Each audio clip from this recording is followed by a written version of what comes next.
Ow.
Greetings and salutations, everybody. My name is Michael Schwan. Today is Thursday, June 15th, 2023, and I am... Cheers. Tired, y'all. I am tired. It's been one wild, crazy week. It's been insanity. Insanity. Okay, so anyway... Plan is, we're not going to play a game today. We got more stuff from the Summer of Gaming to watch. We have the Day of the Devs, which we didn't watch when it was live on the 8th. It went live right after the Summer Games Fest. And after the Summer Games Fest, I was like, all right, well, that was a lot. And we still got other stuff to do. So we set it to the side. We're going to come back and watch Day of the Devs now. We also have the Wholesome Direct, which was the morning of the...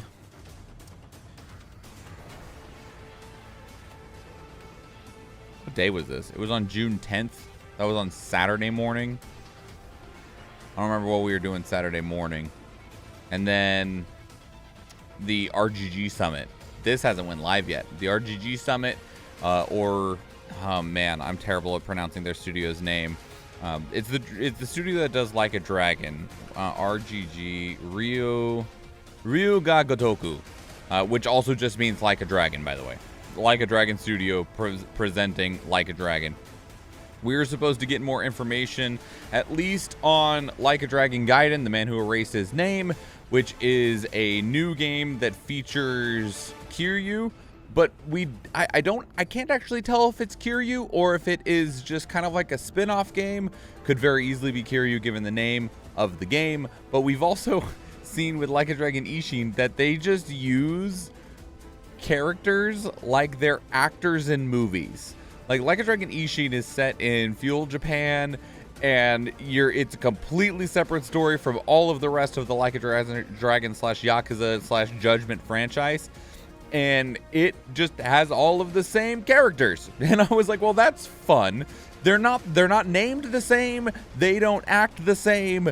They just look like the other characters. Like I said, like they're actors. Really fun, but it also means that I don't actually have any idea what in the world Like a Dragon Gaiden actually is, because it could just be another one of those where they're like, yeah, it's something different. It's Kiryu, but his name is Joryu because of Y6 spoilers. Oh, okay. Yeah, so that's happening later today, and we're supposed to get information on Like a Dragon Gaiden as well as Like a Dragon Infinite Wealth. And thankfully, I guess they confirmed through some interviews and stuff that Like a Dragon Infinite Wealth is Like a Dragon 8, because we saw that trailer during the Xbox showcase, I think is where they showed off Like a Dragon Infinite Wealth, and we were like, what in the fuck is this? Like, because all it is a cinematic of Ichiban waking up naked on a beach, and we were like, okay. And then they're like a Dragon, Infinite Wealth. And we're like, what is this? Is this a spinoff? Is this Like a Dragon 8? Is it a mobile game? Did you turn the business management mini game from Like a Dragon into its own full game? Because that's what my brain thought is like Infinite Wealth. Did they just make a spinoff where the whole game is just the business management game? Because we're going for Infinite Wealth, right? That's what my brain thought. Was that wrong? Yes. But was it that far off base? No. So yeah. But we're going to start with the Day of the Devs. We have just under 3 hours now until the Like a Dragon Summit, the RGG Summit. And so the Day of the Devs is just barely over an hour long, and so is the Wholesome Direct. So that only eats up about 2 hours of the time we have between now and when until RGG goes live. So we'll have to fill some time somewhere, but don't worry, I'm pretty sure we can do that. All right. Tell Like a Dragon, considering that was music from Yakuza Like a Dragon, to calm down, and let's check out some Day of the Devs. Let's go. Maybe.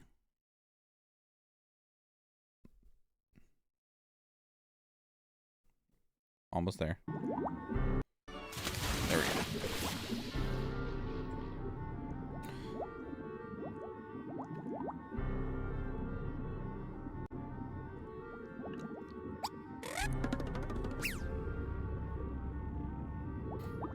Man, Cuphead, what a franchise. I realize that Cuphead took an absurd amount of time, and then they put a lot of work into the DLC, but it feels like Cuphead released an entirety, an eternity ago. I gotta presume that they're working on something else, right? Like at some point, you gotta make another game. Hi everybody and welcome to the Day of the Dead Digital Showcase. Thanks to Jeff Keighley for having us be part of his Summer Games Fest. And thank you to all of you, the millions of people watching out. Millions of people? God, that can't be right. This thing has really grown since it started 10 years ago here in San Francisco. Day of the Devs was an idea from Double Fine Productions and their friends at IM8-Bit to put on a show that really celebrated video games and focused on the fans and the developers and brought them together to meet and celebrate games. It started as a live event here in San Francisco where we had developers showing their games, where people could play them and also listen to music and eat food and drink. And it was really just a festival of amazing creativity and a very inspiring event. And then during the pandemic, it became digital only, and now we're doing both, a live event and a digital showcase, so people from around the world can enjoy all of these amazing games. We had a record number of submissions this year, more people wanting to be part of Day of the Devs than any year previously, and we have more world premieres today than ever before. I'm down. I'm excited. I hope you're excited, and please, without further ado, enjoy Day of the Devs. Thank you. Digital showcase. There would be effects on that. It's not good. Yeah. Lots of effects on that. I'm pleased to introduce a brand new game from a team that is near and dear to my heart. This is from Greg Lobanoff and the team at Wishes Unlimited, who made incredible games like Wander Song and Chicory. Here's their new title, Beastie Ball. Beastie what?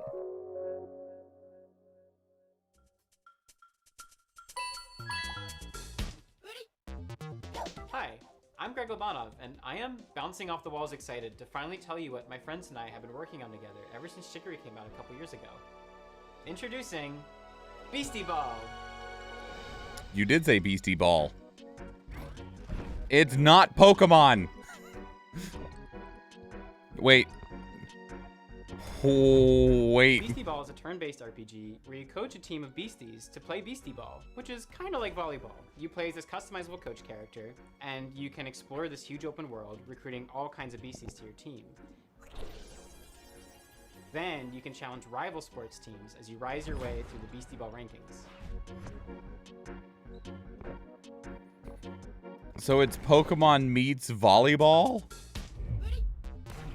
Beasties are highly social creatures that evolved to play sports. You just smack that thing on the head. State, they're constantly playing Beastie Ball to build friendships, to settle disputes, or just to have fun. When beasties play together, they actually become friends with one another. And depending on their personalities and their teamwork style, they can form different kinds of friendships. But whether they become besties or rivals or partners or sweethearts, they'll get some kind of unique combo ability that only that pair of beasties can do, which can turn the tide in a really tough match.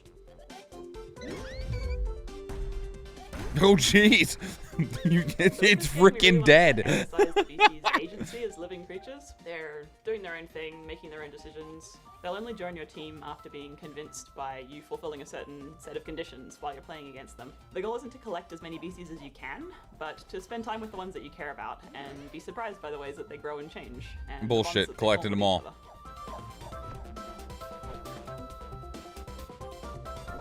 We knew we wanted to create a really wide variety of beasties that each Do have they their evolve? own ecological niche and way of playing Beastie Ball. So we're working with a really wonderful bunch of concept artists and spending a lot of time on each design. All the beasties have a range of colors and sizes, and their poses and animations are all hand-drawn, which gives us lots of opportunity to express their personalities and their different ways of moving. To help give each BC that personality, we've been doing unique voices for them. Each one can express a range of emotions, and we've had a lot of fun performing that. But Oh, it's what not a all just professional friendships and dog. rainbows. This game is about sports. You come from a tiny town built around a nature preserve. You're kind of underdogs until one day when the Beastie Ball League shows up and starts tearing down the preserve to build a stadium. Your only way to stop the construction is to rise all the way to the top of the Beastie Ball League. Right Oh, from what the a good start of your dog. adventure, you'll be able to see all the ranked teams on your map. You decide where to go, who to challenge, and in what order. And every time you defeat a ranked coach, the other ranked coaches become stronger. So no matter which way you go, you'll have a tough and exciting rise to the top. We're so excited to finally reveal this. It's a really special project for us. And if Beastie Ball looks cool to you too, then please check us out at beastieballgame.com. We're going to be revealing a crowdfunding campaign very, very soon, and we'd love to have your support. Oh, cool. Thanks very much. We Good luck. can't wait to talk to you more about Beastie Ball.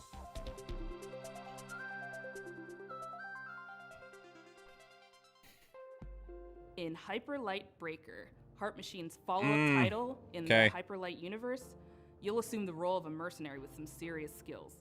I have You'll be serious entering the qualms Overgrowth, about this An game. amazing open world with everything from lush rolling hills to deep labyrinths. They'll be comprised of both handcrafted and procedural elements, just how I like my levels. Like its predecessor, it'll be chock full of secrets and lore, sure to satisfy even the most curious explorer.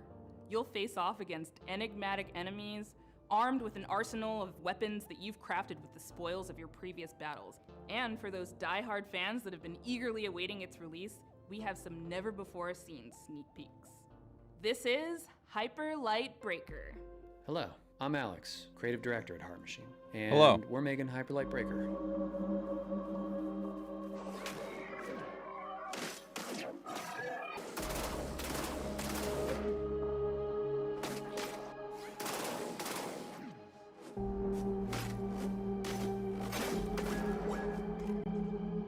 Hyperlight Breaker is a huge, stylish, bloody game. As is our MO, it's a game that's vivid but bleak, with a crumbling world that can be brutal and beautiful all at once. It's a major landmark for us, and the first of its kind, an open world game where you never return to the same world twice. You could say it's a mix of incredible open world games like Breath of the Wild, distilled into the format of a roguelike such as Dead Cells or Hades. You can play alone or with friends cooperatively online. Breaker's narrative will be presented fully through visual storytelling, where you'll discover and decipher the mystery of this world and lost land from long ago. Every world will be different, loaded with dangerous creatures, razor-sharp combat, vast overgrown wilderness, long-dead civilizations, and new discoveries in a mysterious, vibrant, yet horribly ominous atmosphere. Each biome in the world is different, with unique dangers, set pieces, and stories of their own. There will be massive bosses to take down in an open structure with dangerous, unique, and challenging sub-bosses scattered throughout runs. You'll pick up new gear, make new builds, unlock new characters, upgrade your equipment as you bring back more and more materials from runs. We've learned so much from our previous games, building up amazing tech and a deep well of knowledge and experience as a team. Breaker's the culmination of all that incredible work, and we're excited to have you experience it for yourself.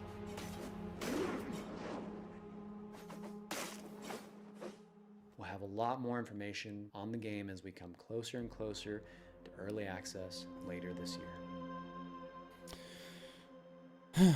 Why does it feel like every single roguelike game always is just an early access Day game? of the Devs fashion, we're traveling halfway around the globe. Hyperlight to Breaker is still very Transylvania disappointing to bring you a me, game that is coming hot from for how good From Hyperlight developer Drifter Stone was. Skip and publisher I Am 8-Bit Presents, I'm thrilled to bring you a world premiere title that is not only relaxing and enjoyable, it's chill and vibey.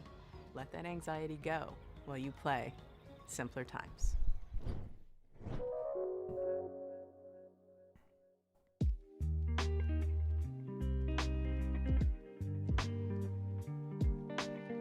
I love the dev showcases that are just people hanging out in their house.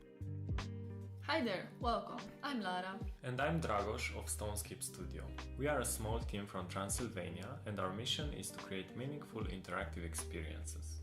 Our first game, Simpler Times, sheds light to the beauty of the ordinary and serves as a place from the past where you can be present. Simpler Times follows Taina on a heartwarming journey through her memories as she prepares to leave her childhood home. Man, it's getting pretty full. It's starting to feel like I'm never gonna come back. We want you to slow down and savor the present moment by immersing you in Taina's world. I wonder what happens if you click X on the Polaroid, if they're just like... Through visual storytelling and mindful interactions, you will journey alongside her as she delves into her past and uncovers her authentic self.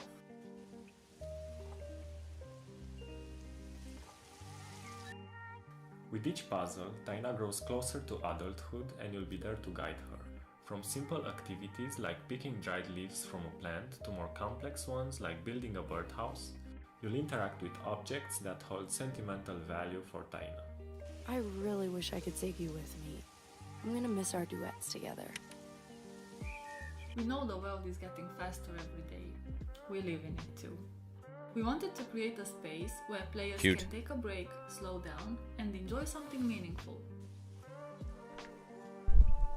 But will people do that? Simpler Times stems from stories we believe need to be told and heard. Inspired by this very place we're now sitting in, the game is a reflection of the physical spaces we spend time in and the memories we hold dear. I've spent so much time here looking out the window. It's hard to believe that I won't see this view for a while. We want to build a sense of awareness and appreciation for the world around us, encouraging you to reflect on your own memories and experiences. Simpler Times is coming soon on PC and other platforms, so make sure to wishlist on Steam and follow us on social media. Thanks for taking the time to listen. We hope you'll enjoy playing Simpler Times as much as we enjoyed creating it. Bye! Bye! It's like Bye. childhood is the beach and growing up is the sea. Can I still take all these seashells with me? What is that? That Can thing's I lock awesome. them in a chest with my memories?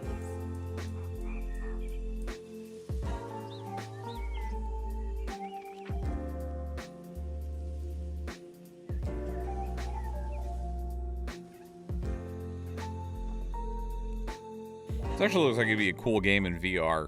It's like a nice cozy time in This next game is VR. from Sad Owl Studios and Thunderful Publishing. It's a really unique puzzle game built around a camera mechanic where the photos that you take become 3D worlds to explore. I've seen This is this. Viewfinder. This is really, really cool.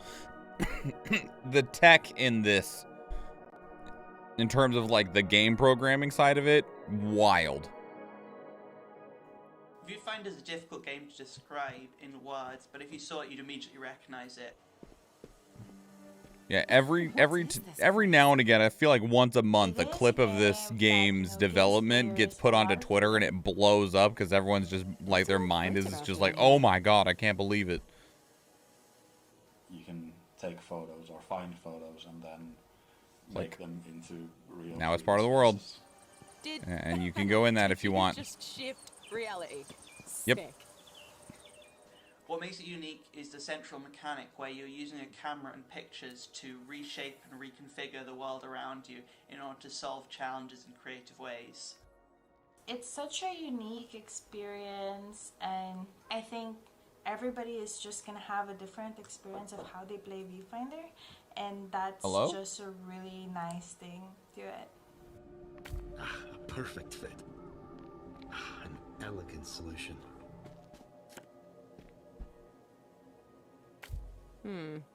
That doesn't look right.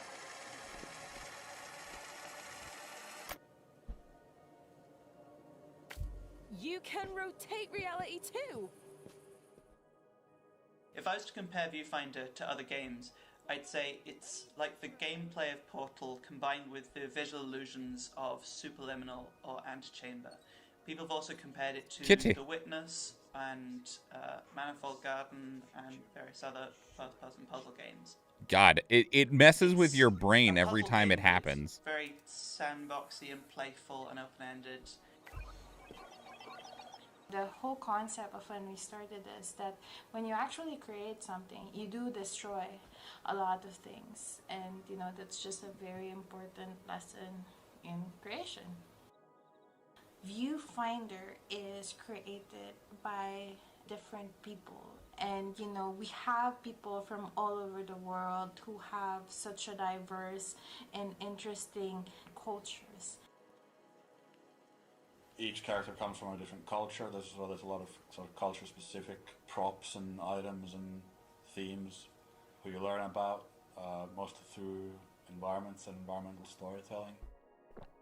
And so we've tried to sort of make these special spaces that really represent that character, who they are, what they like to do. I'm sure you noticed by now, but using film was always Mirren's idea. One of her many passions. Is that the cat talking? Celion was always fond of games. It's just very important for us to just put in what we know so that the rest of the world could also, you know, have a glimpse of the experiences that we've had. This must be the next stage. Let's go! Yeah, super cool. Another game that would be wicked in VR. We received a record number of submissions for this Summer Game Fest edition of Day of the Devs, but this next game didn't actually come through that process. We have eyes everywhere, and the curation team is always looking for games. This next one actually came from Twitter because the creator was posting all these amazing GIFs, and we reached out via DM and asked if we could feature the game. So here it is, this beautiful, gorgeous, hand-drawn ghost story called Haunting. Okay. Hello everyone, my name is Leo Dasso, and I'm with Moonloop. Together we're making a game called Haunty.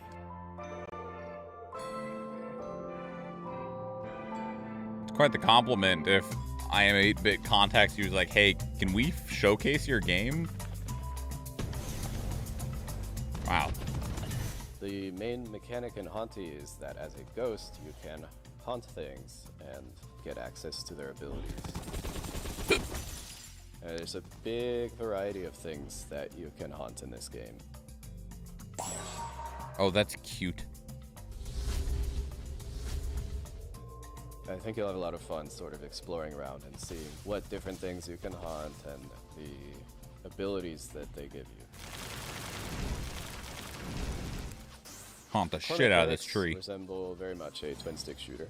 However, unlike twin-stick shooters, it focuses less on the high-intensity moments and more on finding creative ways to use the twin-stick paradigm to create fun solutions to the challenges in the game.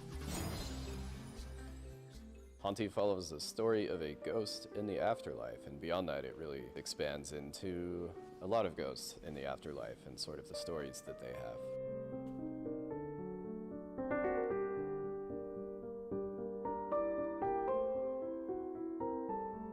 The progression and story of Haunty both center around collecting these stars, and the stars have this special ability that they give ghosts access to pieces of their past life that they've left behind. How do I lock this chair? I want to lean The back. environments and characters are all carefully crafted with a 2D hand-drawn style, so there's a lot of painstaking frame-by-frame animation work. I got shorter. And we have a fantastic soundtrack. That was not the answer. I know there's a way to lock the back, but heaven forbid if I remember what it is. And so it all sort of comes together to give you this sort of tour through the afterlife, chilled out experience.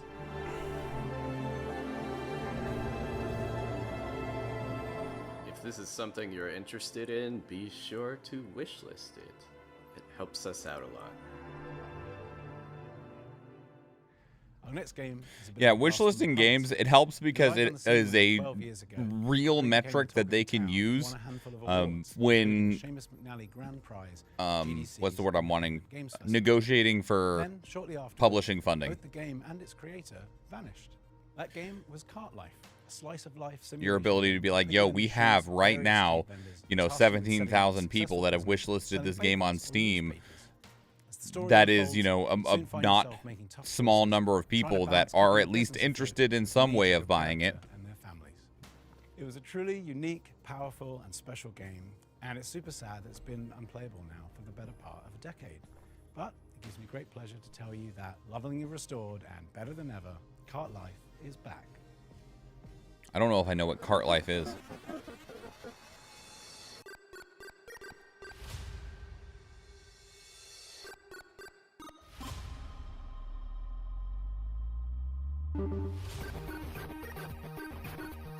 Hello, Cerulean. Welcome in.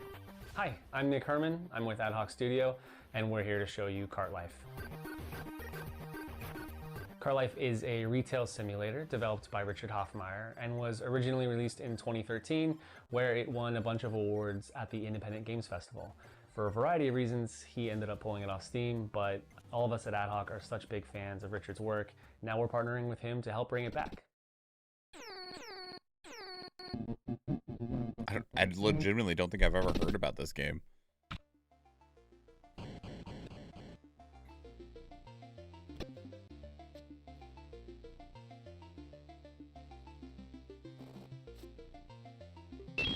In Cart Life, you can play as 3 different characters in any order. Each have their own unique background and circumstances, but what they all have in common is that they're trying to make it as street vendors. Melanie is a recently divorced mother and has moved back into her family home with her daughter, all the while trying to establish her new coffee cart.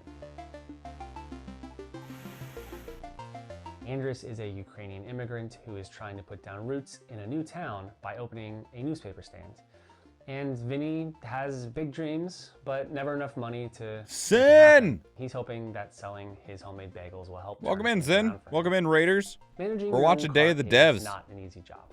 Just like in real life, in Cart Life, your resources are limited. And then we'll watch Wholesome Direct, and then the Like a Dragon Summit is later this evening. And how you prioritize the needs of your cart against the personal needs of each character. Have you guys will ever heard determine of the Cart outcome the Life? stories.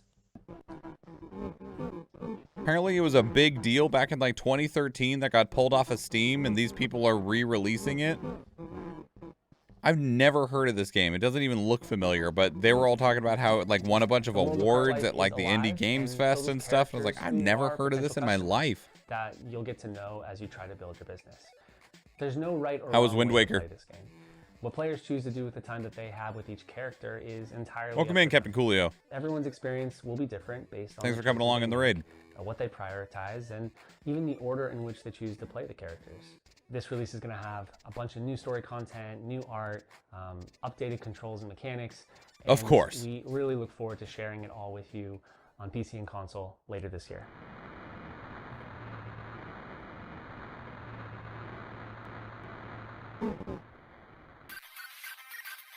So what we need next is Wind Waker 2.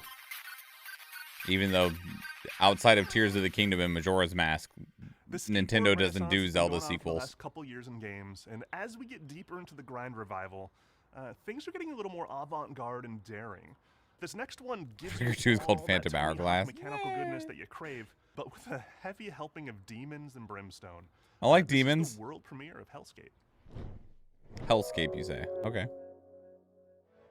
Hello, my name is Jordi van den Bussen, also known as Kwobbelkop. What is I'm the Twilight CEO and Princess 2? founder of Phantom Coast, and today I'll be talking about Oh, Hellskate.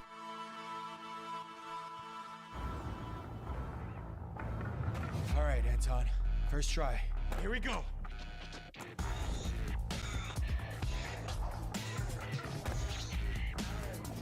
No! That was a good combo. All right, that's it. Oh, okay.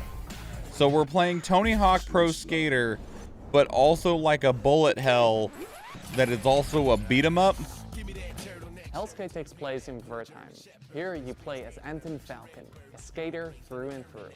All Anton wants to do is skate at Wertheim's fabled beach. even if that means he has to go through the gods and monsters who will do We all know that anything to crossbow stop him. training and You scare Hyrule your friends Warriors, from doing what the they love first most. one, are the The greatest skateboard Zelda mechanics are very games similar to the in the whole arcade-like franchise. games such as Tony Strictly Hawk's just because Linkle is in I them. mean, our lead game designer Steve actually worked on Tony Hawk's Underground. Yeah, it shows that he worked on Tony Hawk's. It looks great. And the far-off Bayonetta's far-flung Pro land of Skater. 2002, I worked on a game called Tony Hawk Underground. And at the time we were working on it, we were thinking, man, this really looks a lot like an RPG or an action RPG. You have all these stats and you're upgrading and all this kind of stuff. It's super cool, super neat, right? But of course, we're bound to Tony Hawk. We're bound to the real pro skaters. It always seemed to me that Skatecraft Are you allowed to like implies such an show interesting this world, game but and it's not talk the about it in coherent such a world that you way? can visit. So that was one of the motivations behind Hellskate. Hellskate is a skateboarding roguelike game. It fuses together old school skateboarding with the tricks and traversal, manuals, grinds, jumps, balance meters with a roguelite structure. I always am curious about like what the rules are about being like, oh yeah, here's footage of this game we didn't make, but we're gonna use it to sell the game we did make. When you die in a run, thankfully you don't lose everything. You keep your resources, which you can use to get permanent upgrades such as It is a tattoos roguelike or skateboards, which act as weapons. Tony Hawk action RPG. The combat in our game can be described as a fast-paced skateboard hack and slash. While you have your light and heavy Skateboard attacks, hack and the core of the slash. gameplay That's revolves not around words I've staying ever dangerous. heard in conjunction before. It's quite easy for people to pick up and play. It has a combat system which is meant to be very friendly, very forgiving and rewarding, especially at the beginning. And then gradually it teaches you and ramps up the skill of the skateboarding where you need it, when you need it.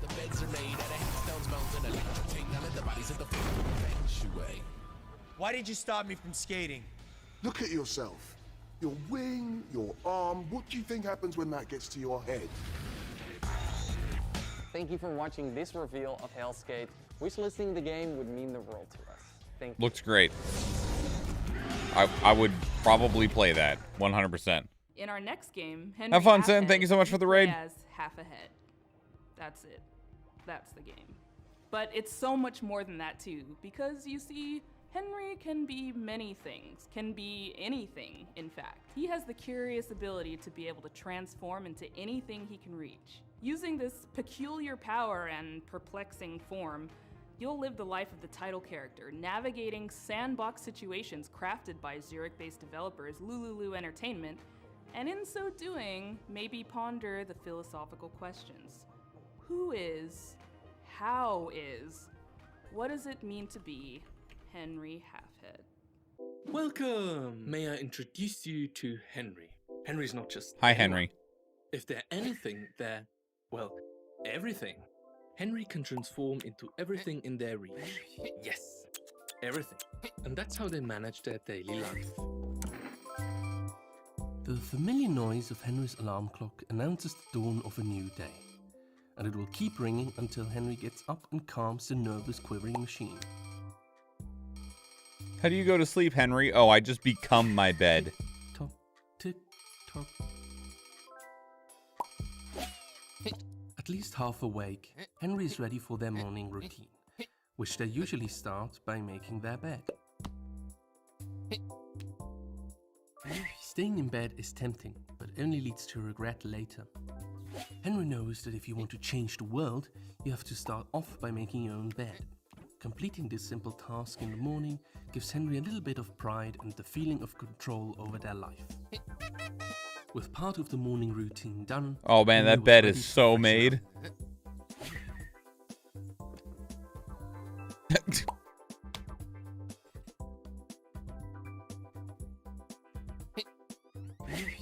For hours, Henry could sit there, lifting the seat up and down, pretending it was a singing mouth. Not too A mouth that he doesn't not too have. cold.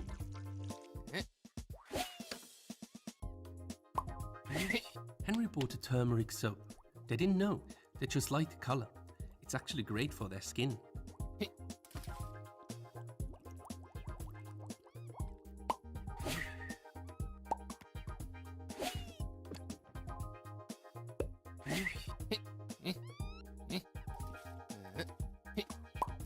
That got all the dirt. Henry should now dry themselves. All clean and dry, Henry is now ready for a proper breakfast. Breakfast with a warm beverage is important, and so is keeping up with the news. I both love and hate this. This week. That's all for now. Have a wonderful day.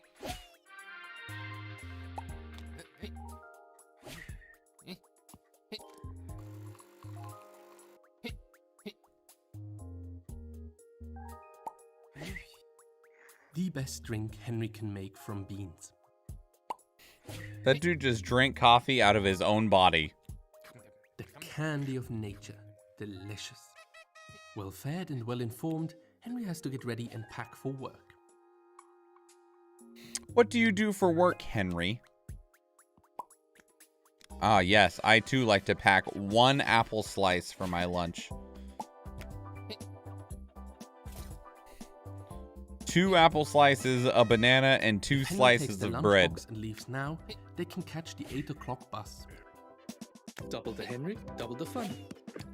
The bus better arrive at my house. Ordinary everyday life in co-op mode. Henry, everyday life with a twist.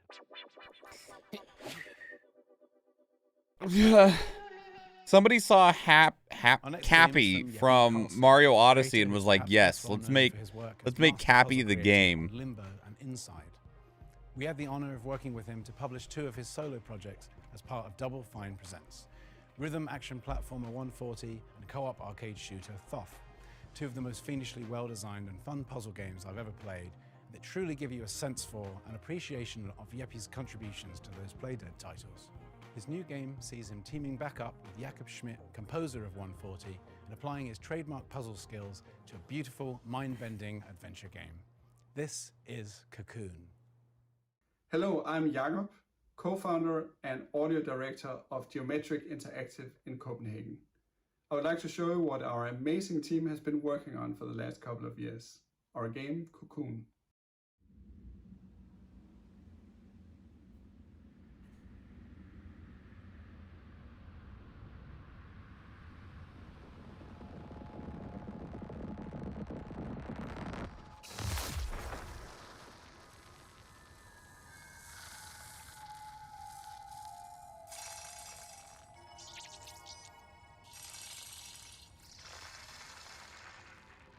That was creepy and I didn't like it.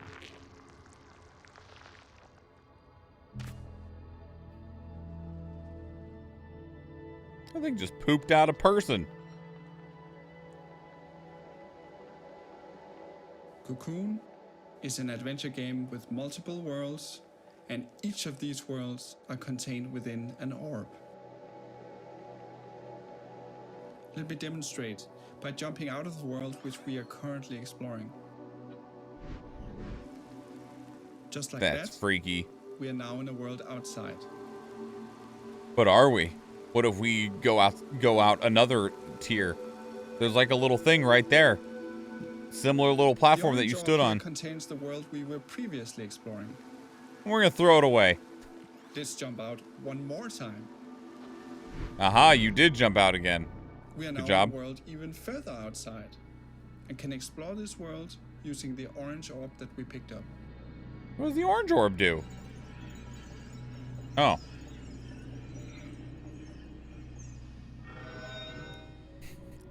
My brain is just thinking about like, shit, I need the blue galaxy.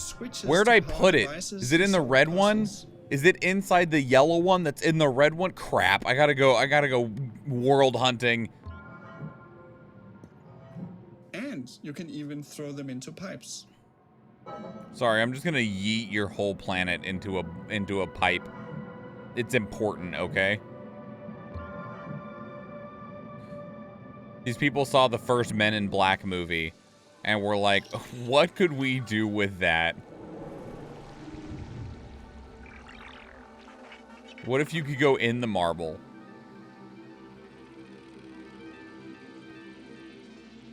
You can use the hierarchy of worlds within worlds to solve interesting puzzles. For example, to safely avoid this moving barrier, you simply jump out of the world, let it pass by, and jump back in.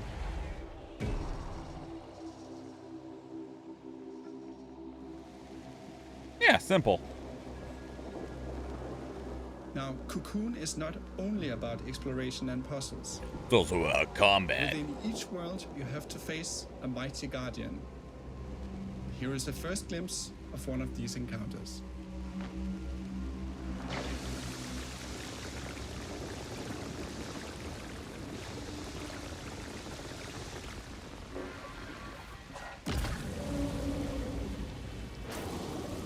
Wakey, wakey. Oh. Oh, hello.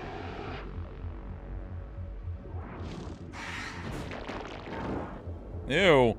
You're gross.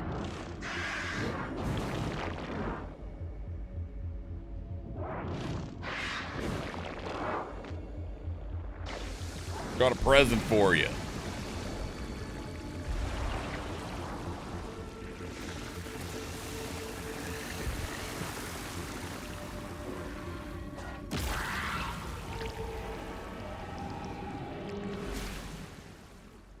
We hope you look forward to exploring the mysterious worlds of Cocoon, releasing later this year on Steam, Xbox, PlayStation, and Nintendo Switch.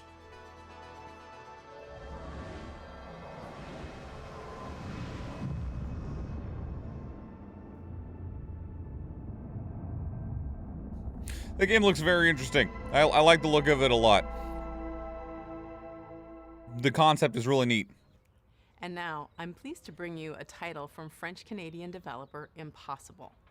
In this relaxing artistic exploration game, you play a painter with a watercolor brush and a whole city to explore. This game is more than appropriate for Day of the Devs Summer Game Fest edition because its title, Été, in French, translates to the word summer. Hi, my name is Laszlo, and I'm the creative director at Impossible. We are a small Montreal-based indie studio. I love how enthusiastic indie devs are. They always are so excited. Like, after spending a lot of the rest of this week watching the most, like, sanitized In Été, you see the world through the eyes of corporate painters. presentations. Every surface acting like a blank canvas, just waiting for you to fill it with color.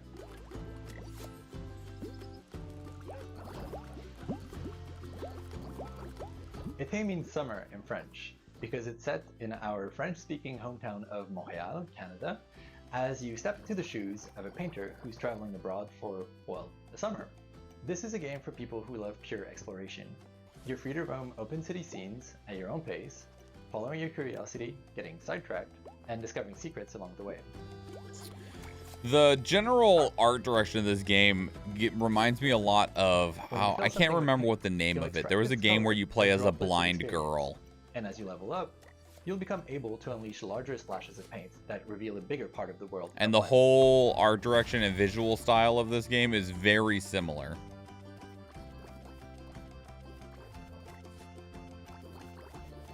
You'll also meet plenty of locals, taking part in their lighthearted, everyday anecdotes. And some of them will even commission artworks from you. Whoa. Kind of reminds you of the Unfinished Swan. Using your bike, you can travel quickly back to your apartment and paint those commissions on canvas.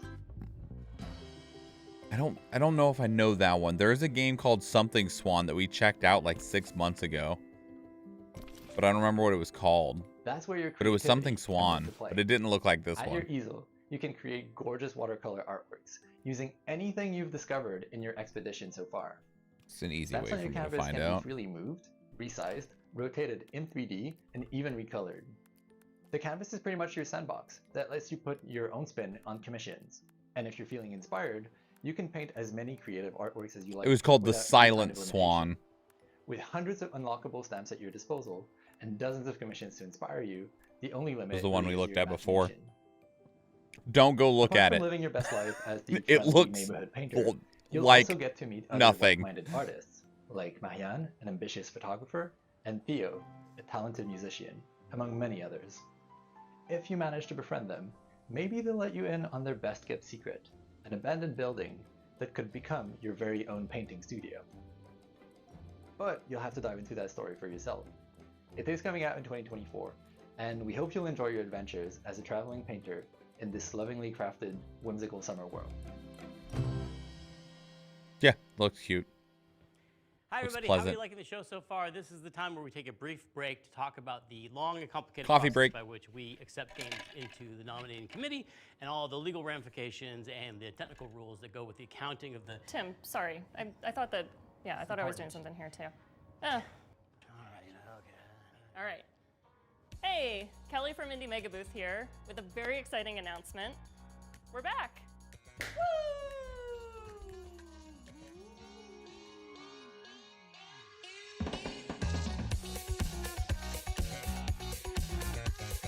If you're a fan of indie games, you may have seen the Indie Mega Booth at shows like PAX West and PAX East over the last decade, bringing together a curated selection of the best up-and-coming indie titles. Games like Crypt of the Necrodancer, Tunic, Disco Elysium, Spiritfarer, Celeste, Mini Metro, Astroneer, The Stanley Parable, and Papers, Please have all been part of the Indie Mega Booth community. If you're a dev, you'll likely know us from our industry work, such as our Quite the GDC list. showcases, our presence at Bit Summit, our global outreach and events, including a robust scholarship and grant program. And if you've never heard of any of this, well, that's fine. Just think of us as like a stepping stone into the games industry, where folks who love indie games can connect with each other, discover new games, and be part of a welcoming, diverse, broad, creative community. Oh, that was one of the Indie Mega Xbox Booth has been in accessibility hibernation controllers. during the pandemic, but we were so excited to announce that we're finally waking up from our big long slumber, and we're ready to move forward with IMB 2.0. Head on over to our Congrats. brand new website, IndieMegabooth.com. I'm glad you survived the pandemic. And Indie know by signing up for our Oh newsletter. God, never mind. Learn I about new take that games, back. upcoming With showcases, that pun, digital I take sales, it back. And the best ways to help support the games and developers that you know and love. As we've always said, individually we're tiny, together we're mega.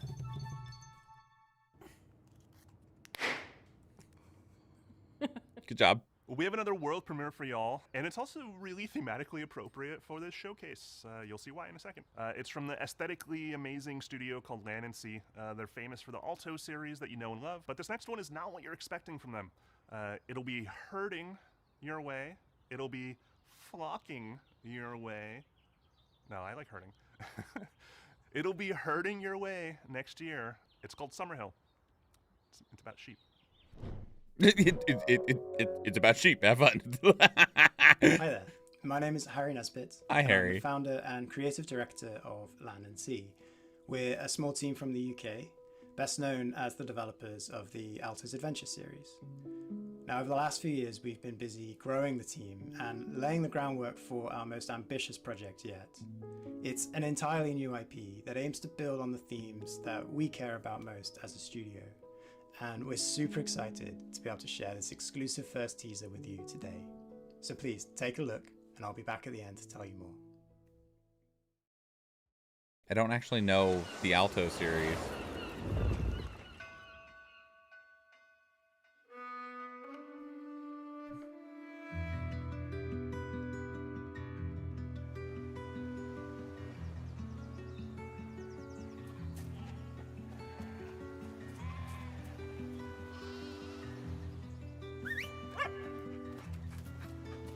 Do we play as the person or the dog?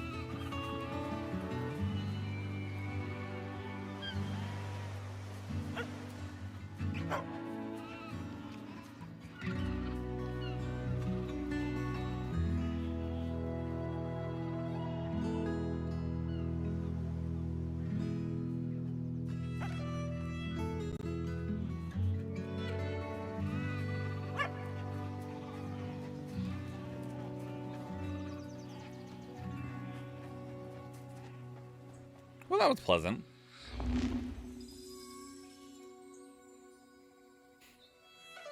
I don't want another sacrifice, okay? No, please, have another sacrifice. We brought you 60 sheep. What shall we We hope you sacrifice enjoyed next? this first look at our brand new game, Summerhill. To give you a little bit more detail, Summerhill is a story-driven puzzle game in which you play as a young shepherd and their dog. Together you'll be setting out to rescue your lost flock that have been scattered across the mysterious land that lies at the border of your home. Summerhill brings together gentle problem solving, fluid herding-based gameplay, and striking pastoral landscapes to tell a timeless coming-of-age folktale. As a team, we've been massively inspired by the rich history and cultural impact of sheep herding across the world. There are a few people or places that haven't been impacted in some small way by the practice of shepherding. Even the name Summerhill is a name often given to highland pastures where sheep are taken to graze during the warmest months of the year. In many ways, sheep herding is in our DNA, and we really want to do justice to this timeless tradition and tell a story that could only be told in this way. We're also super excited to be working again with our longtime collaborator, Todd Baker. Todd is a composer and audio designer best known for his work on games such as Monument Valley 2, Dreams, and our very own Alto's Odyssey. We can't wait to share more with you, so if you'd like to be the first to hear about what we're up to, please head over to our Steam page to wishlist the game, or go to summerhill.game to join our mailing list. Thanks again, and we look forward to sharing more with you again soon. Yeah. I've said this a lot. Looked pleasant. Next up, we have an update on Eternites. This is from Studio Oh, sick. 5, We saw this at like the Xbox showcase, but I'm really freaking interested in this game. You've heard a lot about this title. It releases in September, I think. October? I'm sorry, Greg. I know I shouldn't be interrupting Day of the Devs. But it's urgent. A virus has turned most of us into... I don't know how much longer we can hold out. It won't be easy, and the road will be long, but who knows? This is the game that you want to get? Eternites? Find one more thing worth fighting for. You want it since the place? Yeah, same. Like, that first time they showed it off, I was like, damn, that was so little, but I'm so invested in it. Like, I'm easy to sell when it comes to, like, super weeby anime stuff, but the fact that it also looks like it has a really damn enjoyable combat system in it, I'm ready, right? It's too much. And it's during these moments that I'm happy to have someone to lean on. Like, if the combat is nearly as fun as it looks, and it's just got like a weird freaking anime story in it, I'm ready. Someone special by your side to make things less scary. So, what now? Did you just shush me? Because the teacher might hear us. Hey. Have you ever passed a note to your crush? Cute. I mean... I wouldn't pass one to you, of course. Friendship? That's cool and not... Wow, we are so cheesy. Mini-games! We have so many mini-games that can help you unlock unique skills and spells in battle. So yeah, you can fight monsters, explore dungeons, date.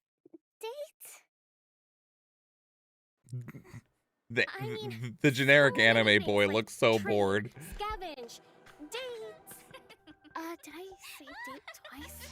Anyway, you have to manage and balance all these activities if you want to save the world. Why do they have the Final Fantasy VII Remake Squats minigame? I had enough of that after 2 hours trying to finish it. To make you cry. Because you can only get so creative with something that is called a minigame. Wishlist now. Yeah, I'm Next down. up, I want to play that. Italian Icelandic developer Evil Licorice comes a nostalgia-fueled gadget-building sim that My neck. demystifies electronics engineering and allows you to share your creations with the community. Hello everyone, I'm Marco Bancale from Evil Licorice, and I'm one of the designers of Retro Gadgets.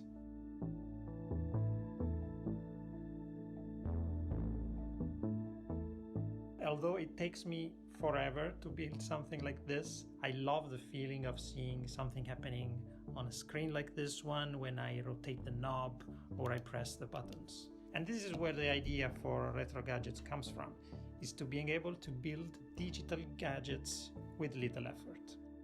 We love yeah, this is, I was even thinking about a concept like this game like yesterday or the day before, because somebody had made a comment about like how IO by people Electronics, play video games to escape their life and then they just go play Sims 4 or like Sim City instead. And I'm like, it's so different when it doesn't take as much time to do things or as much of your physical energy to do things.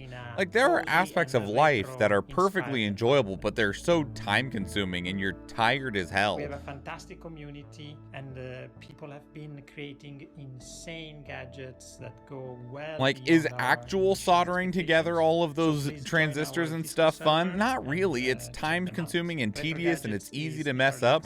Is clicking it just quickly in a video game enjoyable? Absolutely, because you're still like kind of creating something. If you've ever watched the Mars Curiosity rover on one of its missions, you very well may have become When I saw Bro get his arm cut off, I was like, random body bar cut off? Main character now has a real action anime protagonist. Yeah, and it was gruesome too. Very important question though. Sure, Curiosity can tell us the weather on a planet millions of miles away, but can it deliver a pizza? In Mars First Logistics from Shape Shop, you'll be given the task of carrying awkwardly shaped objects from point A to point B by assembling and piloting your very own Mars rovers. And in doing so, perhaps you will solve the pepperoni-based problems that truly matter. The pepperoni-based problems. From Shape Shop. We're a small team based in Melbourne, Australia, and we're Hi, making Ian. this game, Mars First Logistics. Big In Mars Sable First vibes. Logistics, you'll be helping to establish a colony on the surface of Mars. You'll do this by transporting often awkwardly shaped objects between A and Legos. B, using vehicles that you design and build yourself.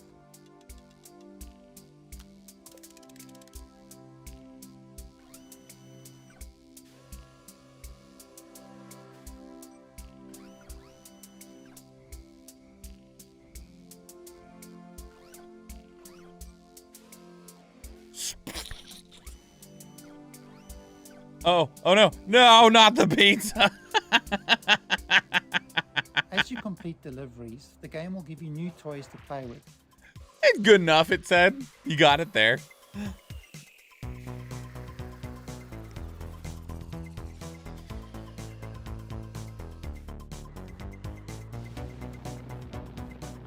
Hop, hop, hop, hop, hop, hop, hop. Why has my pizza got sand and rocks in it? Don't worry about it. That'll be $29.99 with a $4,372 delivery fee because we're on Mars.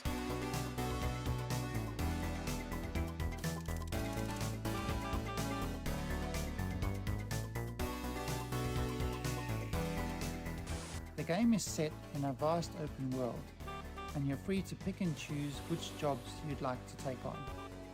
There's a mix of procedurally generated side jobs and handcrafted main contracts. In the main contracts, you'll be helping to construct new buildings in the game's world.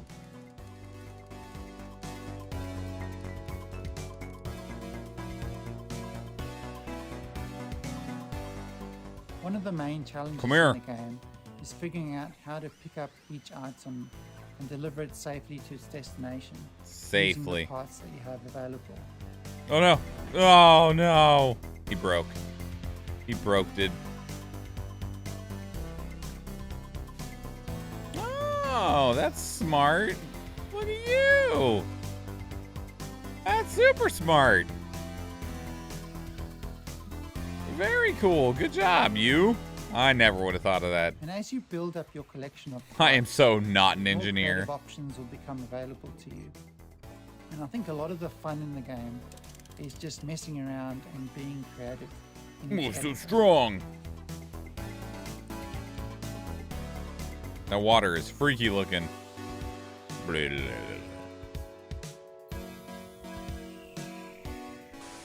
And finally, I'm really excited to announce that Mars First Logistics will be launching into Steam Early Access on the 22nd of June. That's just 2 weeks away, and we're really looking forward to seeing what everyone builds in the game. Thank you. You're launching into early access the same day that Final Fantasy 16 releases. You'd think the aftermath of I'm a world sorry. like Blood would be pretty bleak, right? I will never Well, remember UK your and game Denmark-based exists. Studio Die Gute Fabrik has a different take. From the studio that brought you Mutazione and Sports Friends comes the all-new adventure set in the sprawling post-flood world. Why does Mutazione sound like The an adventure insult? unfolds You differently fucking with every decision, Mutazione. so there's always something new to see in your next playthrough. So buckle your swashes and get ready for the world premiere of the stylish, seaworthy Salt Sea Chronicles.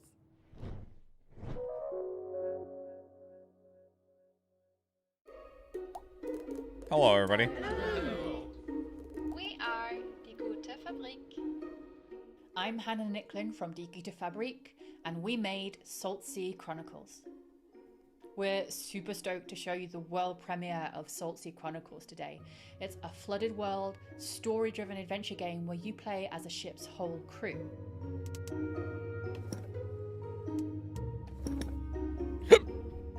Oh, I'm okay.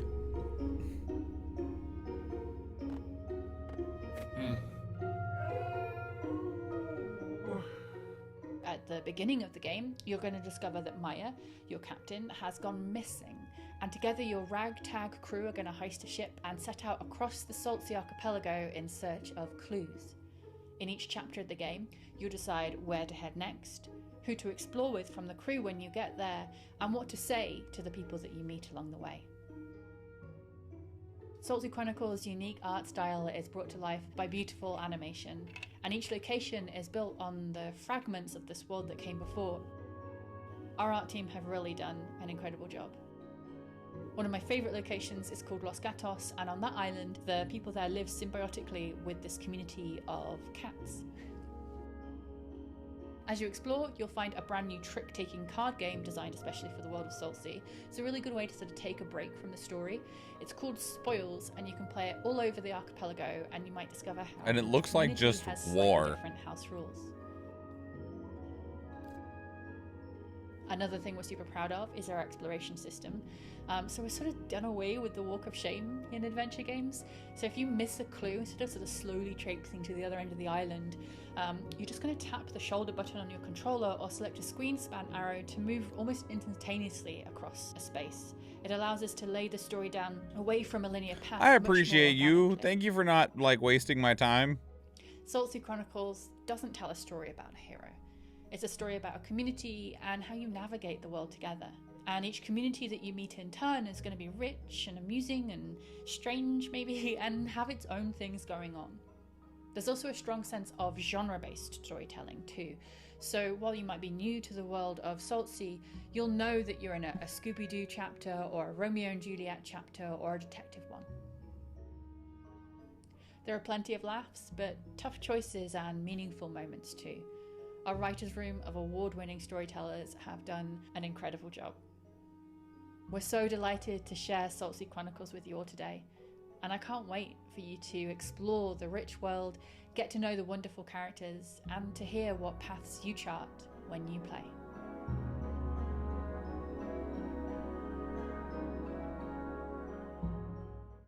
All right, this next game, Sorry. Sorry, I'm doing a thing. Tim keeps texting. Let's see. Oh, Tim wants me to read something. Apologies, but this seems important. The thing I love most about Day of the Devs, says Tim, as Tim, I don't know. Are you is getting Tim? to know all these amazing game developers. I love hearing them describe their games and their creative process, but I wish I could hear more. Are you me? I wish I could be a fly on the wall, eavesdropping all their private conversations, all their ups and downs, their triumphs and tribulations, while making a real video game over the course of 7 years. Too bad there's no way to do it. Or is there? This is actually pretty cool. Two Player Productions was embedded with Double Fine for the course of 7 years while they were making Psychonauts 2, and they made a super hyper duper long documentary series unlike anything you've ever seen in games. All the intimacy, all the tears, the outrage and joys, and all the things that happen in game development man. never really gets documented because who has access like this? So here's a very quick sneak peek at their incredibly long series. We highly encourage you to watch this thing.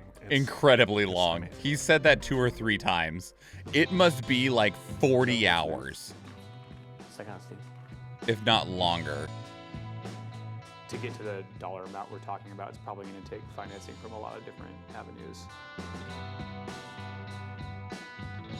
Whenever Grasslands is going to start, Tim's just going to start taking our people. So there's a ton of stuff going on right now. It's kind of breaking me. But you know, it's fun. It'll be really rewarding when it's done. Hopefully you get a chance to work on a Psychonauts game in the near future.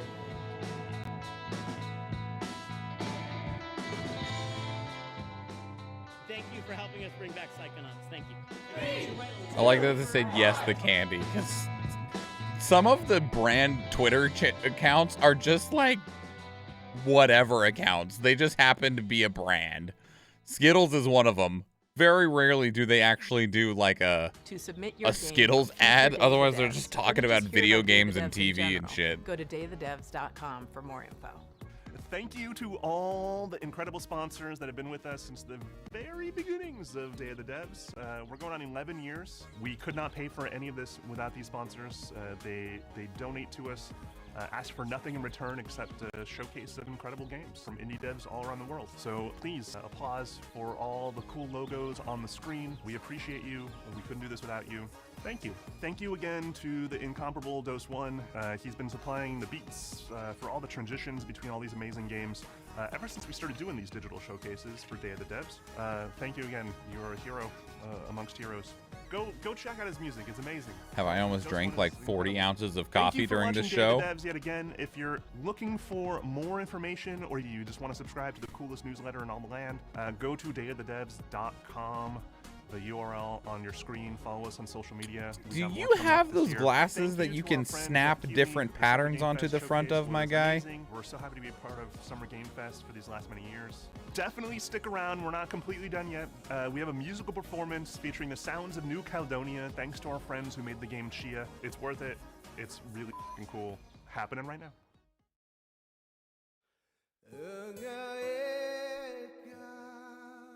Hopefully this is copyright safe.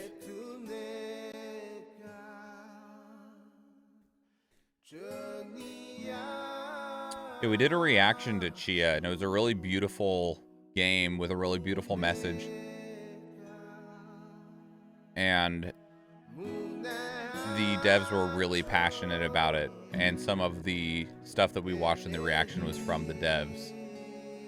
And it was just such a beautiful project that they were clearly very passionate about, not just as game developers, but as people from the area. And thankfully, Chia was very well received and sold pretty well. That's always one of the worries, right, for any game developer.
I do not understand how the snorkels work that you can go underwater with.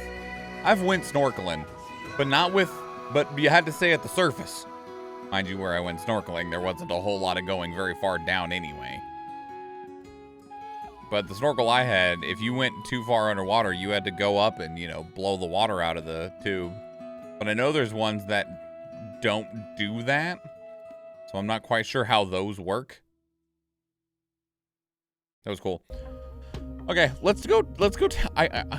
Before we close out on Day of the Devs, we need to go up over to Double Fine and see how long that series is. because he kept saying incredibly long, incredibly long. Okay, Double Fine Psych Odyssey. It went live 4 months ago. It is 32 episodes long, and each episode is anywhere from half an hour to an hour and a half. So I was right at about 40 hours. If we go to the full playlist, oh, I thought this used to tell you how long the entire I'm sorry. How long the entire playlist is. Okay, more of them are along the 30-hour mark than along the hour and a half mark. But that still means that it's like 20 plus hours long of a 7-year production cycle working on Psychonauts 2. This is really cool, and I wonder how many studios want their team to watch it at some point, because like if you're a really green member to video game production, this would probably be a great resource for you to just see relatively like a glimpse in terms of a video game from the being developed from beginning to end, right? Because you're going to, if it's as detailed as they talked about like them trying to find funding and having creative clashes and stuff like that, that's going to give you an insight into some of the trials that you're going to face as a video game developer if you are new to the industry. Especially because a lot of video games now take so long to develop. The average time to develop a larger game is 5 years now. Some take even longer than that. And I mean, this one, they said it was 7 years. Mind you, I know that there were some issues getting Psychonauts 2 funded and like worked on and out the door. But that means that there was still just a lot that happened in this space. And you can even see from some of these that like one of them has said it's looking grim and stuff like that, written into a corner, surface tension. You're public now. So there's a lot of things like that that are like probably really good resources that are probably a good idea to watch if you aren't super like someone like me. It would just be a fun watch and it would be a cool thing to enjoy, but I wouldn't find value in it the same way someone actually in the industry might. But yeah, so it's still super cool that it's there. But that was the Day of the Devs. There was such a pleasant showcase. That was so pleasant. Like the whole thing, I was just chilling, right? It wasn't cringy. It wasn't like weirdly paced. That was a really good example of how to do these things well, because we've watched so many of these over the last week. And some of them were super cringy, like the PC game show. Some of them were super corporate feeling, like the Future Games show felt like it felt in the way of like we're trying to not be corporate because we got some notable voice actors, Yuri Lowenthal and Laura Bailey, but it still just felt corporate-y. Same with like the Ubisoft showcase. Now Ubisoft, that one felt traditionally corporate, like old school E3. And then of course you had the ones that were much more along the lines of the new showcase format, which are all kind of parroting the Nintendo Directs, which was definitely kind of how the Xbox showcase went, where there was a couple people talking at the beginning, but for the most part, it was just clip and the clip and the clip and the clip. And, you know, we're going to flash our logo and stuff here and there. This one was cozy. It was very, very cozy. And I liked that because I like cozy. Okay. I need, after slamming like probably about 32 ounces of coffee, I need to go to the bathroom. And I need to step away for just a moment. So I'm going to put some kinetic sand on for all y'all, and I will be right back. You're going to get my music instead of the... Why is it sped up? That's awful. These feel sped up. I don't like that. Let me try this one.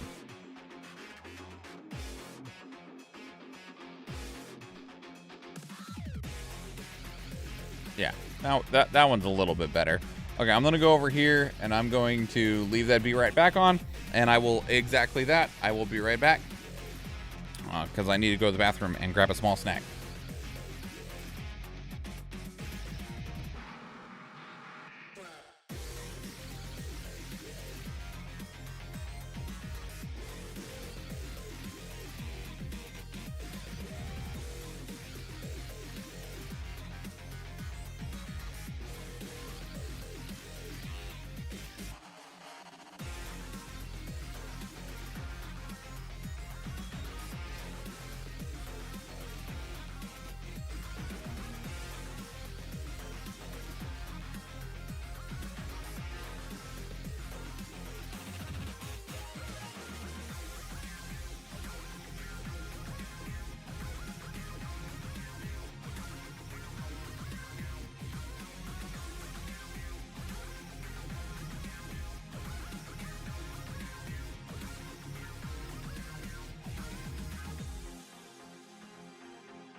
Okay.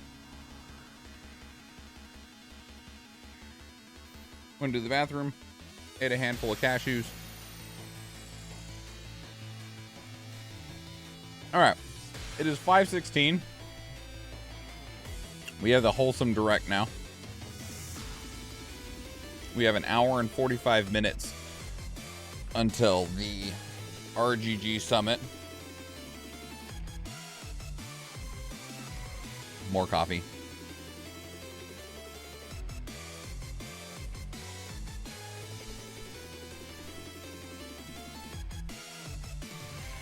So, let's go ahead and check out the Wholesome Direct. It's an indie game showcase. It was on Saturday morning, June 10th. Oh, it is louder.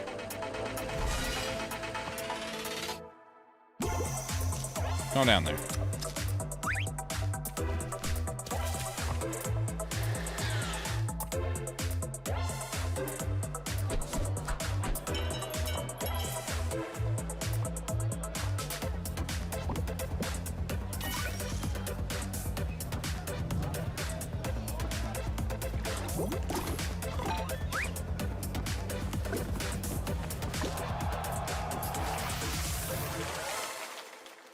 Okay.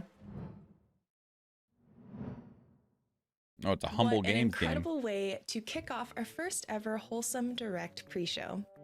My name's Jenny Wyndham, and this bite-sized program Jenny. is meant to showcase updates, brand new content, and even a check-in with a couple of our Wholesome Direct alumni.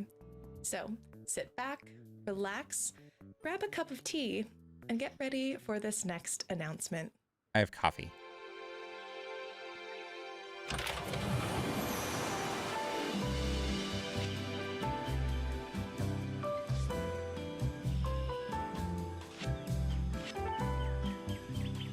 A town full of tea houses. That cat was a little creepy.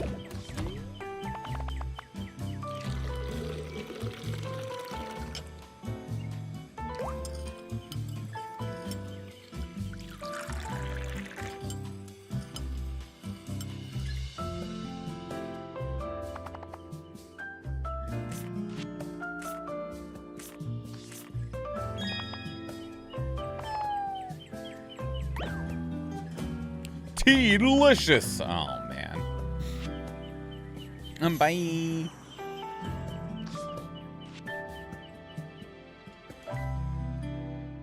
Pickle. I am so happy to share that we are joined today by Saffron, the creative director of Kitten Cup Studio, and the celebrator of an early access launch right now. Congratulations on the early access of Pico.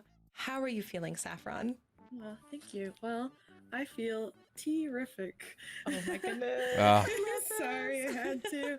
But actually, I feel incredibly excited and I'm so proud of our team. We've put so much of ourselves into this game, so I can't wait to share it with everybody. Before we move on to the next announcements, I'm curious if you have anything you'd like to share with the Wholesome Games community before we head off.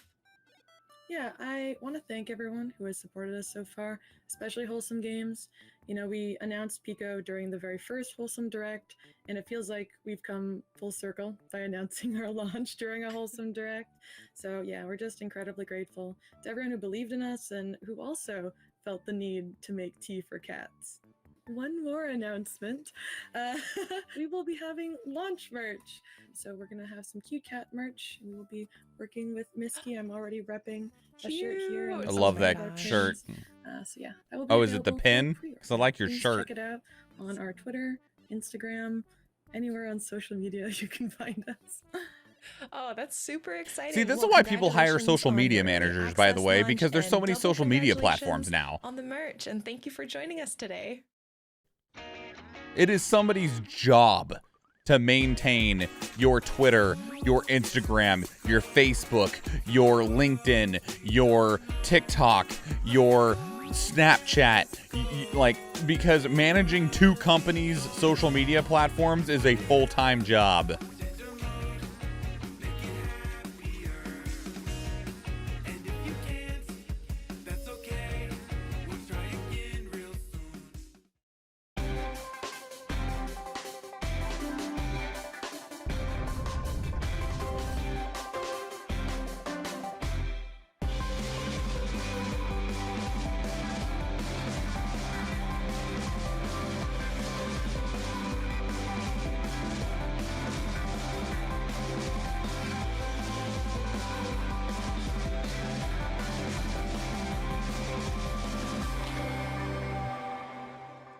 Button City.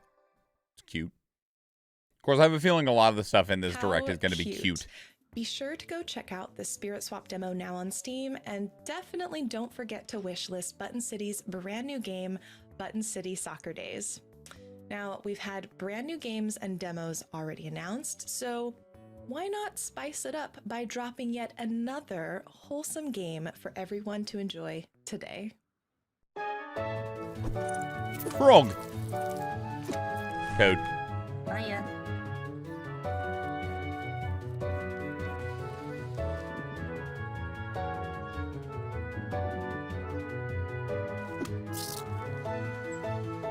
Battle Frog. Crab battle.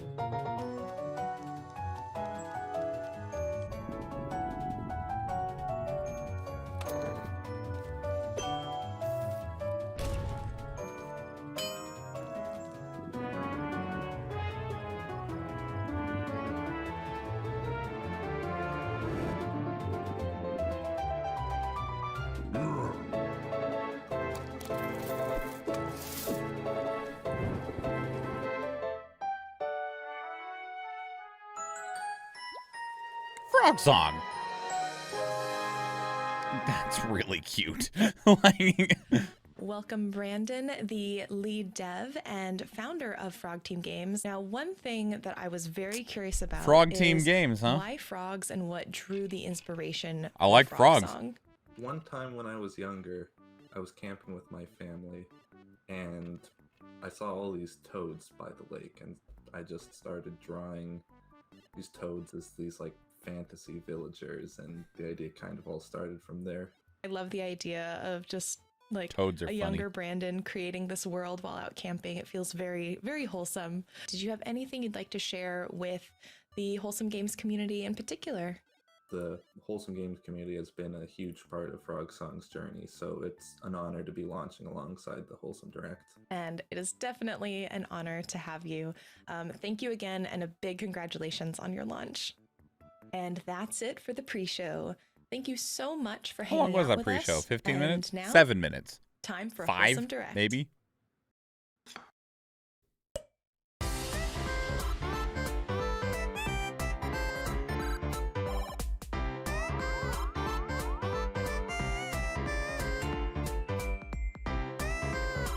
It was a long log.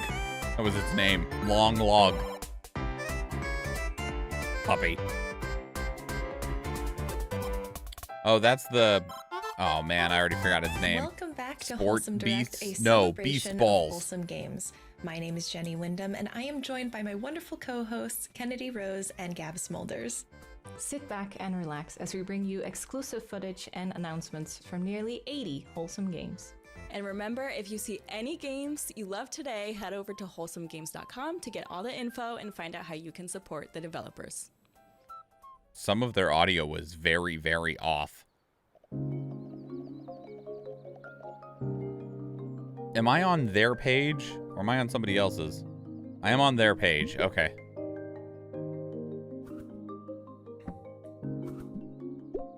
Caterpillar. Beetle.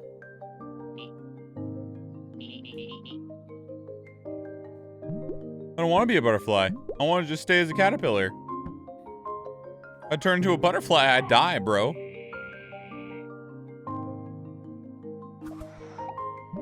Nom nom nom nom. Oh, you walked right over his eye.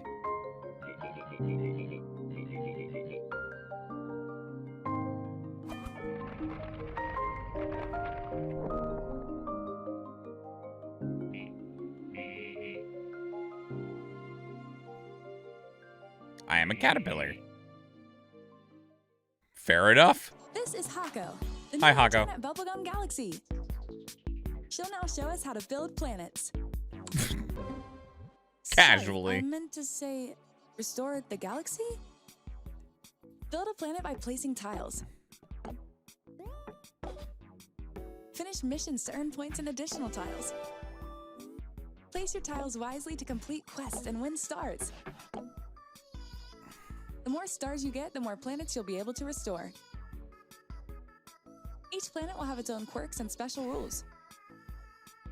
As you gather I already stats and played a prove game your like skill this as a on player Roblox. architect, you will get to know more about your coworkers. Of course, every single game is on Roblox. What is happening? This doesn't sound so good. Help Hako rebuild and save Bubblegum Galaxy. Check out the demo, available now on Steam. Oh yeah, we got the Steam Next Fest coming up soon We're too. Skull Garden Games, and we're making Sticky Business, a cozy small business simulator game where you create your own stickers, pack orders, and hear about your customers' stories. You can play the demo right now on Steam. We'd love to see your creations and hear about your thoughts and ideas over on our Twitter or TikTok. Dope. And now it's time to build the cutest sticker shop on the internet.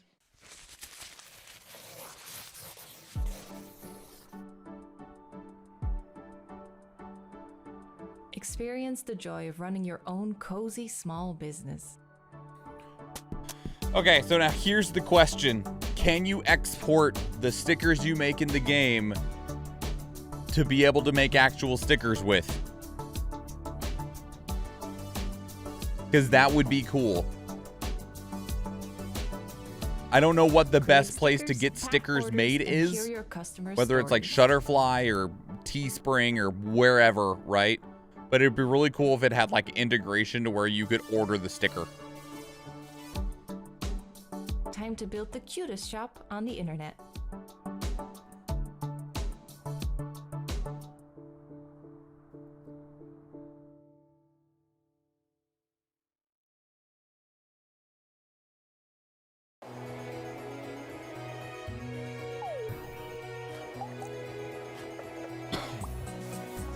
Moonstone Island is a creature collecting life sim set in an open world with 100+ islands to explore.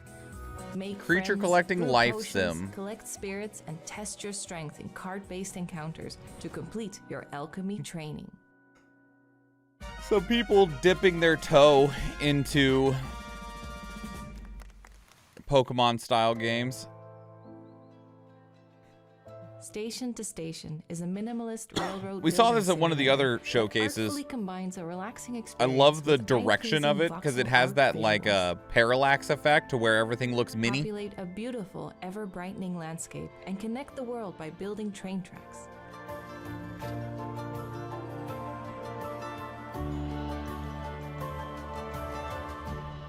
All aboard! Hi, I'm Mala.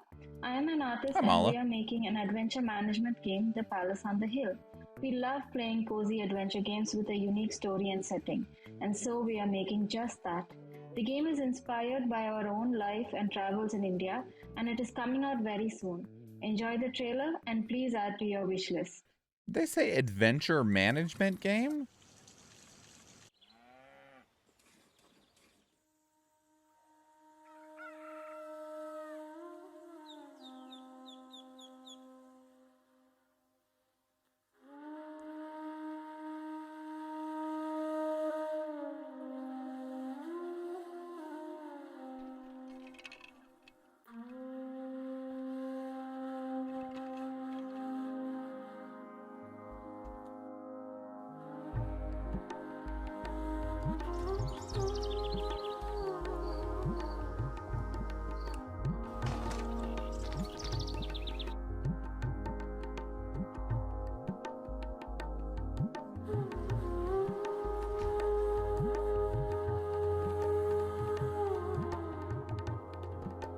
The kind you drink. What kind of tea do you serve? I'd like to take a moment to thank a few friends and partners who helped make today's show possible. That includes Devolver Digital, Sodesco, Studio Drydock, Hyperbeard, Raw Fury, and Fireshine Games. Again, a big thank you from the Wholesome Games team to you.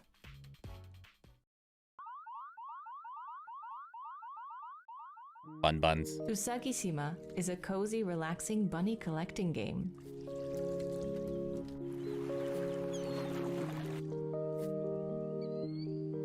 I'm not sure what Sima means in Japanese, but Usagi just means rabbit. It's bunny. Decorate an abandoned island while you discover and make friends with a variety of cute, curious bunnies. Bun Buns. God, this game is adorable. I love them.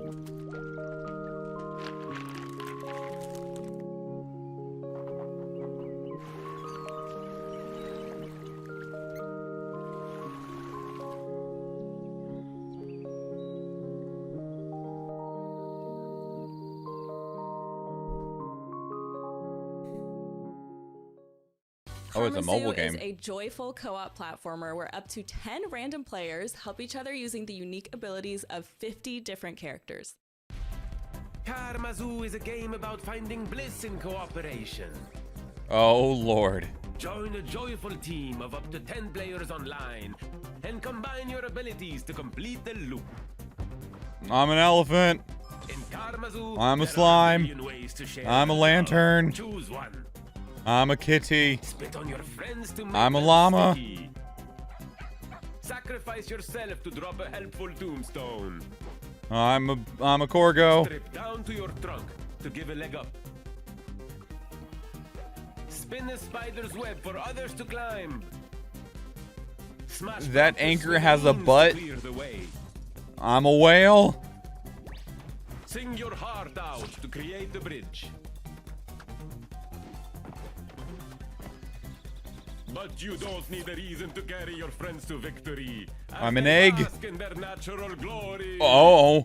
Karamazoo, a game for you. That trailer was unhinged. Oh. Hello.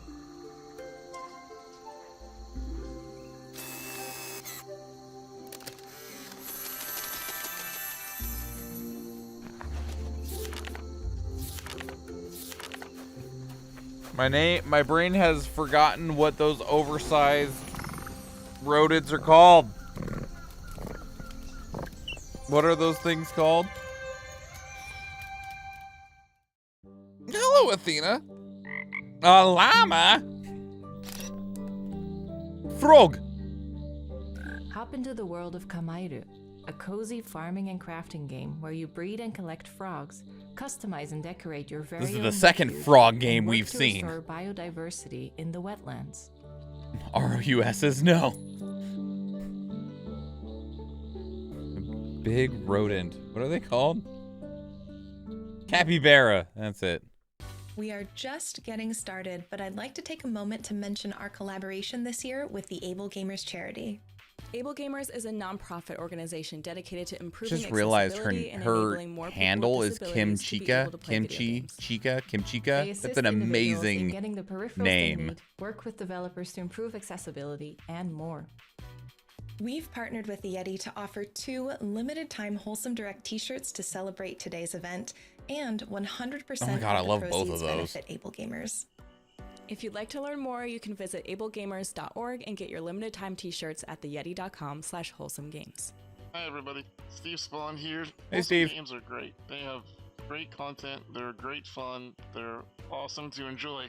But I don't think it's really about the game's content so much as it is the safe space that they provide where everyone is welcome, everyone has a seat at the table, and everyone can have fun together. Hope you're doing well, Steve.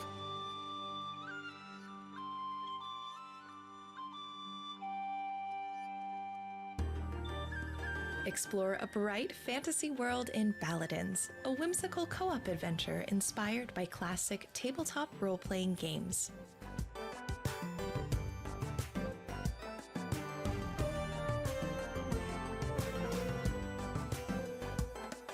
Another Steve? Well, he's Steven. I don't know if that helps or not. Play with up to 4 friends. His last name as is you meet Spawn. charming Does that help? NPCs, collect oddball items, and complete quests to unlock the secrets of the land.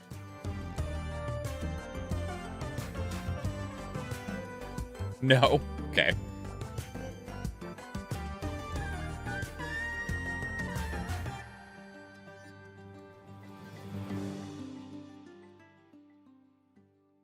I tried. The upcoming DLC for A Little to the Left cleans out the cabinets and secret compartments with 25 delightful new cupboards and drawers themed puzzles No, to kitty. discover. A along with even more charming illustrations and surprising scenarios. All fun and games till the cat comes and messes up your stuff. Speaking of the cat, Coming June what are you 27th. doing in there? Cat was just rolled up in the cupboard drawer. Henry Halfhead is a quirky sandbox adventure game about possessing and controlling everyday objects. We saw Harry Halfhead in the Day of the Devs, Today, and this Henry is the most relaxing by wild his garden. game. They enjoy planting new life and watching it grow from their care and love. They took Cappy from Super Mario Odyssey a little too seriously. Ups and downs. Please wishlist Henry Halfhead now on Steam. What if you were Hi, I'm Cappy Preeti. from Mario I'm with Odyssey, but you Gordlets, could a cozy inhabit city building anything? sandbox where you place buildings and scenery, and then little visitors called Gordlets show up and live in your world. Depending Look at on these what you build, Gordlets. They might play chess, read, drink tea, take a little nap, I'm fish, gonna roast take a little marshmallows, nap. and more. The only objective is to build and see what the Gordlets will do. And now, by popular request, the final release will have farming. Choose seeds to plant, and the Gordlets will water them and pull weeds. to By grow beautiful popular plants. request. Gordlets is coming soon. What if love was your most precious resource? Play Matchmaker in Lakeburg Legacies, a cozy management sim. Create the best couples, handle the drama, and ensure that your kingdom thrives. King, tell us, how did you make such a prosperous kingdom? I told everyone to date. Hi cozy gamers, I'm Martina. Hi. And I'm Mick. And we're the founders of Loftier, a cozy MMO game about working together to build a better living world. We're currently working towards our Kickstarter campaign, which will launch soon. Cool. You're about to watch our very first teaser trailer. I'm ready. Show me. Welcome to Loftier, a game about working together to make a positive impact on the world. You can learn skills such as hydroponic farming and sustainable crafting, go on adventures with your crew, and join the community on projects to improve the city. Whether you love socializing with friends, both old and new, or prefer playing solo, there's a home for everyone in Loftier. Popo.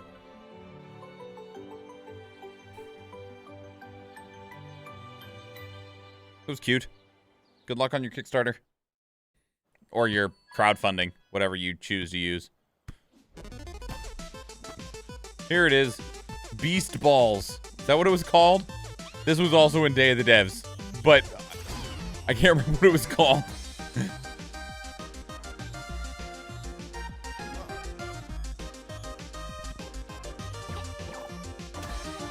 Welcome in, Divyanshu.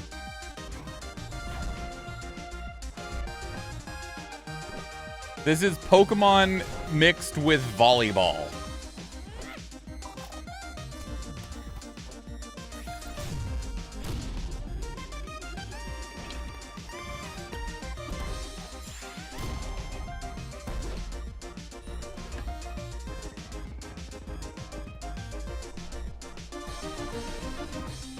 That is an appropriate response.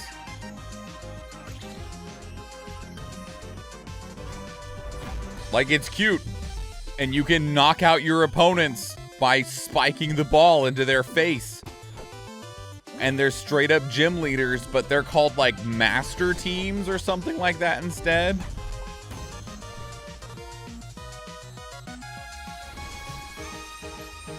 That answers the question I had from the Day of the Devs was, can the oh, it's Beastie Ball, not Beast Balls. I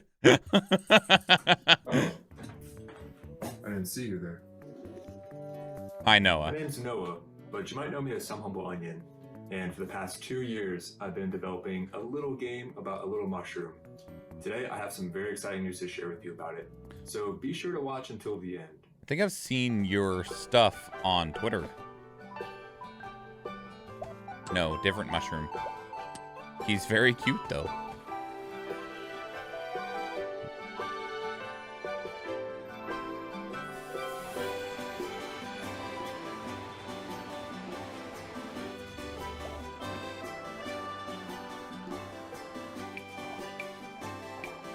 This guy sure likes the vegetable animals with the Pikmin and the other stuff he had. Alright, that's like the first frog game we saw. He was like, I just really like toads. I saw them when I was a kid and I started drawing them as little villagers. Now I made a game where all the villagers are frogs.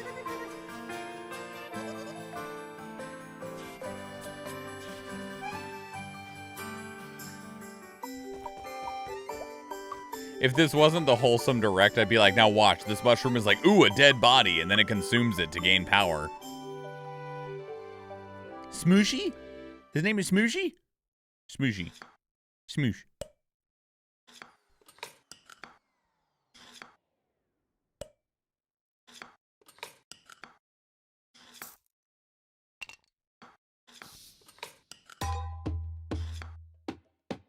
This is clicking weird in my head because of my monitors.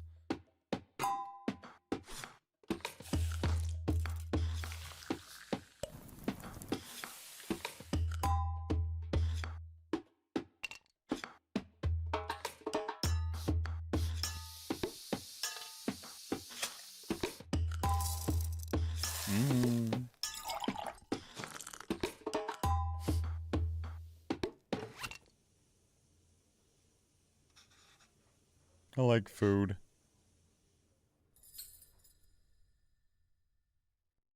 Kind of hungry.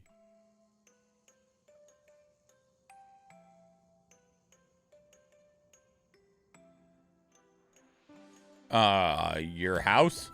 Join the iconic Little Nemo as you explore the wondrous world of dreams, Slumberland. Big In this Kirby heartwarming vibes. Adventure, you'll collect toys, PJs, and little buddies, all granting you Oh my extraordinary god, abilities. this is cute. Discover enchanting new dream domains and encounter Do you see the little baby robot that was rolling around behind him? mysterious oblivion, which only you can overcome. Huge Along Kirby the way, vibes. You'll face challenges, but don't worry, you'll simply wake up safe and sound in your bedroom. Take a quick breather before hopping back into bed to continue on your adventure.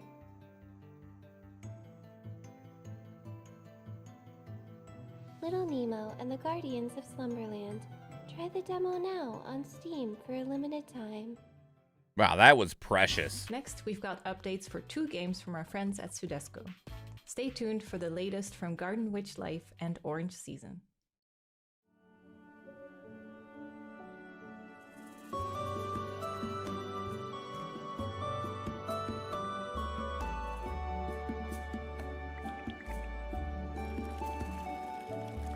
I loved Little Nemo. I know I've seen it, and I can see the cover of it, like the cover of the big VHS tape, but man, if I cannot barely remember anything about that movie anymore.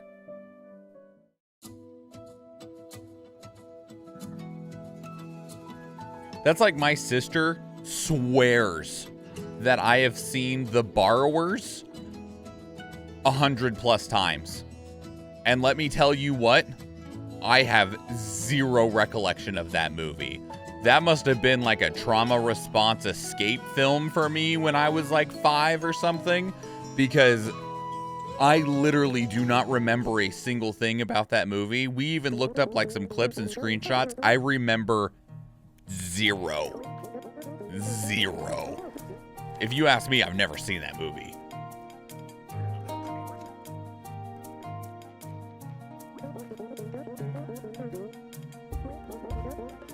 My mom doesn't remember, but my sister is like, oh yeah, you used to watch it on repeat. And I was like, oh, yeah, okay, if you say so. I've definitely done that before. I just don't remember it with that movie.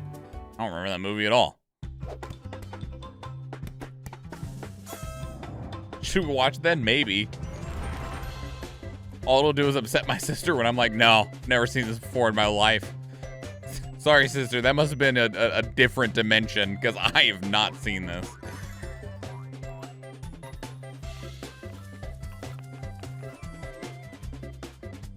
Or maybe not. I'm down to watch it. Mostly just out of curiosity if I do remember any of it.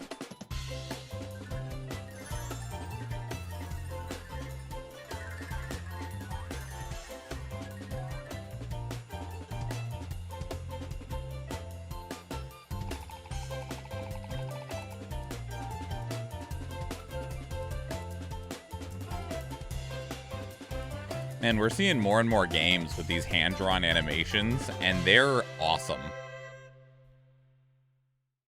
Hi, Wholesome Direct. We want to welcome you to Garden Buddies. Garden Buddies is a story-based life sim in which you help Matzi, a small apple, to make new friends, build a gorgeous garden, and learn neat techniques to better handle stress and anxiety. We love the new friends that we created and we can't wait to share them with you. Now enjoy the first Blink, trailer of motherfucker. Garden Buddies coming Thank you. this summer to Switch and Steam. Oh my god, you are cute. Do I want to help you? Yeah. What are we doing? Giving this place a makeover? Okay.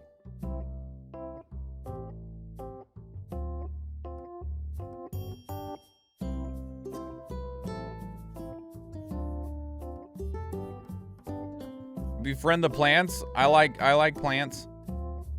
I don't know if I can make it where you can see them, but I got plants behind me. No, you can barely see one leaf right here.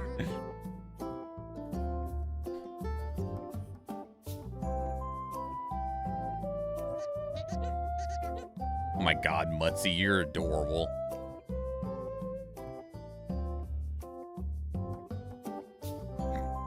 Garden buddies. God, that's cute.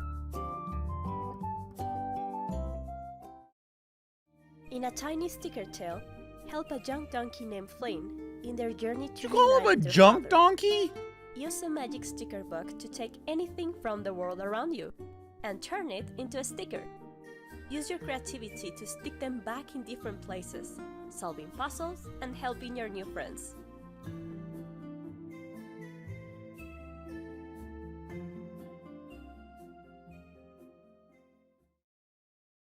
Cute.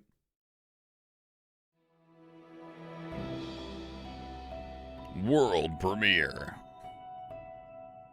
Everdeep Aurora is a small 2D adventure and exploration game that tells the story of an adventurous little cat named Shell searching for her missing mother.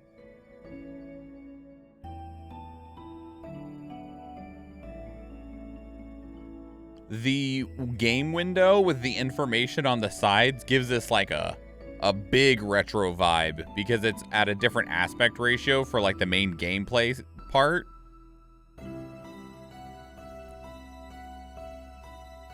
This looks like something that would have been on the Game Boy Color. Probably Game Boy Advance.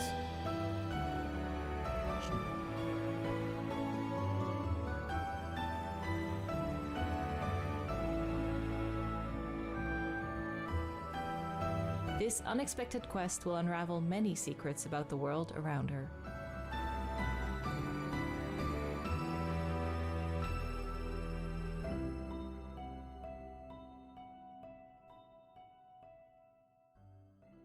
Oh, the moon. That's no moon. Not anymore.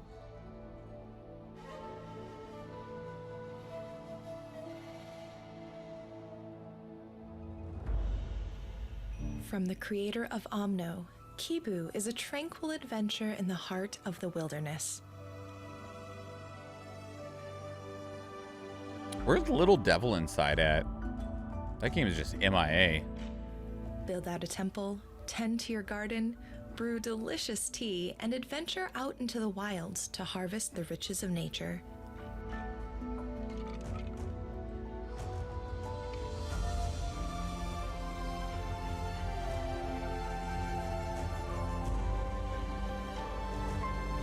Carve out your own special corner of home in a beautiful, mysterious land.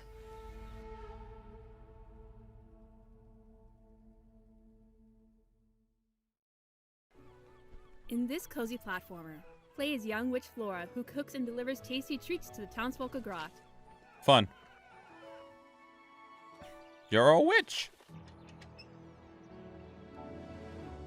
Choose a fitting recipe and gather your ingredients through different means while exploring this beautiful harbor town. Let's start with slowly roasting the mushrooms in the oven and preparing the cooking pot. Remember, for this order, you are asked to avoid anything spicy. Flora, you only have a spicy horn pepper. We can work with that. It's not in the recipe, but you can use additional ingredients to outweigh the flavors of others. Let it stir with a spark of magic, and come back in a second to collect it. now. There are It's ways to time to mitigate deliver your spice, but magical you also delicacies. could have just not put it in there. Did you hand that cat girl a bag of Get stew? ready to meet, befriend, and care for adorable puppies while exploring paradise in our next game. Welcome to paradise, or should we say puppy paradise? We It's have my a favorite ton place. of pups for you to befriend. Make sure to bathe. Man, they went. Man, we haven't had a new Nintendogs in 15 years. Time for Nintendogs. Create your own unique style. Get your friends kitted out and hunt for treasure on sandy beaches, or hike and explore. Oh my snowy God. mountains. Go on your very own adventure and explore an island full of puppies. Be sure to check every nook and cranny. Who knows what secrets you'll find along the way. Better find some more puppies. Make this island your own. Build and customize it for you and the furry locals. There's so much here for you to discover, and so many friends to make in this relaxing and exciting puppy adventure. We can't wait to welcome you to the island. The Guardian of Nature is a puzzle adventure game with lovely handcrafted art and animations. It's about a giant tree that connects the whole forest and its vegetation. You are brought into this And it's magical dying. world and play Henry, a Hi, botanist Henry. and the last guardian of nature. One day, Henry finds out that the mother tree is in danger and that he needs to go on an urgent journey to put nature back in order. Explore the world of the game above and below Hello ground. again, Cerulean. Solve solar punk puzzles and see how everything is connected. Accompany Henry on his journey. Use your ability to change in size and find out about the large Well, that's and tiny convenient. wonders of this world. Wishlist The Guardian of Nature, now on Steam.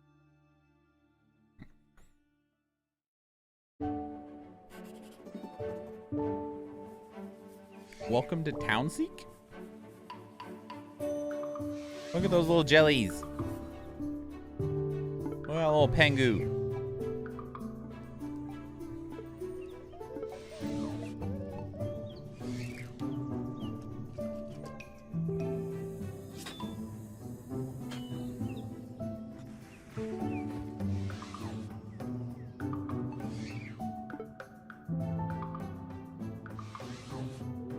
Did I say hello earlier? I forgot already. I don't know.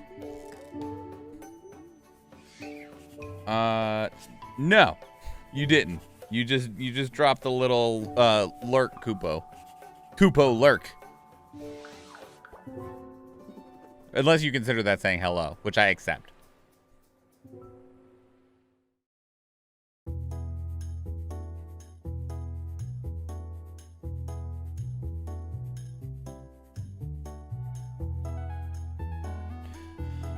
I played a game on like Congregate or Newgrounds or Cool Math Games or Candyland or something that was exactly this in every way. Obviously, it had a different art style.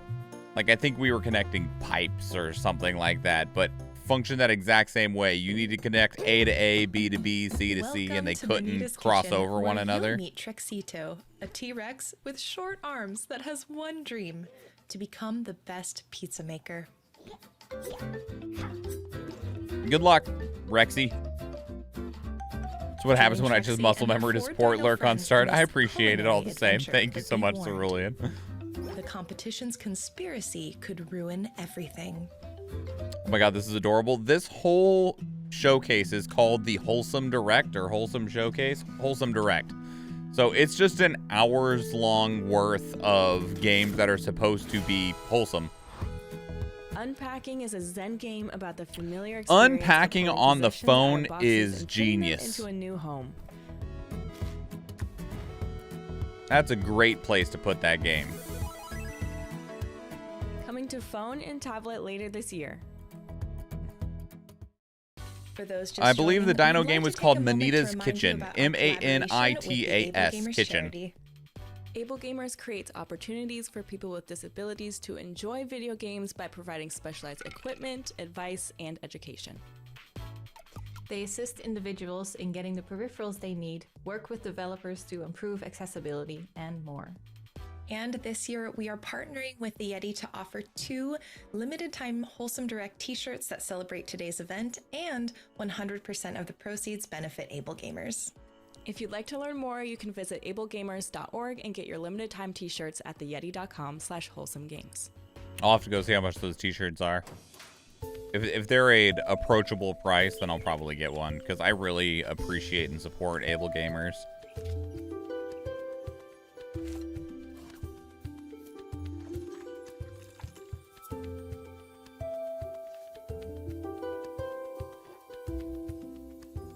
You found it? Awesome.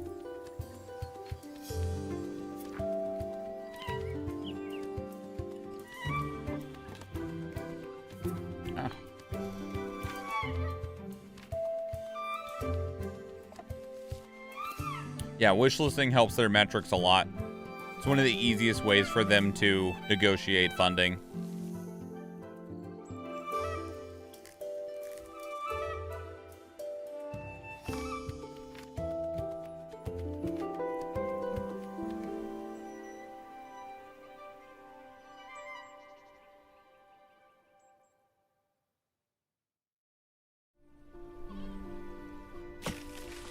Solarpunk is a cozy survival crafting game in a technically Called advanced world Solarpunk? of floating islands. That's so punk.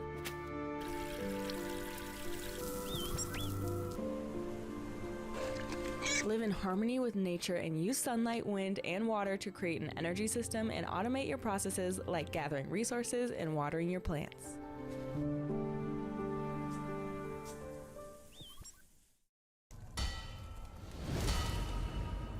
While the iron's hot. Reforge a blacksmith's village on an isle of the land's finest artisans.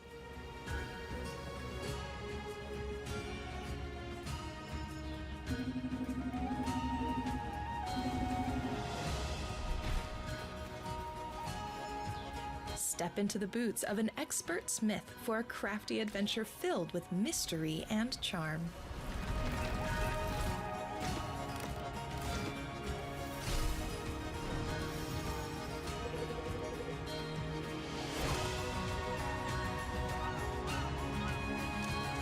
Prove that a hammer, anvil, and your wits can overcome any challenge.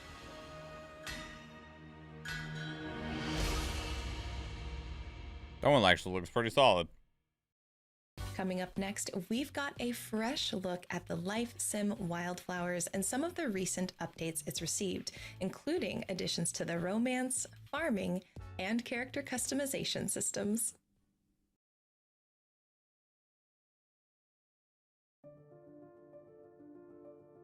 Wildflowers. Spelled very uniquely. I'm Tara, Hazel Wild's granddaughter. Nice to meet you. Join Tara on a heartfelt journey to become a witch in Wildflowers. Why the head's so big? Oh my gosh, you look so good!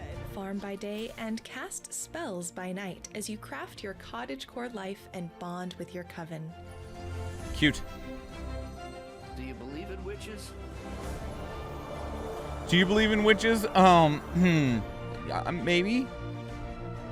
Come to know and love Tucks the fully wand voice deeper acted into characters pocket. of Fairhaven as you unravel a local mystery. I love you, Tara Wild. Look for on Apple Arcade. Come to the lighthouse, Moira. Come as fast as you can. These Another hand-drawn game. Prison. And I'm breaking out. Moira McKinnon is running away from home across the Scottish Highlands to reach the sea. Scramble over peaks, decipher maps, explore caves, and rush through valleys in time to music. Collect the stories of the hills and of Moira's past. It's like a rhythm platforming adventure game. Sushi Ben is a VR adventure game about saving a struggling sushi bar by bringing in new customers. The game also uses unique 3D manga panels to add film language to VR. Fun. 今すぐ出ていかないとこのちょっと傷んで危うい匂いのするマグロをぶつけますよ You'll have to help customers with their problems before they agree to accompany you for dinner.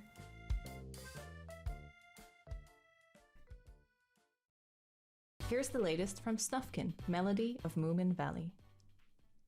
In the northern part of the world, a global phenomenon was born. Tove Jansson, a cherished artist and author, created the intriguing world of Moomin Valley, transcending cultural boundaries and capturing the hearts of millions. Moomin's enduring appeal can be traced to the story's themes of friendship, melancholy, and adventure, which have resonated with audiences across generations. Among the inhabitants of Moomin Valley, we find a free-thinking spirit and philosopher with his signature green hat and harmonica, Snufkin. A true wanderer, he has embraced a nomadic lifestyle, cherishing his independence and sense of adventure above all. When harmony is disturbed in Moomin Valley, he returns to restore the natural order of untamed beauty and rescue his best friend, Moomin Troll. Join Snufkin's adventures in Snufkin, Melody of Moomin Valley. Huh. I vaguely recognize the Moomin draw, the character. The Star-Named Eos is a first-person narrative puzzle adventure game that explores the power of photography and memory. But it looked like they were like a newspaper comic, and Immerse it's not something I was ever super hand-drawn into. World. Solve puzzles and recreate photos to relive long-forgotten moments.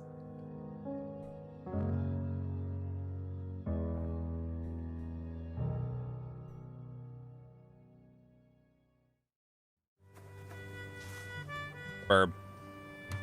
Finley. Fall of Porcupine is a unique story adventure. Follow Porcupine?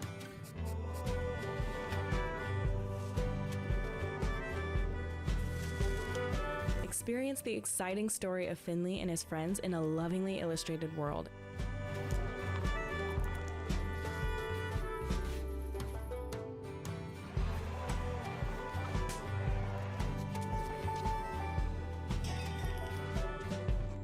Pretty sure it's real bad if you're in a lab and you drop a whole bunch of vials. Don't do that. Happy Hibernation Festival. See you in the spring. Hi everyone, I'm Kira, the community manager Hi, for Kira. Story of Seasons in the West. Here's a little snippet into some gameplay for Story of Seasons A Wonderful Life, which is coming out this June 27th. First things first, let's create my own character. For those who played the original, you can see how much more choice you have now, and so I've made the decision to make myself. You can even choose what pronouns you'd like characters to use for you throughout the game. Of course, life on the farm is nice and relaxed. This is the angriest man I've ever seen. To make it even more relaxing, with better movement, upgradable tools, and some helpful new facilities. We've also added new hybrid crops, so you can experiment and make some unusual creations. Naturally, this game is all about family, and there's so much to uncover here. I don't want to spoil too much, so let me just tell you that I've married Nami, and our daughter Mina is the cutest thing ever. It's time for me to say goodbye, so let me leave you with a quick snuggle montage. Battle.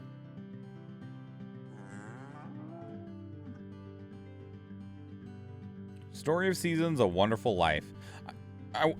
Either I've seen this game a lot, or the other game that I'm pretty sure is called Story of Seasons I have seen shared around. I left everything behind for a quiet life in Buxtonburg. Are you selling books?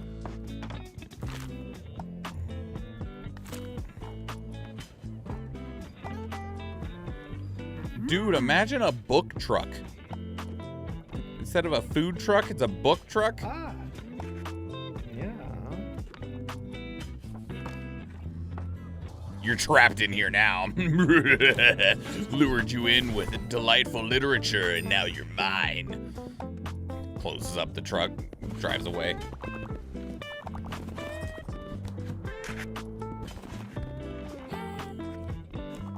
Hey.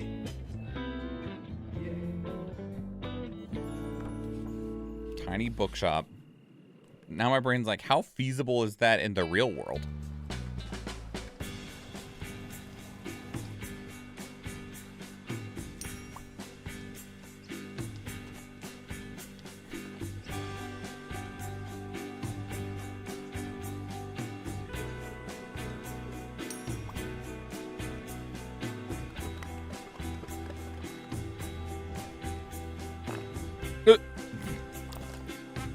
Come here.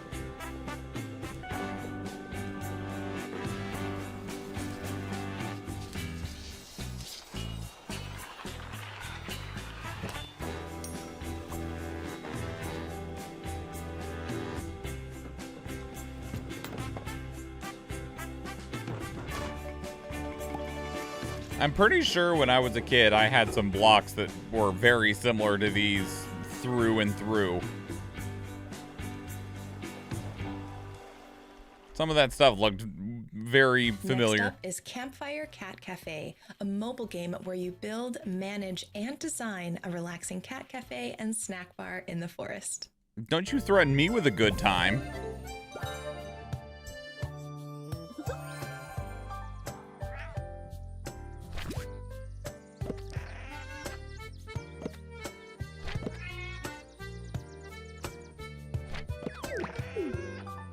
Culinary cat cafe in the forest. Campfire Cat Cafe is an idle game where you open a restaurant in a forest filled with cute animals.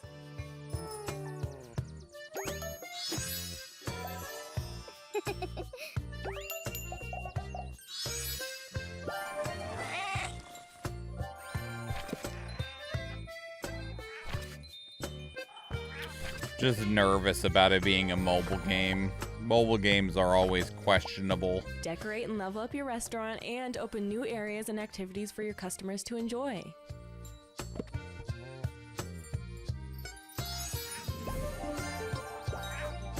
Play meow. Random Xbox logo. Hi. Soup?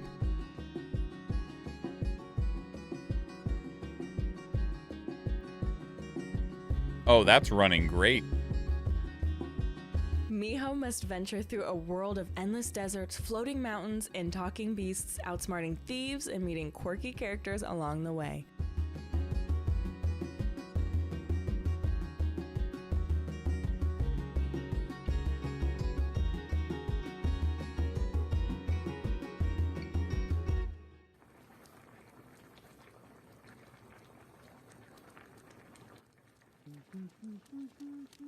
Sopa.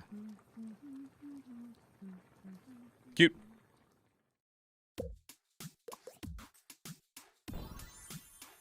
Bang. In Tracks of Thought, you're a little ladybug who's still figuring things out. And you're figuring out why no one in this train can remember where they're going. Team up with one of 7 bugs 'Cause they're suited all to dead. your own personality. Help out the passengers, settle your The train differences to in the card afterlife. battles, and learn There ain't how no to deal getting with off this conflict train we're on. together. Oh, looks like the train's arriving soon.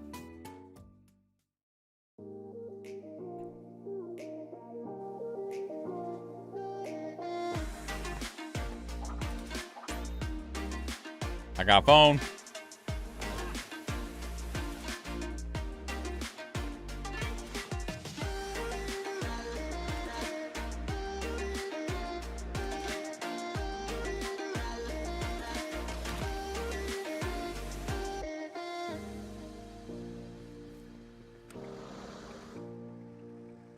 I want one of those little trucks.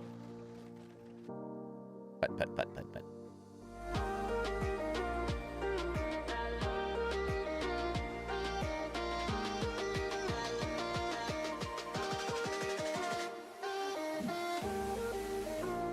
Oh no. They've come for us. The end is near. Go-Go Town. Cute. It's almost time to say goodbye. Before we go, we'd like to share even more wholesome games coming your way this year and beyond. These are going to go by fast, so don't forget to visit wholesomegames.com after the show for all the info and links to the games. I'm ready. Cattle.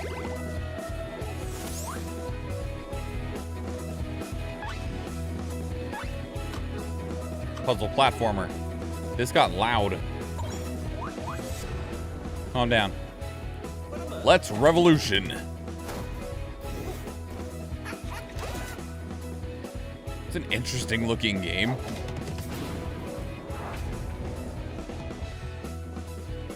Diluvian winds.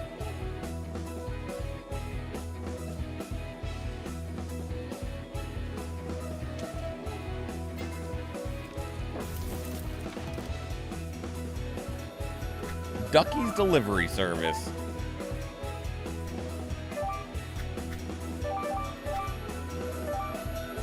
Good shots.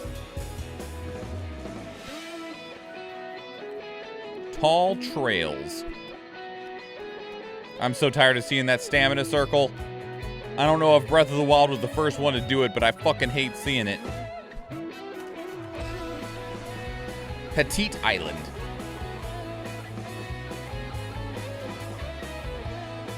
This is adorable.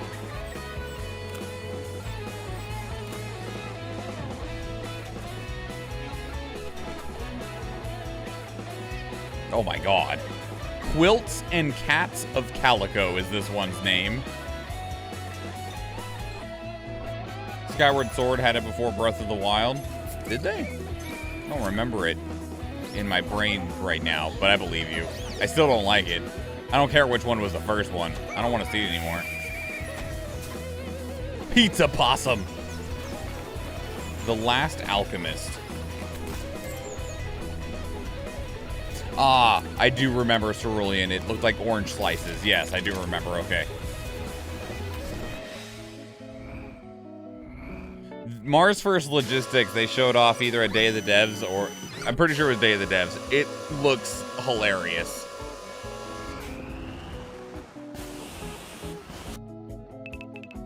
Fishbowl.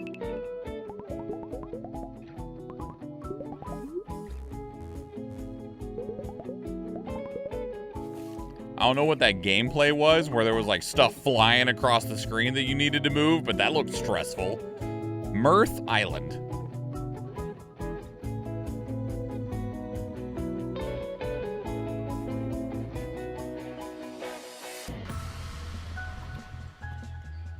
Garden Life. That's quite the aesthetic. Wow, that was cool.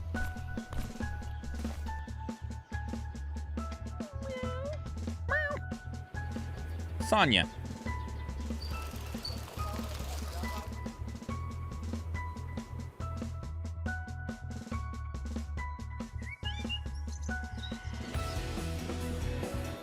March of Shrooms.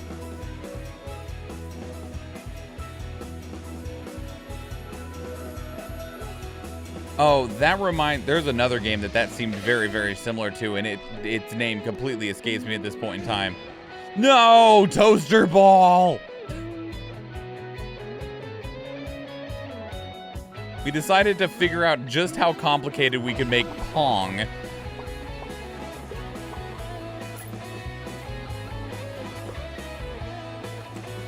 Town Frame.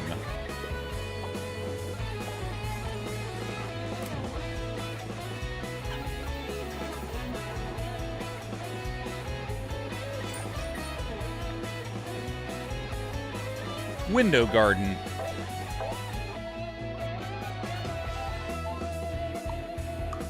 Word Factory.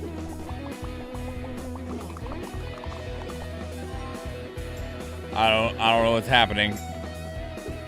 That was a whole lot real fast. Oh god. Life After Magic.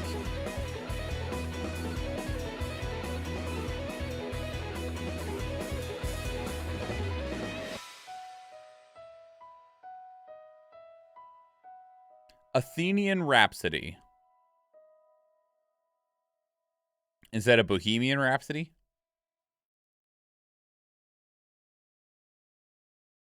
And that brings us to the end of our program. Remember to visit wholesomegames.com for links to every game featured in today's show. We'll see you again next year for Wholesome Direct 2024. But before we go, here is one last game we hope you'll love. Oh, we love one last games.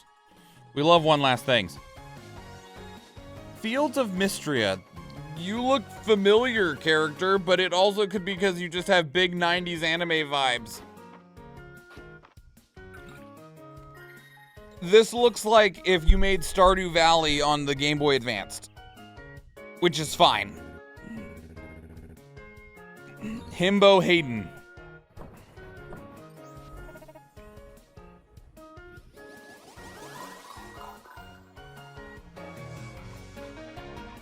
Looks like Sailor Venus. That's probably it. 90s anime vibes. That's when some bro's gonna be in here and be like, Sailor Moon came out in 1987, bro, and I'll be like, oh, God, stop it.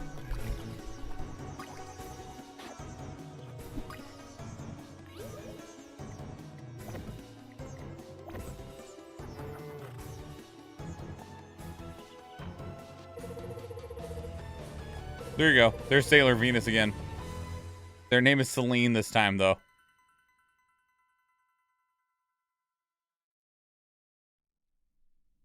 Bye. Oh yeah, I forgot. Yeah, that's it. That was fun. Okay, we needed to go look at those t-shirts. Did they put a link down here? They did not. It was on Yeti something. Yeti Wholesome t-shirt. That's a hope, isn't it? Oh, God darn it. Yeti.com something or other. Yeti.com/wholesome, maybe? Nope, darn it. I don't remember what the thing was now. They might not be there anymore anyway, because it was this showcase was on Saturday and it is now Thursday. It was Yeti.com something. I know it was Yeti. Yeti t-shirt Wholesome Direct. Try that one. It's the Yeti. Yetee. Yeti. Oh, they're $15. I'm not gonna order one right now because I'm like here and stuff, but I'm gonna move this window over here and I will totally pick myself up a Wholesome Direct t-shirt. I'll pre-order one of those. Okay. Now, with all that said, am I on the right Sega channel? So the RGG Summit, Ryuga Gotoku, which means like a dragon. This is starting in about 40 minutes. This is the RGG showcase for their upcoming games. The two of which we know are going to be here is Like a Dragon Gaiden, The Man Who Erased His Name, which is a extra game that seems to be focused on Kiryu. And then we have also Like a Dragon Infinite Wealth, which is Like a Dragon 8, which continues Ichiban's story. So we have about 40 minutes until then. There was something on Saturday that was live before the Wholesome Direct was. But I don't remember what it was now. Let's see if I can figure it out. Because there was something before it. No, it wasn't the Future Game Show. It had the word future in it, though, but I don't remember what it was called. I wonder if it is on... I wonder if it was listed on Jeff Grubb's Future Game Mess. Oh, God. So many notifications. Jeff Grubb.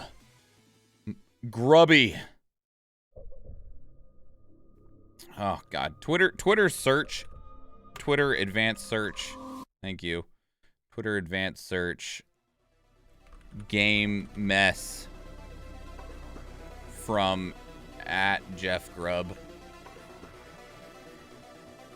@Jeff Grubb. No, you didn't have it on here either. What was it?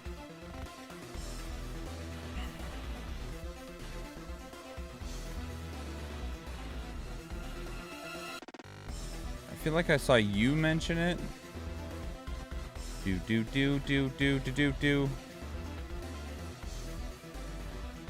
Need to go back in time.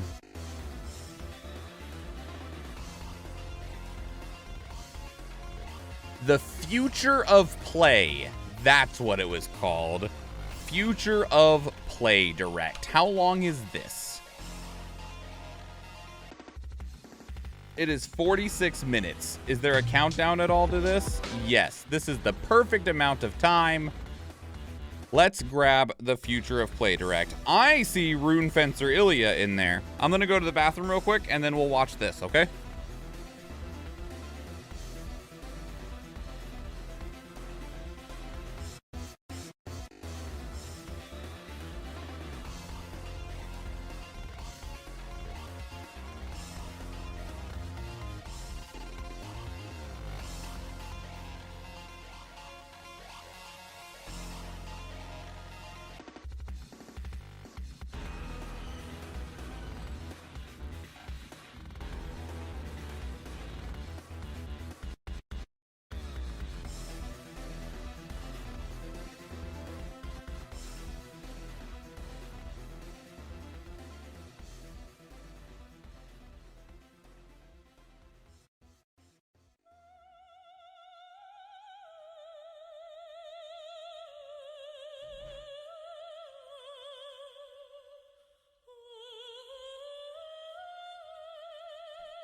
Okay, so this will take up the perfect amount of time between now and when the RGG Summit starts.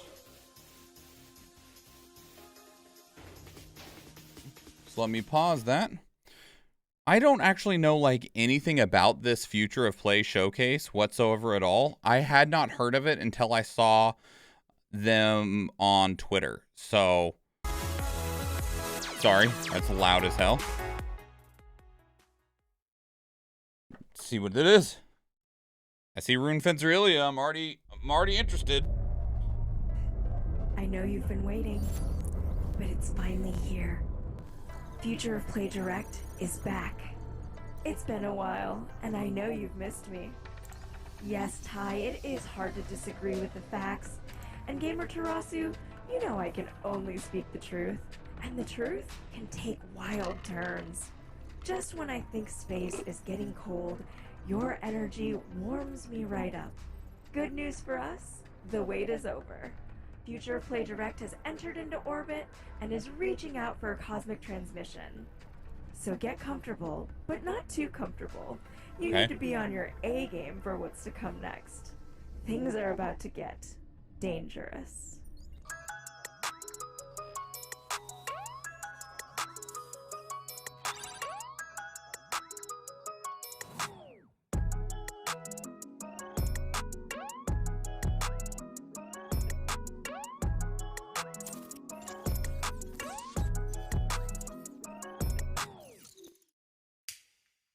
So, you're the one that spoiled brat with daddy issues was worried about. Nobusaurus sent you that, huh? And you are? Kenny fucking Lawrence. Okay. Is that a name we're supposed to know, or? The one and only Yasuke, huh? He's out of his damn mind. Let me tell you a little story. I really don't care. Yeah, I like Patriots. It's like a speedrunning parkour style game. You got a sword. Do you use it? There we go. That's what kept me on. But how lucky I was to get an invitation for a different kind of job. Oda gave me a gift. One of those Dan Ketsu things y'all have. This is all alpha footage. For me to get in on the fun. Even if we're not yet strong enough for Oda, this is still our step forward. So I would let someone like you get in my way!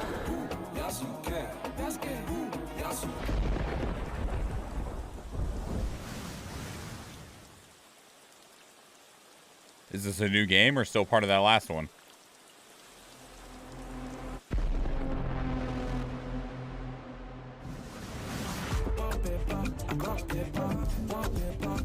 I think it's still part of the last one just based on the art direction.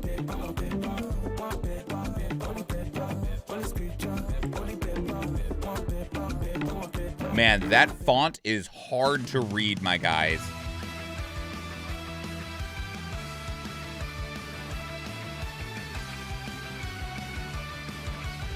The volume level of these is all over the place.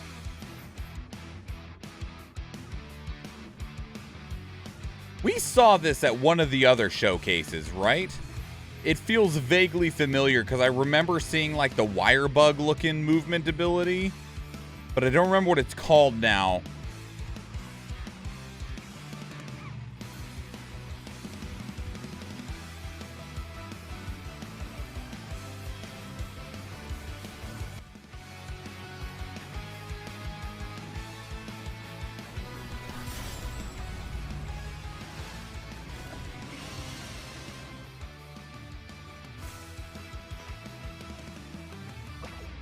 Atomic Picnic. Okay.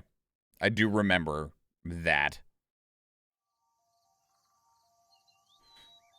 That's a game that I feel like is cool conceptually, but whoa, the resolution. Welcome to the Did you guys make a Nintendo 64 game? In this 3D platformer, you play as Finn, a young dragon whose unhatched siblings have been kidnapped. Again, we got Explore densely packed worlds full of puzzles to solve, challenges to overcome, and treasure to discover.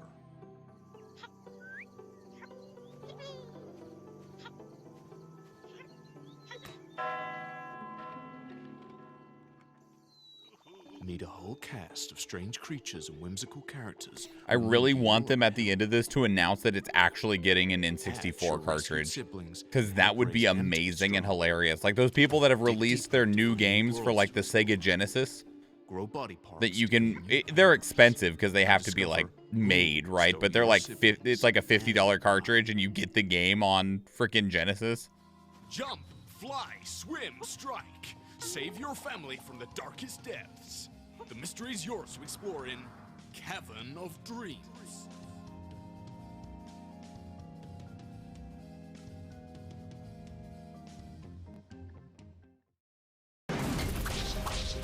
There's Rune Fencer, Ilya.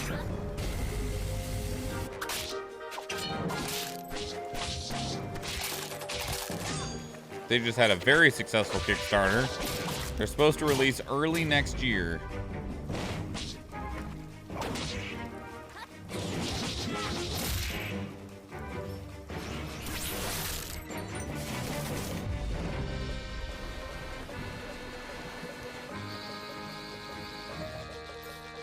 It's got a fishing minigame. It's got giant capybaras.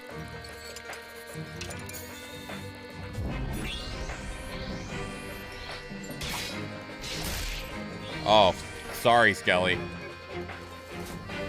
Kinda. Well, that's one way to do some platforming.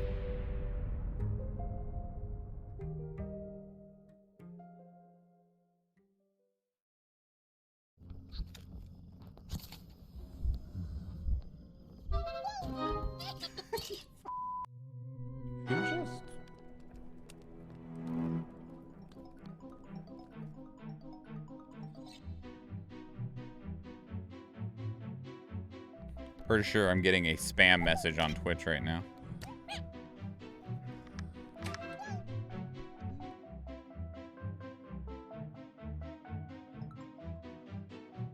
Well, I have a fish in a bottle. I have 2 bottles in the eyeball.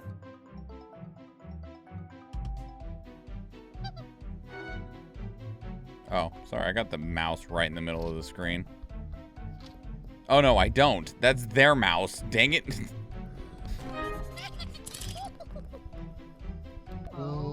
Pete? Can we check Pete's inventory real quick, bro? Because, like, I mean, what? Wait, why is there? Is this like a weird social deduction game? Whoa! Oh my god! Yes, it is. Flower and laboratory. Flower. Shut up.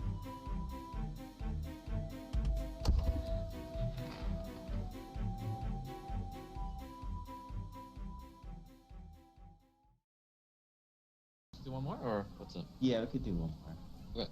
We can do one more if I'm not human. Hey, Fender. It's good to see you. Hope you're doing well.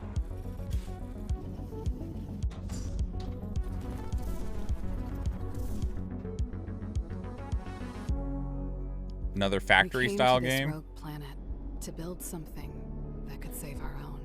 I miss hanging out with you on the AK Underground, time. we discovered something beautiful. What time is it for you right now, Fender? It's 6:30 here in Alaska. And a mystery we couldn't explain. I have a real-world job and have to be up. Ew, that's way too early.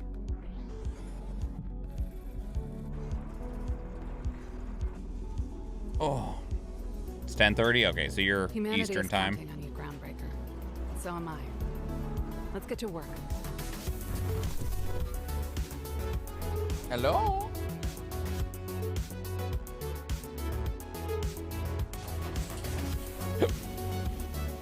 Well, thank you for stopping by. I appreciate it a lot, and I hope that you get some good rest.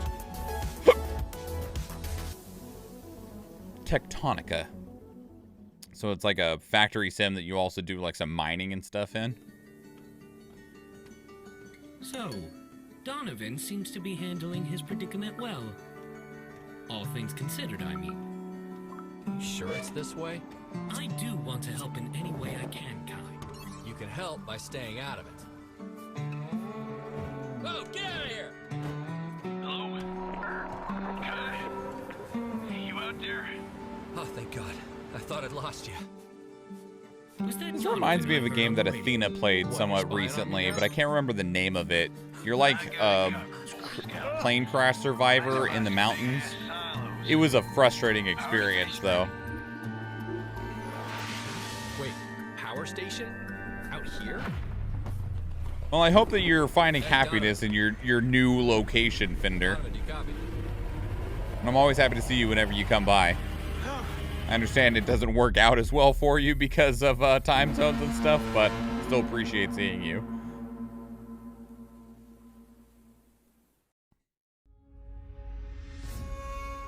We saw this at one of the other showcases as well with the giant chicken house.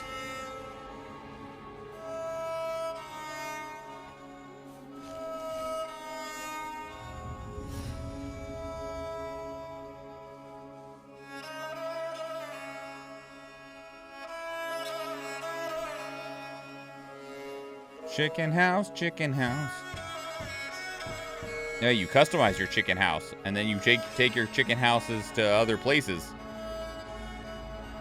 I don't know what you do from there, but I know that you do that much. I know that you build a chicken house. And you can fill it with stuff. And then you tell your chicken house to get up. Maybe it's a turkey house? Pheasant house. I don't know. Game's called Rekka.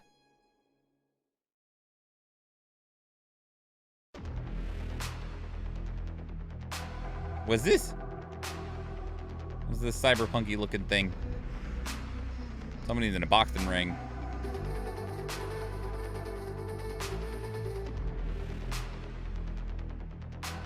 Oh, that looks bad. Visual novel? Oh, no.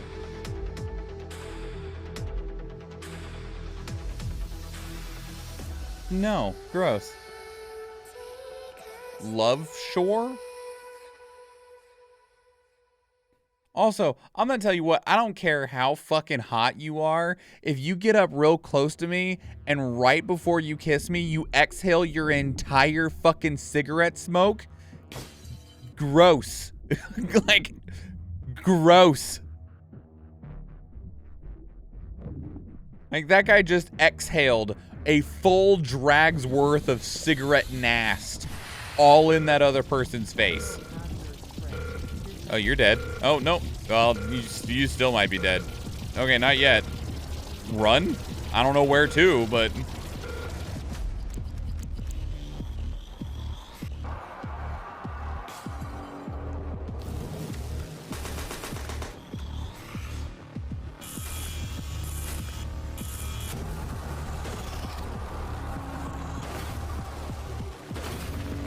Don't let it touch you. Become a better shot.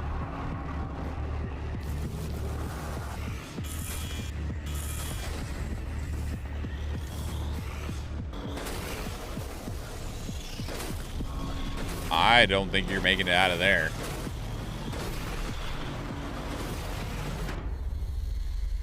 Demon Spore. That's a neat looking game.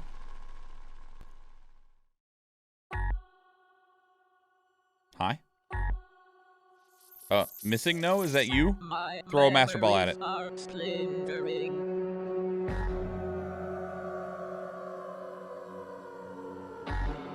Who are you? I don't know, dog. Who are you? You become my lover and break a heart. Set us free from the brightest heat.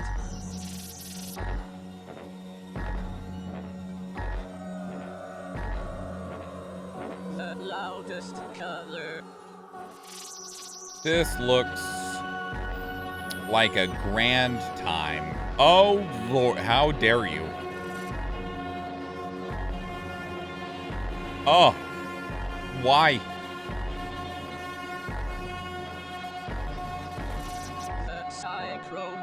I'm uncomfortable.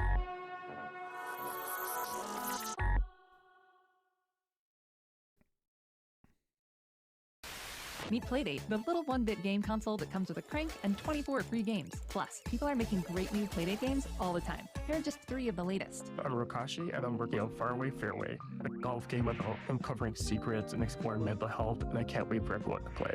My name is Gregory Covas. This is Cord, and we present to you the rhythm game, where you move and shoot on a beat. My name is Spencer Garwin, lead game designer of Quantum Phantom Basketball. Long-range shooting, high-flying, slam-dunking, hard-shoving basketball fighting game action. What? Learn more about these games and so many others at play.date/games.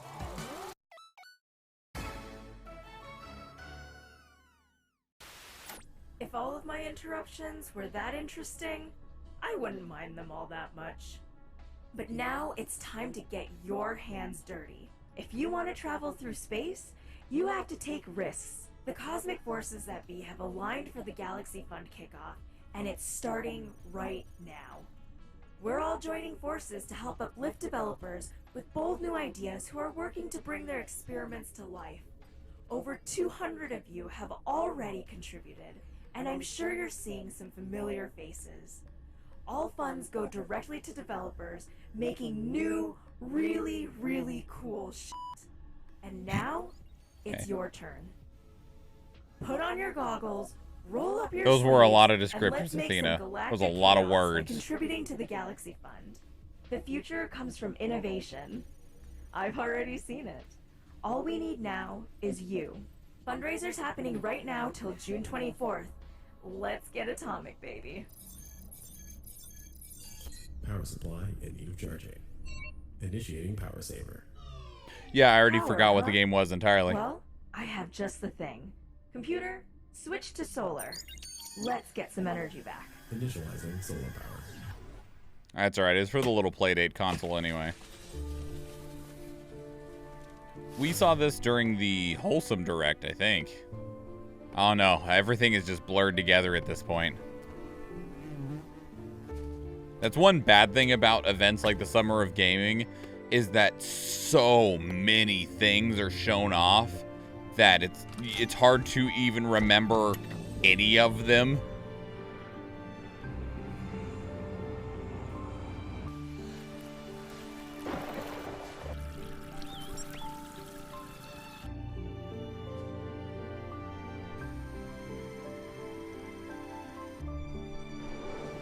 Yeah, Solar Punk. I think we just saw this during the Wholesome Direct. It was alright looking.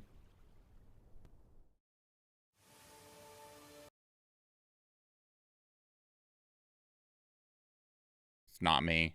The audio it cutting out is not me. This trailer just didn't get audio, apparently. It had it for a moment. Does it come back? Okay.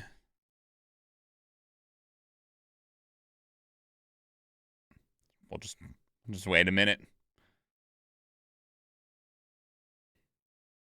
I don't know. Are we on the actual... We're on GameSpot.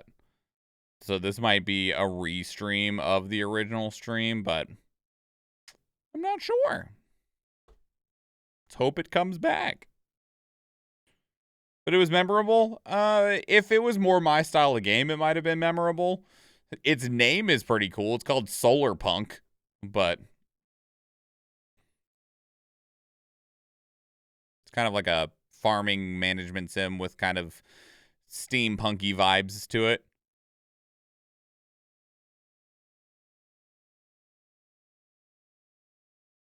All right. Can we get audio back now? Or am I going to have to go look for another version of the... What is this? The Future of Play Direct? And we're back. I wonder if that music was copyright or something.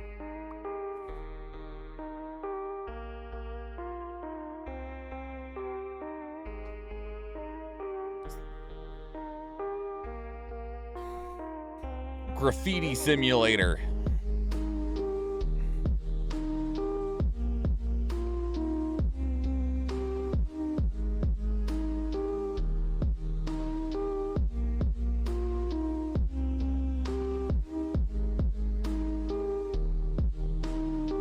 Oh.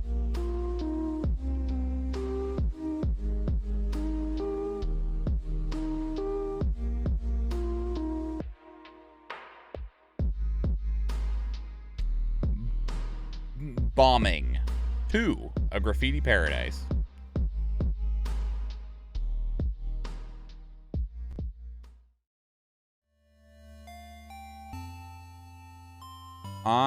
In stairs and time? I think that's what that said.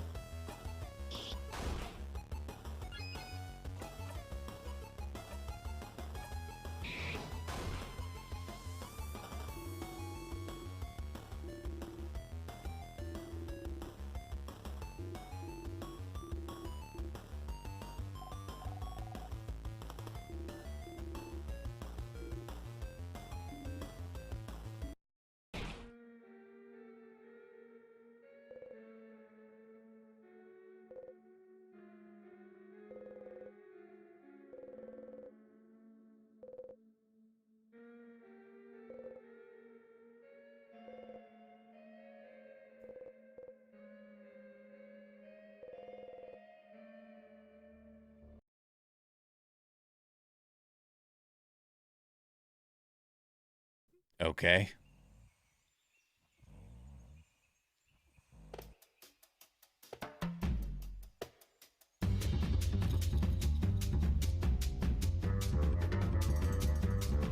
Hermit. Pig. That is not Master Yoshi. And... oh, man, I can't remember the pig's name from Dragon Ball. I can see him. Wishing for Bulma's panties, but I can't remember his freaking name. It's gonna bug me now. Pig. Dragon Ball. Oolong. That's his name.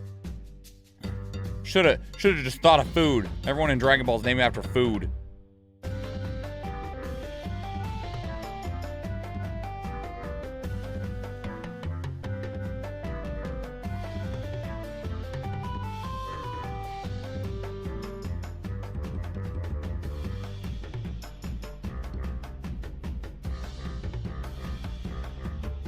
We got Roshi and Oolong out here beating up animals, saving the town, going on adventures in the mines.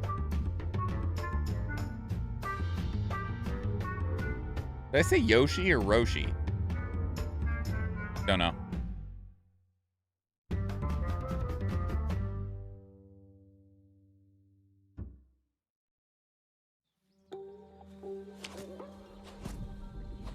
Yeah, a whole lot of the Dragon Ball characters are named after food.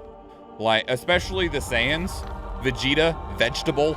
Kakarot, carrot. And he wears orange like a carrot.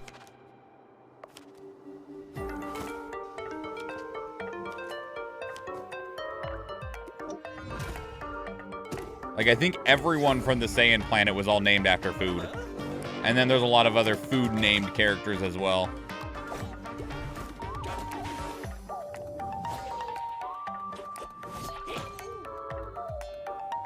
Yeah, Gohan means rice.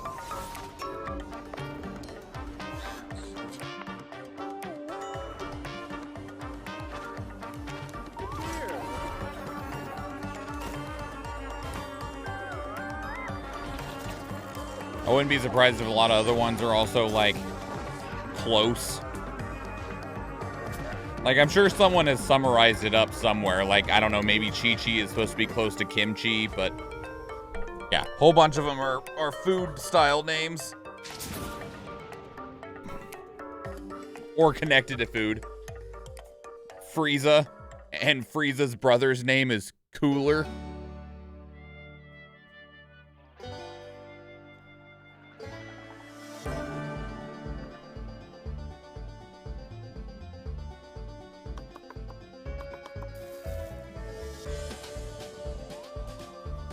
Bulma's family is all clothing. What is that? Doesn't matter, we flew away. That's probably a good choice.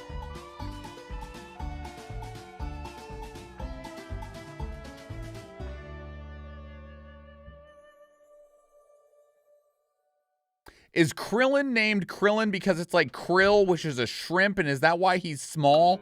Because he's a shrimp? Damn it. I don't even know if that's true, but I'm angry just thinking about it.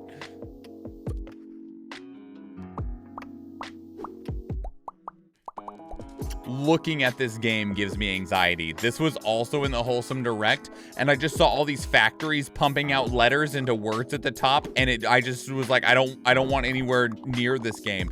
If they didn't have it sped up, because I'm pretty sure a lot of this, they've increased the, like, they've literally sped it up, but just looking at it makes my chest tighten.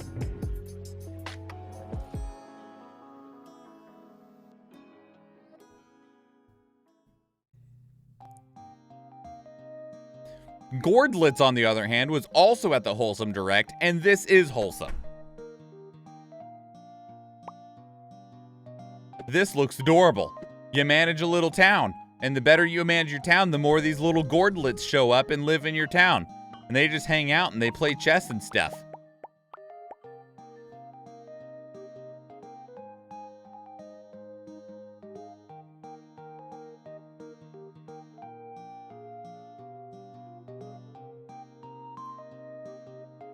I want a Gordlet. I'm fine. Revolutionary bump slash combat. It is not revolutionary. How dare you? We had it in literally like 1983. It's called Ys. Ys 1 and 2 were literally the first action RPGs in the world, and they used bump slash combat. It was revolutionary then. It is not today. Like,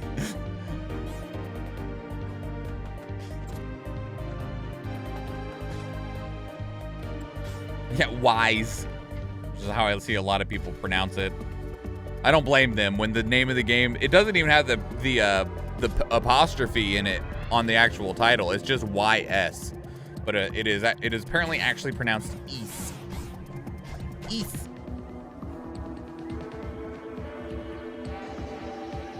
I mean, I think it's perfectly fine that they're making a bump slash style game. That's perfectly fine. There aren't many. But that said, don't call it revolutionary. It's like reading classic books in high school that were important for the time. The Great Gatsby. Why did we have to read The Great Gatsby? Of all of the books, there's plenty of other ones that I understood. Stories tell of a time when the skies were lost, when we could no longer build among the clouds. We had forgotten how to gather distant Like, I remember we spent a not small amount of time reading and talking about the Scarlet Letter, and there was a reason to read and talk about the Scarlet Letter, but I do not remember much reason to talk about the Great Gatsby. We must defend ourselves. We must seek out and defeat our enemies.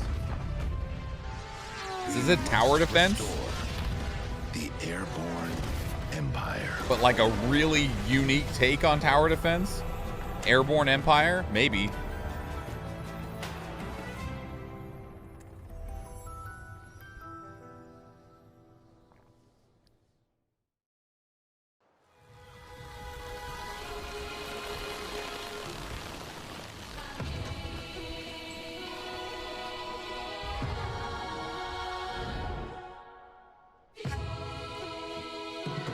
Fucked with my brain when they zoomed out like that. Where are we going?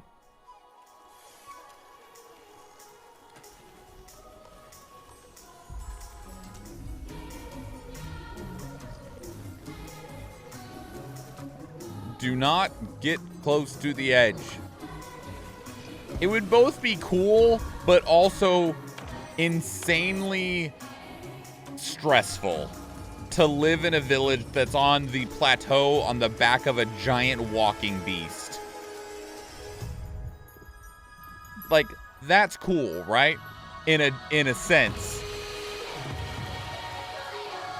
But I would also be continuously nervous. Yeah, what if it has an itch? What if he's never rolled over in 237 years since we've been here and been keeping a record of our time on his back.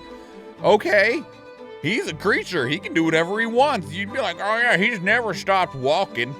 Stops walking, rolls over. What if he trips? What if he stumbles? You're all dead.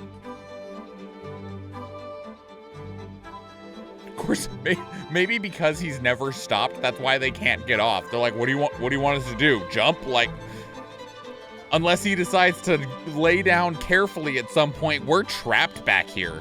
Like,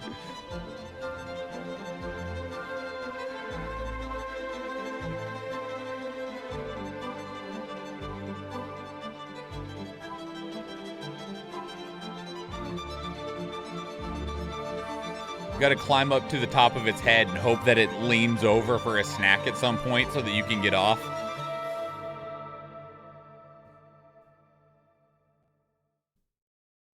Building, breaking, building again. We're always climbing to new heights, trying to find the best ways to express ourselves. You know, I built this ship. How we doing on time?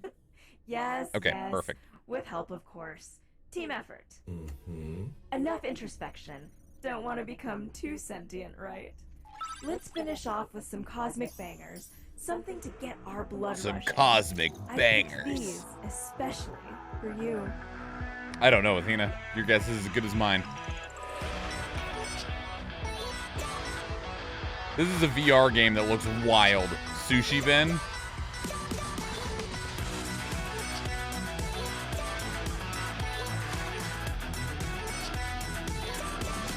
The Brew Barons.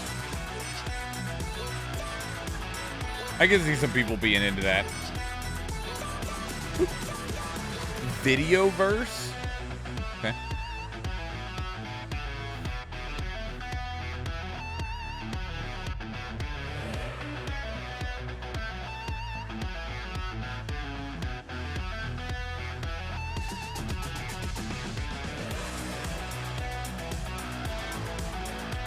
Ascend. I like that art direction. Kind of Zelda-y puzzles. Shishingo, learn Japanese with photography.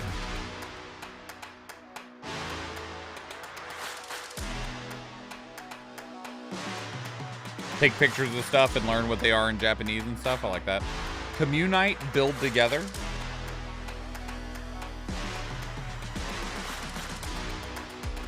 Bugaboo Pocket. Bugaboo. Grimfield Mystery.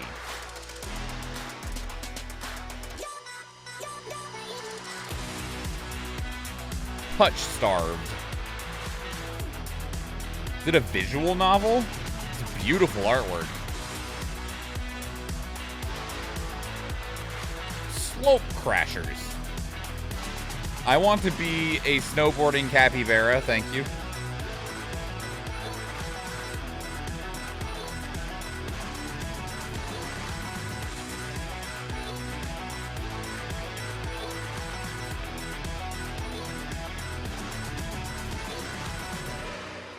That was a fun closeout. I like the way that they ended this one. Time. Duty calls. Need Bye, to continue Glitch. looking out for the best the galaxy has to offer. And although Future of Play Direct is exiting transmission range, the show isn't over. There's a Steam event going on right now where you can find all of these cosmic bangers and more. Plus, there's a whole other world out there. Their hair is Wholesome one, in distracting fact. around the mask. And trust me, Their you whole don't wanna miss it. everything Let's is steamroll into the future together. Melios, signing out. weird. See you on the other side, dear player. All right, that was cool. I'm actually a little bit surprised with that. I've never watched the Future of Play Direct, at least not that I'm aware of. And even this one kind of snuck under the radar on me, but it doesn't help that there's also something called the Future Games Show. So that's probably why this one's always like snuck by and stuff, because it's just got such a name that's so similar to something that I believe or at least feel is much larger than this one.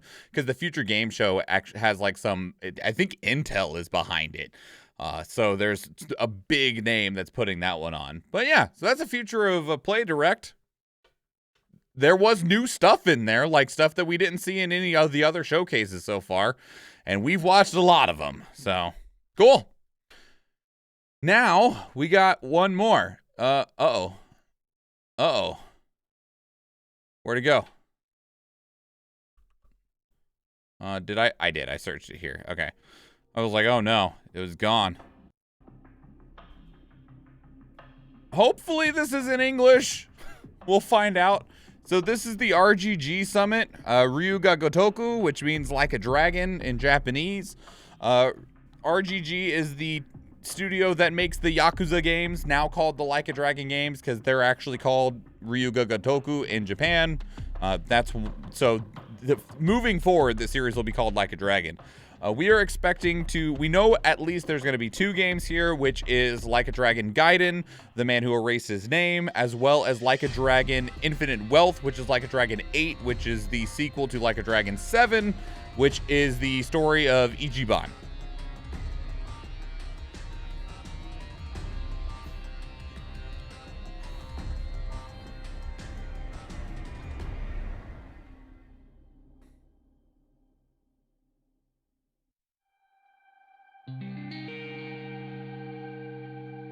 Yeah, Best Boy Ichi. We saw a mostly cinematic trailer for Infinite Wealth at, I think, the Xbox showcase. They all blur together at this point. And initially we couldn't even tell that it was Like a Dragon 8 because it was so frickin' confusing.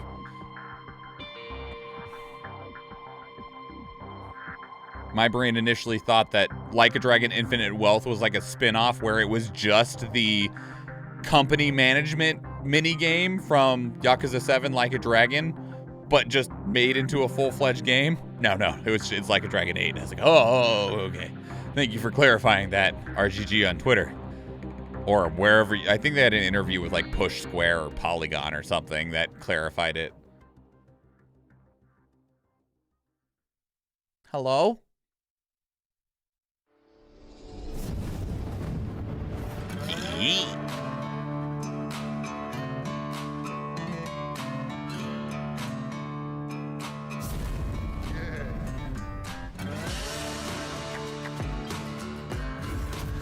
Ichiban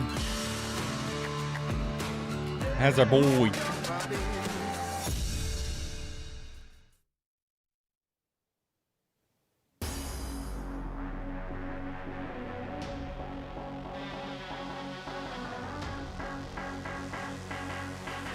This is extra as fuck.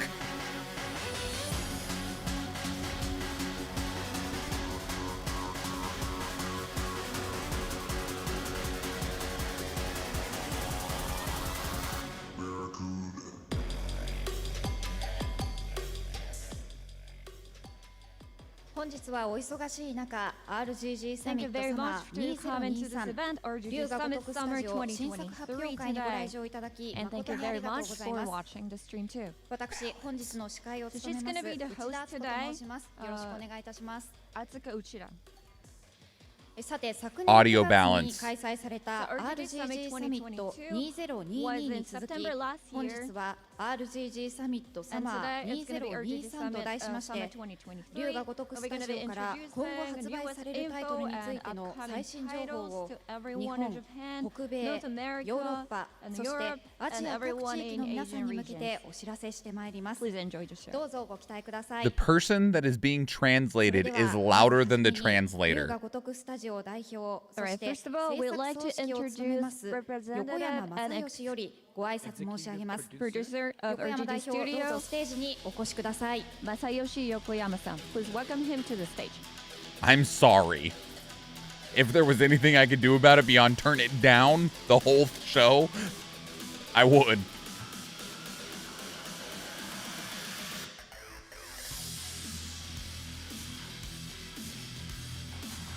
Alright, so he is the Masayoshi Yokoyama-san. Hello. I am RGG Studio executive producer from Sega, Yokoyama. Thank you very much for watching our RGG Summit Summer 2023. Today we will be talking about Yakuza Like a Dragon 7, Like a Dragon Gaiden, A Man Who Erased the Name, and also Like a Dragon Infinite Wealth. And we'll probably be taking around 45 minutes, and we'll be going ahead and giving you guys more information with the cast. 横山さん、昨年に引き続き2回目の RGG サミットとなりましたが、本日は発表する内容が盛りだくさんだと聞いております。まあそうですね。まあ去年の9月14日だったんですかね。Help me. Is there any chance that it's better on Twitch? Last year, I think we on Twitch. Shut up, me. タイトルとしての存在という形で龍が如くセブンガイデン直した。More today. They're excited for it. まあ驚いてもらうように Probably the fans are No. surprised, but we actually plan to make you guys surprised. So It's not better at all. the development is actually going まあ今日 smoothly. ちょっとご視聴いただいている方 I was hopeful. I think for the people who's watching this doesn't know exactly. The chat is also people complaining about all of it. A lot of people are here, and probably the creator, the devs really want to just release and show you guys exactly what we have in the oven. So hopefully this excitement could be passed on to the people who's watching. So which title are you going to introduce? Turn them the fuck down. We're announcing we're giving you more information about the one that's going to be releasing first. Yakuza Like a Dragon, Gaiden, A Man Who Erased the Name. Here's the trailer. Content of the video are still under development or not reflective of the final product. This is Like a Dragon Gaiden, The Man Who Erased His Name.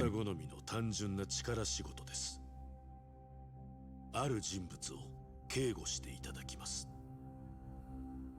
頼みましたよ。コードネーム上流。大丈夫か？ええ。お待たせしてしまって。トラブル発生。車はまだか？到着まで3分。何があった？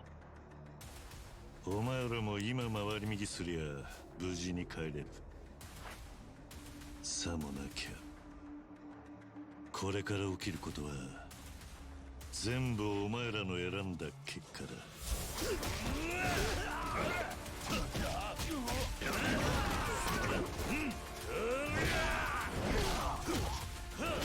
Kiryu still just beating people up. Oh, sorry. Joryu beating people up. You know, if you wanted to hide yourself, I feel like you should have picked a better name that's not quite so close to your name.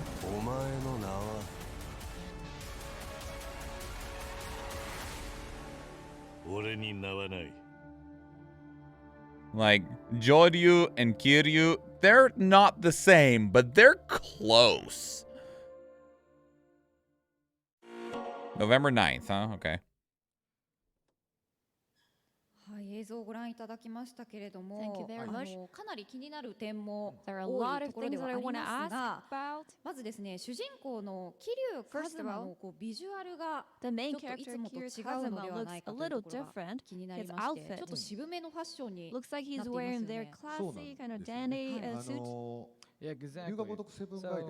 So, like a dragon, Gaiden, a man who erased his name. So Kiryu Kazuma is a man who actually lost his name. What that means is in Yakuza 6, for people who played Yakuza series up to 6, if you know, at the end of Yakuza 6, Kiryu Kazuma is supposed to not be living. He's supposed to be dead. So that's why he doesn't have a name. To protect his loved ones. That's why he can't show his name. So that's why. So, like a man who previously was known as Kiryu Kazuma. So it's the story about him. So that's why he's not wearing the classic red shirt, gray suits, but a different outfit. So good enough for Clark Kent, right? Put glasses on him and wear different clothes. No one will know who you are. Secret organization. That is an incredible emote, Athena. Why? He's not like wearing some like flamboyant, like the crazy. But he's wearing more like a dark suit. He's trying to, act like he can't expose himself. So that's why no one can tell because he's wearing a sunglass and black suit. No one can tell that he's Kiryu Kazuma. So that's why he would be wearing a suit と like あ that. る組織とかとある事件っていうのも So こう一体どんなエピソードになるかというのは the 楽しみなん incident, ですけれども、 she's これ very ゲー excited ムプ about レイ them. の方でもこれまでの龍が如く But シリーズ also in の the アクションと gameplay in the は video, 異なる it ものがた looks くさん入 like っているとい there うこ was となん a ですよね。 different game fighting style Yeah, from that's the right. previous seasons. I'm just checking That's Twitch right. chat That's right. because I'm curious. So usually Kiryu Kazuma has that street fighting, Yakuza style fighting, punch. Thanks for fixing audio. It is not better. But there was a little more different thing that it showed. But it's not like a skill that he has, but he actually has some kind of spy action elements in this game too. So today, I would like to showcase a cool battle scene. Actually, this There video is a was member of recorded Sega that is yesterday. in the chat This is the newest that said info. that they're trying to Exactly. So address let's it. go ahead and show the two styles of the battle actions. So first, one video. Let's go. There is a member from Sega in there trying to rebalance it.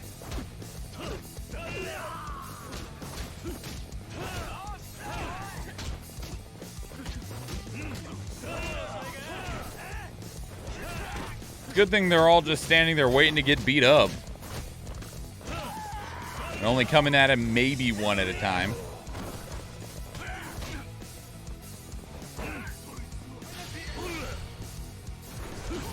That dude's dead. Yeah, his face exploded with blood. He's dead. はい、こちら今ご覧いただいたのが王流スタイル。 What were we this whispering about? video showed the Oryu style, the Yakuza style So battle Yakuza action. style is usually so Oryu is the actual tattoo that's shown in Kiryu's back. So that's why we call it Oryu style, aka the Yakuza style. So what I'm saying about this is like the street fighting style. It's most of it is like physical contact. It's a little better. The main Not style great, of this but better. fighting style. So if you have played a lot of the Yakuza series, it's the classic, the fighting style of Kiryu. But there's one more different battle action. Let's go ahead and show that video right now.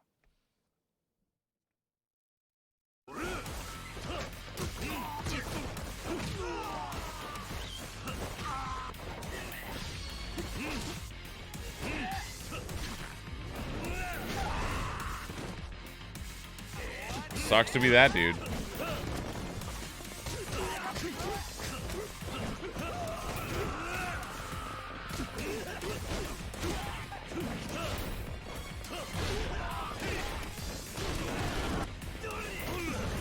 So this is what the team that was probably doing Judgment and Lost Judgment have been working on since this game releases in November, and then the main Like a Dragon team has been working on Yakuza 8, Like a Dragon 8.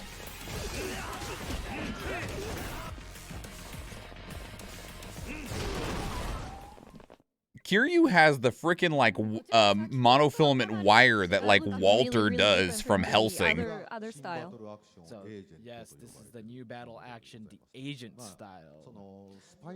So if you've seen spy movies or like, there's a lot of the gadgets that they use. So he will be using these gadgets to fight against enemies. So in the released announced trailers that we've shown, there were like some couple wire action already.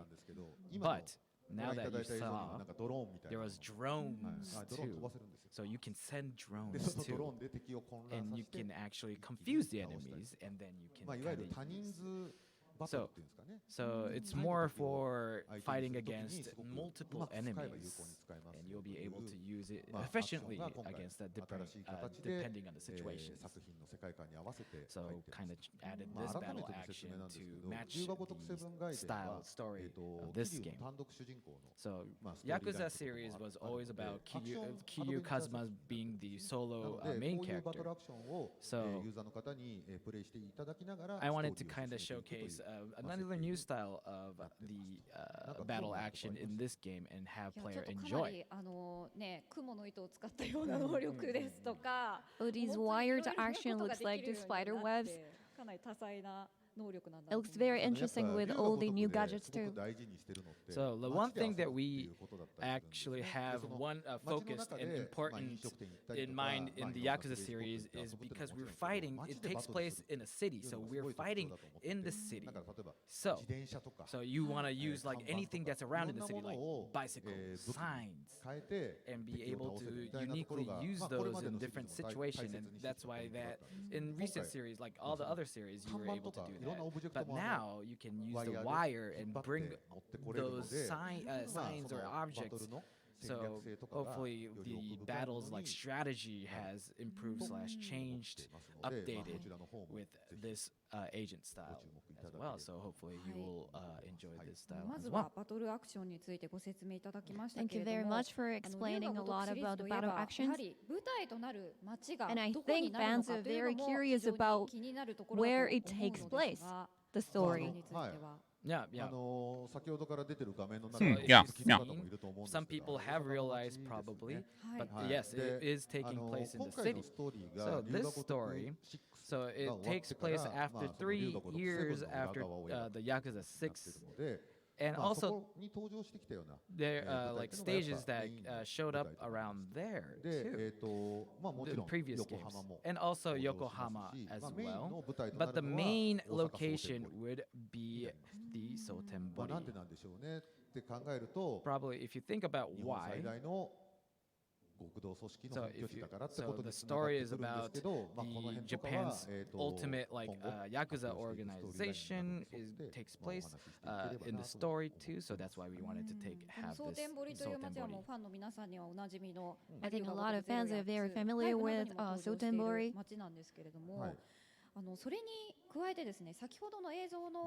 And also in the video that was shown earlier,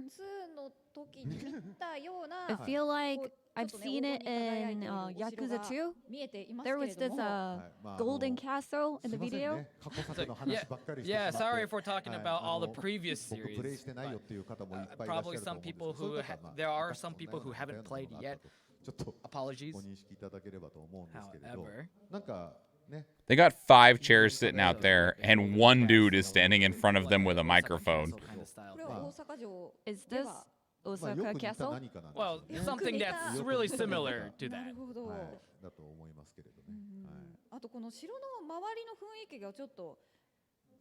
And it also seems like the area around the castle looks like casino and all those like fancy buildings. Would you tell us a little bit about that?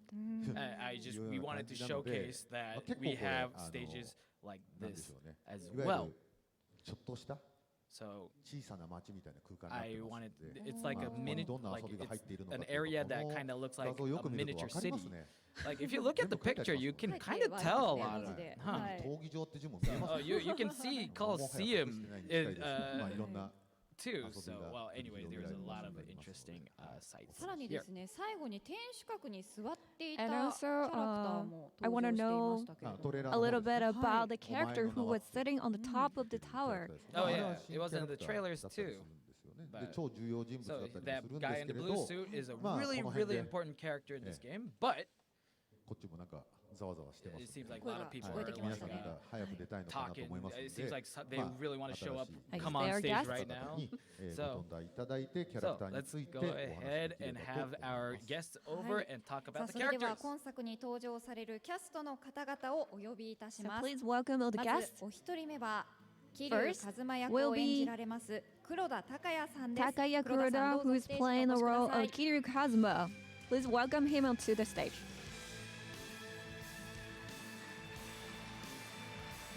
This is rough. I love his style. さあ続きまして、8代目近江連合直参渡瀬組若頭補佐の Did they use you to model your own character? We'll have the lieutenant of the Watase family and Omi Alliance subsidiary, Shishido Gose. Like, are you the face model of your own character? Your character looks very, very similar to you. Voicing that character. Maybe? Yeah. I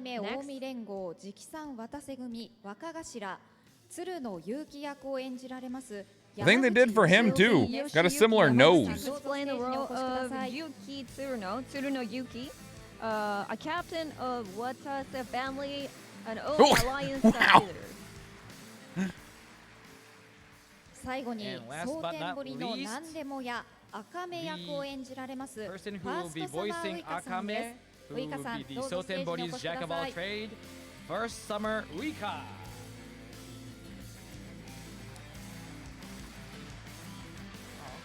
Alright, so all the guests are on the stage. Thank you very much for coming to the stage. The main guy didn't get a face model done of him because he's just voicing Kiryu. They're like, sorry, we already got a face for him, so you can't be the face. Please take a seat. You gonna translate all of those people? So now we'd like to ask some questions to our guests. First, to Kuroda-san.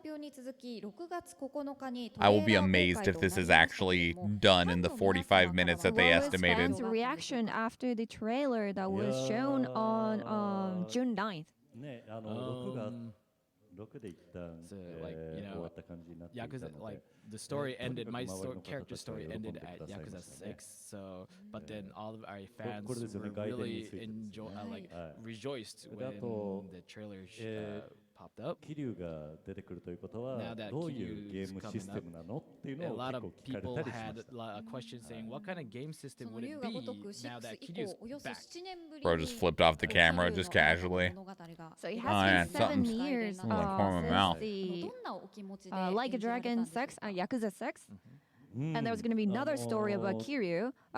So what did you feel about that?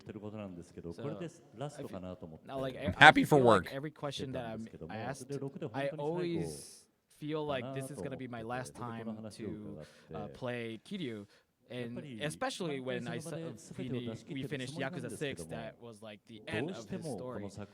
But I really love the character Kiryu Kazuma. And being given a chance again to play out, act out Kiryu Kazuma's life again is such a happy thing. I'm able to act Kiryu Kazuma again and just happy about it. And he's like, yo, he was really psyched about it. He's downplaying it, but he was totally psyched. Actually, we recorded the voice of Yakuza or Like a Dragon Infinite Wealth first. But after we released, we recorded all the audio, we started developing Yakuza or Like a Dragon Infinite Wealth. Then we decided we need to actually go ahead and show what kind of story Kiryu had while 7 was happening. And that's when we started recording. だけどあれですよ、例えば龍が如くゼロもあったじゃないですか。And Kuroda-san now talking about, but we had Yakuza 0 too, right? また若かりし。It seems like we would be able to act out young Kiryu Kazuma too. Man, what consistent work the voice of Kiryu has had. He's like 9 games as the same character. Enjoy acting out different aged characters of their own characters. To Motomiya-san, would you tell us a little bit about how you felt about when you actually got the offer first, and also about your character, Shishida? It's like, if you say the Yakuza series, it's like one of the legendary game series. So when we first got the offer, I really always wanted to be in it for sure, but then I was first contemplating, do I really have the right to voice? Like, am I even ready? And I actually asked to my friends, like, should I really take the offer? But my senpais has been in these game as well, so I just had all these thoughts in my mind. It took me, I asked for some time to decide, and I swallowed, I just psyched up and decided I will take the role. So also the character. So actually, as an actor, I was playing a lot of the side roles recently. So all of a sudden now getting like this big role of a main role of a show or game. So I put all my strength in acting it out. Sorry, I'm trying really hard to listen to the translations. You're also the general producer for Yakuza shows in Japan. With the production point of view, as a producer, how do you feel, and what do you think about Like a Dragon series? So yeah, I have made this is my hell. It's painful. It's better than it was when they first started, but it's painful. We did a lot of collaboration with like different places.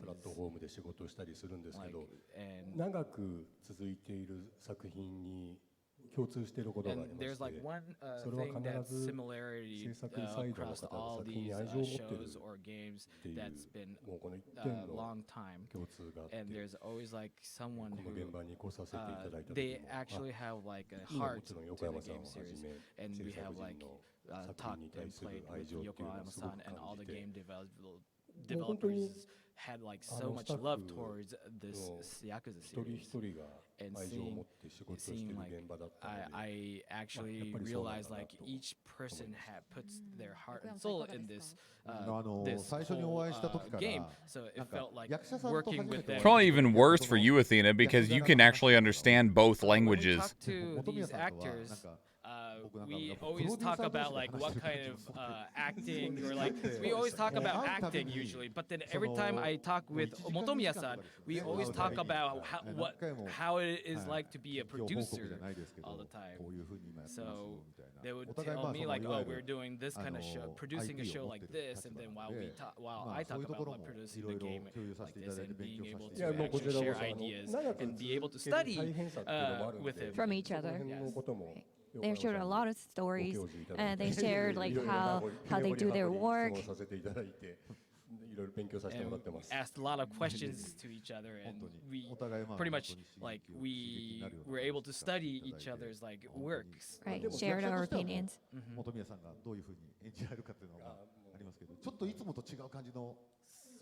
So Takumi was like, yeah, I feel like this role is a little bit different than all the roles that you usually. Motomiya was like, yeah, actually, like it was more of a roles that I used to do back in the day, and I felt like pretty nostalgic when I was acting this role. To Yamaguchi-san. So this character you're playing in the game, Tsuruno, it's more intellectual than eccentric. What do you think? What do you think about your character? Usually, Kuroda-san actually talked about like actually Yamaguchi-san is more intellectual than eccentric usually. He's whispering something into his ear. So like usually he play out all these crazy eccentric characters in those shows, but you know that you can talk. Oh, actually, okay. So yeah, most of the work that it's usually people who goes wild, crazy. So this time around, like if I, to be honest, dude straight up looks like if Zhao from Like a Dragon 7 was like 50 years old and in our world. Like his entire aesthetic is exactly Zhao's. He's just older. This in the actual script, it was like, you sure, Yokoyama-san? I have so much lines than him. What did you think when you actually read the script first? So first, when I first got the offer, the face isn't was like, really? Like very close, but whoa. Since like I usually do a lot of the actions. First, I thought I was offered as a motion actor, but then I was like, then I was told like, oh, you're the voice. I was like, oh, thank goodness, thank goodness. How was the recording? I was like, yeah, it was pretty smooth. Because like, so the characters they will be acting is using the Kansai dialect. See, there you go. But you guys are not from Kansai, right? So that's why. That is just Zhao, like but they older. Have a little bit of struggle and in our world. While acting does, but they're Put him back. doing great. There he is. Are you guys actually used to speaking Kansai dialect? Oh, we're not. Same hairstyle, same glasses, same facial hair. As I said, I'm doing the producer same for swagger. this Yakuza show in Japan. So all the characters in the shows are talking in Kansai dialect. But yeah, so I'm really glad that they were able to do pull off the Kansai dialect. So now we want to ask Uika-san. So if I'm not wrong, I think you applied for this cabaret audition for this game? Beautiful Is it dress. correct? So actually during COVID, I first played the Yakuza series for the first time and actually played Yakuza Like a Dragon at first. But then when I first played,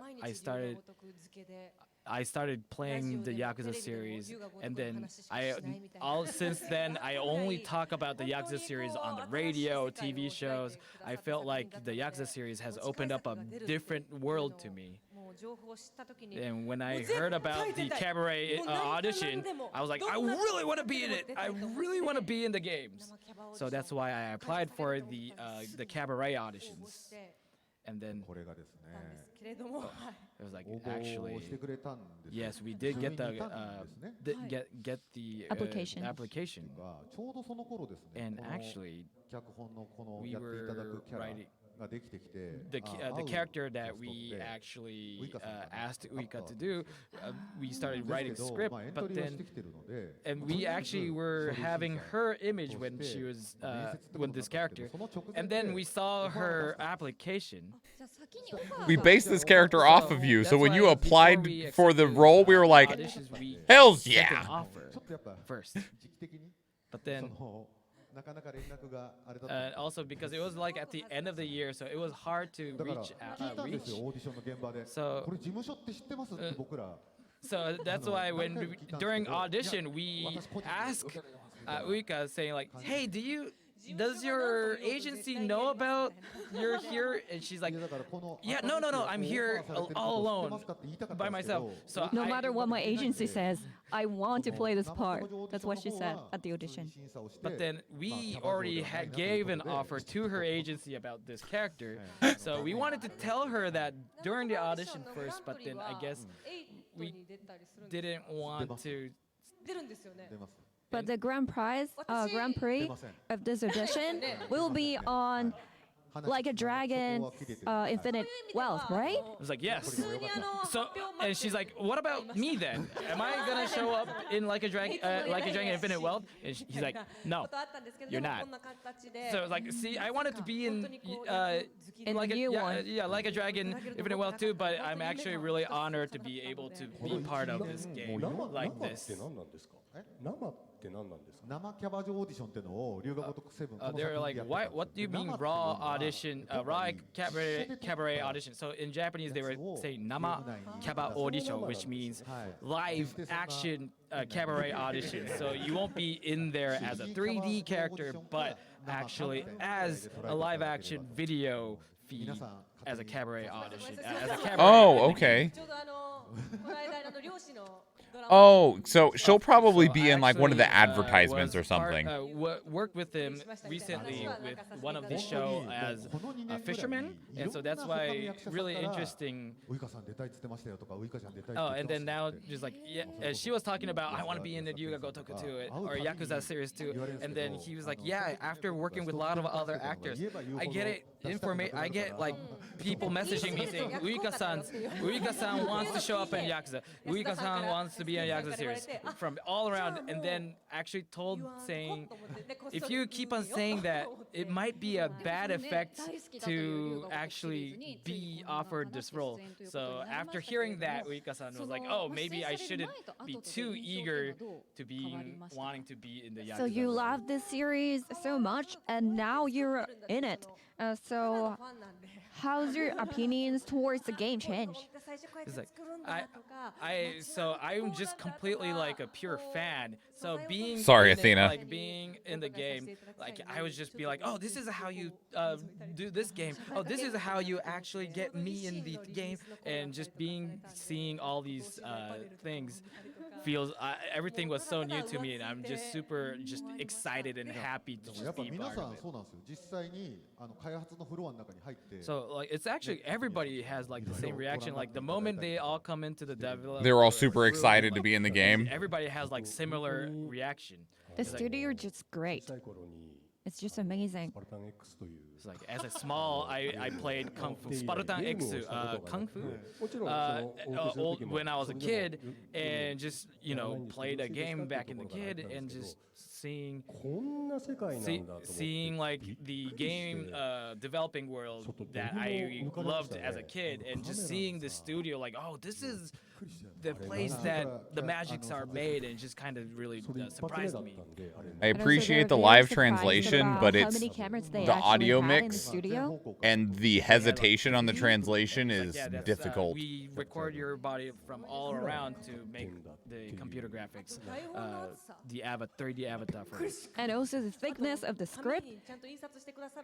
They print it for the papers. The script is just so big, and I couldn't even put it in the bag, and I felt like just carrying it might destroy my shoulders. And I actually did not. So all the people's scripts are written in this whole script, but I didn't want to read everybody else's script because I want to enjoy the game purely. I don't want to spoil it, even though I'm in it. Look at all the other people's lines. I don't want to read everyone else's lines. Like, I don't want to see. It's like, no spoilers, please. When Yokoyama-san tried to tell her what happened in the eight, Uika-san was actually trying to not to hear. He was like, no, please, I'm trying to enjoy the game. Like, I'm trying to avoid any kind of spoiler. And also at the end of the video, there was another person. Unfortunately, he could not come to the event today, but we got the video message from him. So please check it out. Whew. RGG サミットをご覧の皆さん、今回3代目西垂誉を演じたキム・ジェヨクです。こんにちは。世界中から愛されている龍が如くシリーズに今回出演することができて大変嬉しく思っています。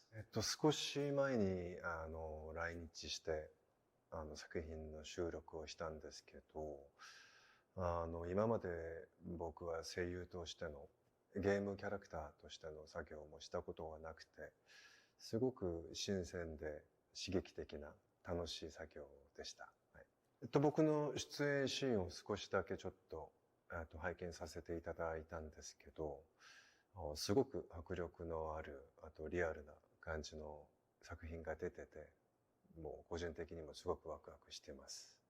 皆さんとゲームの中でお会いできること、僕も心から待っております。龍が如くセブン、ガイデン、名を消した男、期待してください。ありがとうございます。キム・ジェヨクでした。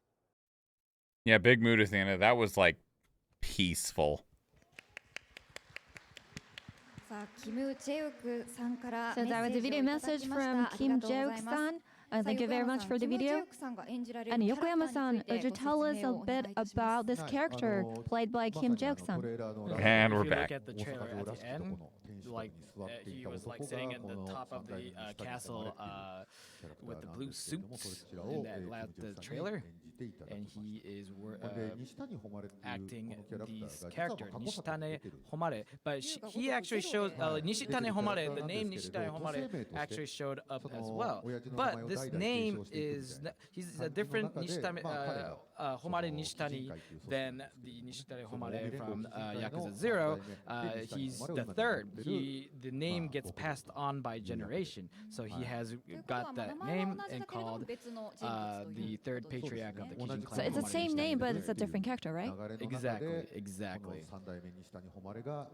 So now, in the gameplay, I want people to pay attention to what kind of story that Nishitare Homare III has in this game.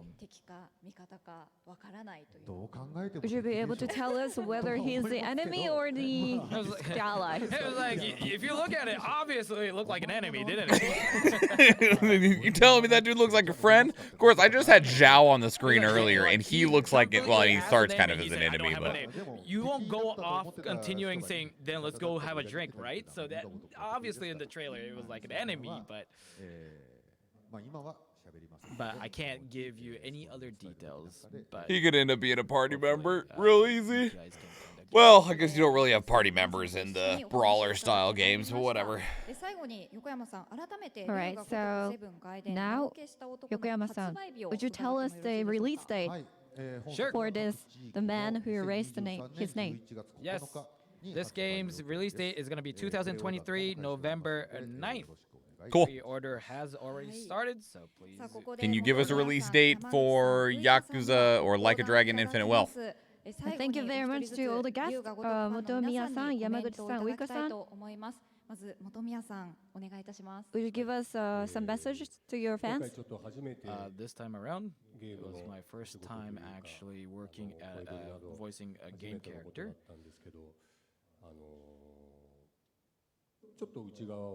Like being able to see a little bit behind the scenes of game development and seeing like, oh, this game's made like so many people, so many new technologies, and I was so surprised of how crazy the game development was. My brain keeps on being like trying really hard to listen to the English, and then it's just like I don't want to do that anymore. Like I can't see exactly how this game would be released, so hopefully I can enjoy the game with you guys as well. So I would love to play the game when it's released as well. Thank you.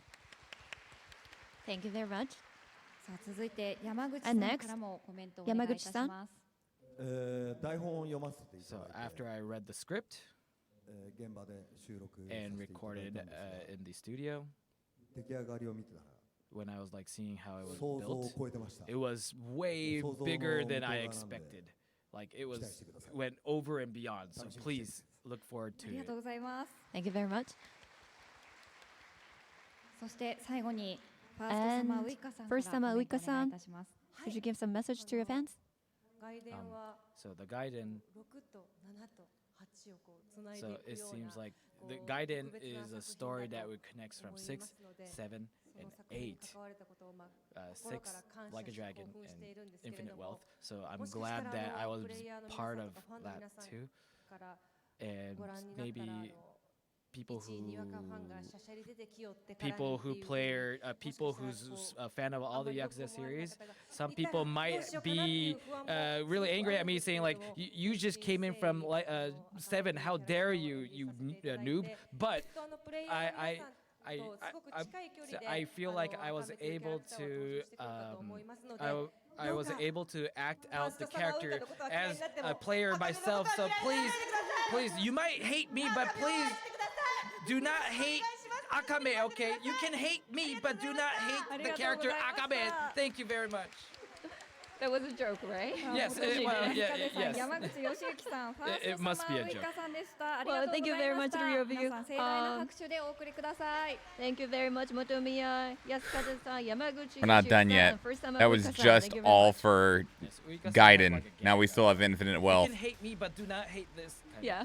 So she was like, please. You can hate me, but do not hate. So now we're going to go into Like a Dragon Infinite Wealth, which is Like a Dragon 8, which follows Ichiban's story. Please welcome Kazuhiro Nakaya, who's playing the role of Kazuya Ichiban in Like a Dragon Infinite Wealth. Please welcome him to the stage. Kasuga! Alright. Ichiban. There you go. Ooh. Nakaya-san, よろしくお願いいたします。Thank you very much. Should've got a perm. So, hello. Yes, I will be playing Kasuga Ichiban from Like a Dragon Infinite Wealth. Nice to meet you all.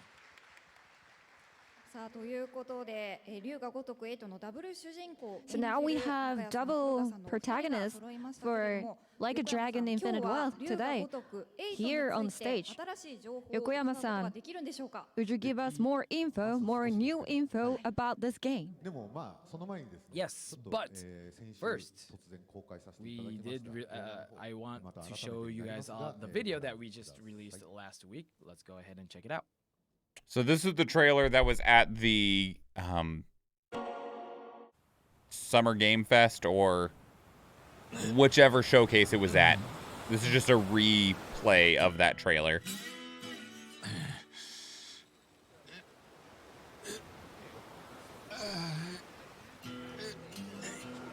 What's up, Ichiban?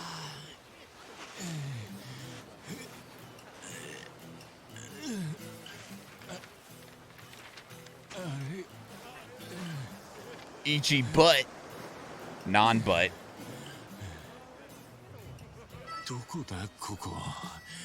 You're in Hawaii, buddy. There's Diamond Head right behind you.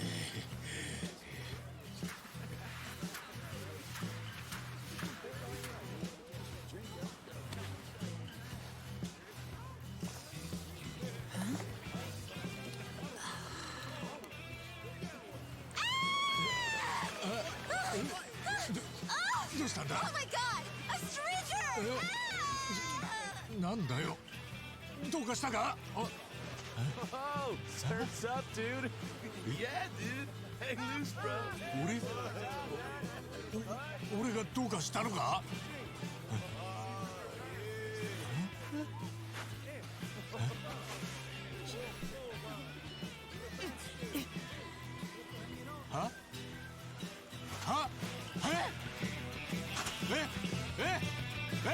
どうなってんだこりゃ!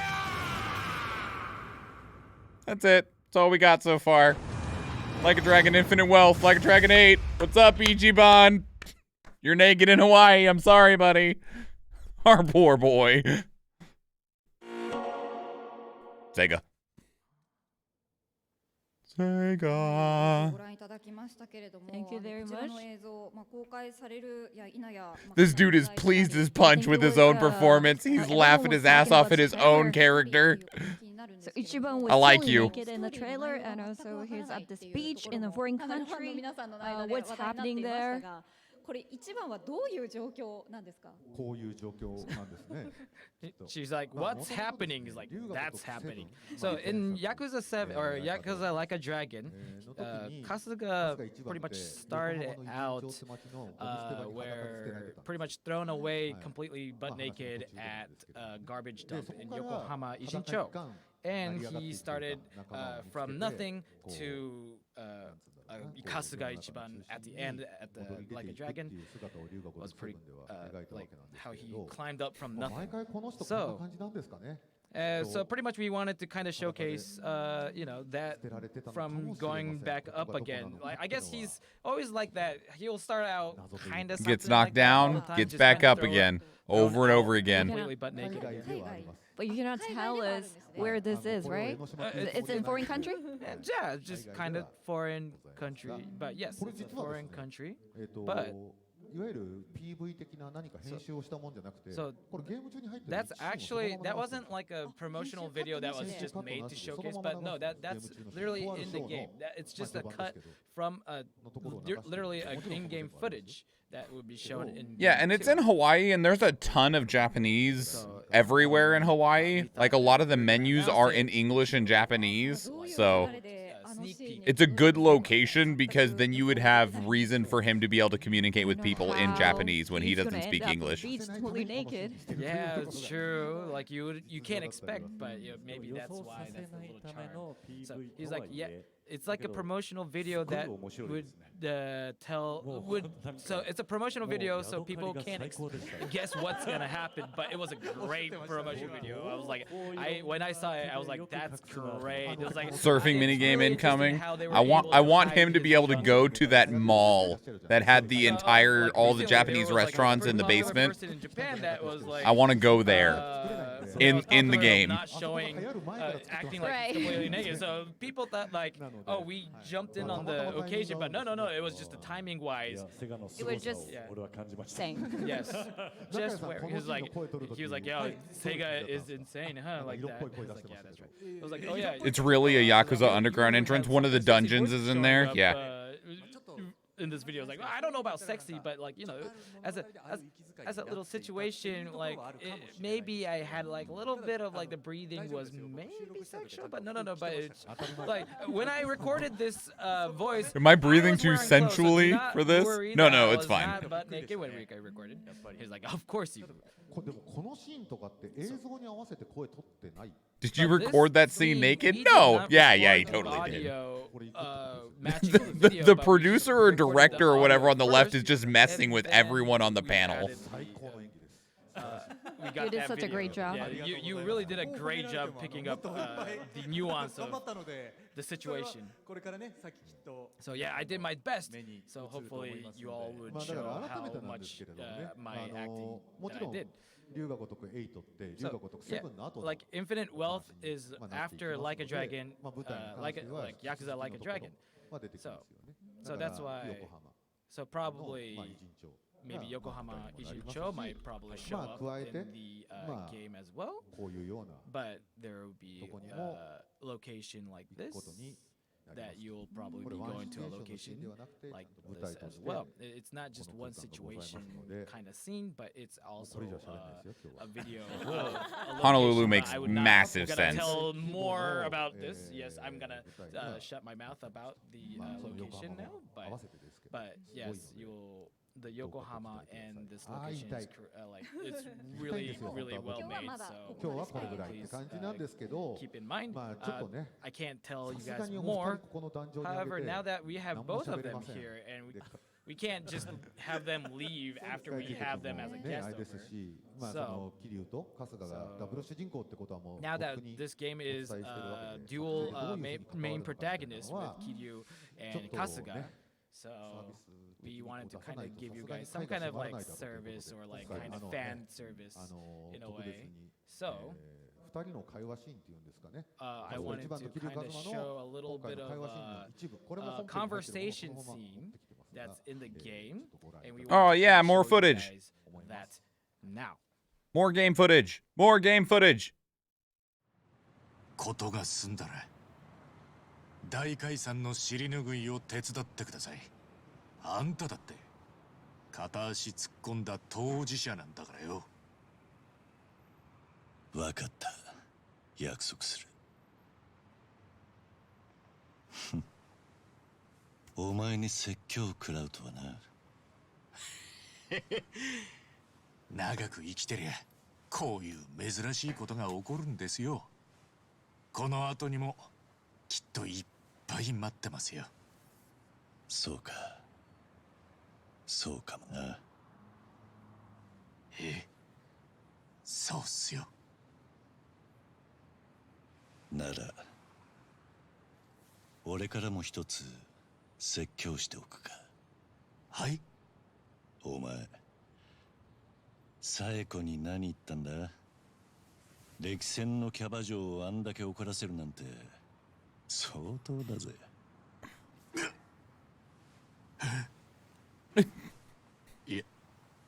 やっぱまだ怒ってましたか。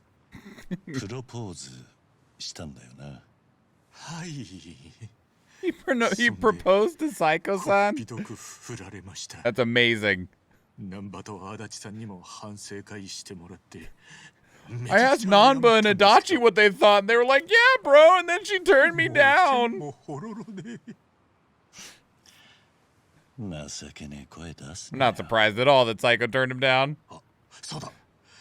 桐生さんからも何かアドバイス。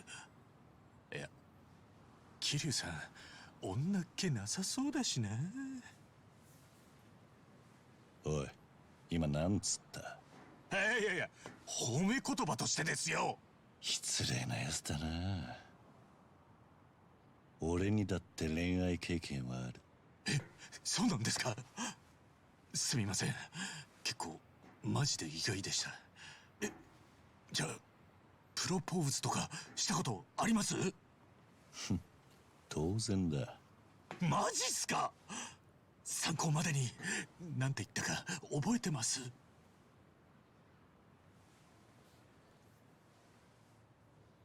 プロポーズか。No! Come back! 今この瞬間に初めて公開された So this is the newest trailer, right? かなり気になるキーワードが There were some keywords in the trailer in the conversation. So there was something about Sayako. There's a relationship going on maybe with Sayako, like a proposing, a broken heart. Yes, that's right. Yeah, there's some stuff that's happened. I was like, I can't say anything, but propose, broken heart. What are they talking about? You know, but that scene, actually, it was my first time seeing that scene myself, and I kind of felt like I was about to cry. It was like, yeah, like when we record each person's like voices. So now seeing them like conversate like this. So when you were saying your lines, was his reaction exactly what you were thinking? How he would react? Oh, they were recorded separately. Thinking like he'll probably acted out like that.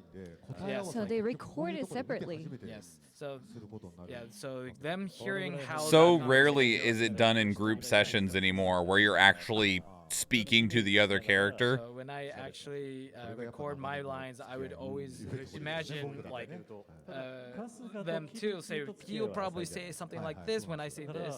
So like, and I was like in my mind, like, would Kasuga ask Kiryu about love relationship? And it was like, who would ask anyone to Kiryu about love relationship? Like, I felt like we're still, you know, haven't, you know, have that much relationship between each other. So, like, we can't tell you any details about why they're talking about this here, but you'll be able to find it in Infinite Wealth, the game Infinite Wealth. So first, It seems like Kiryu knows Saiko now, but why? Also, Kasuga apparently seems like they said proposed, but what does it mean? So the video that you saw. So the video you saw, you cannot guess how the story would go, depending on the video you saw. So it's just like another one episode. But then there's like a main story. You would think like if you guess that main story is about Kasuga Ichiban's love story, no way that's gonna be the case. But no, he's got to get revenge on freaking dipshit with the BJ crew. We were able to kind of show that like the two main characters, the main protagonists would kind of have a conversation like this in game, and then it's like, Ichiban still got to take down the BJs. See these two main characters like side by side. That's like the strong aspect about having dual protagonists. Like that's just not like a service shot of them just being together, but it's like one of the main aspect of the game, right? So like there are like different scenes as well. And so like to get to this place, there's a lot of things has happened too. So but for a while, just look at this scene and use this as pretty much some nutrients for satisfying your itch of the new Yakuza series. It doesn't satisfy anything, it makes it worse. So, that video of the hermit crab, and then you probably can watch the beach scene and this scene, and it's like, wow, those two scenes are completely two different scenes. So I don't know if you guys can get that Yakuza series itch by just watching those two videos, but the main story is has a grand epic story. So she asked like, oh, so in the Gaiden, maybe we might be able to get more information why they were able to conversate like this. And he's like, oh, maybe, could be. But also like in the actual game, you'll be able to, like in Infinite Wealth, you'll be able to get more information of why they were able to kind of have their relationship in that level of like have them communication.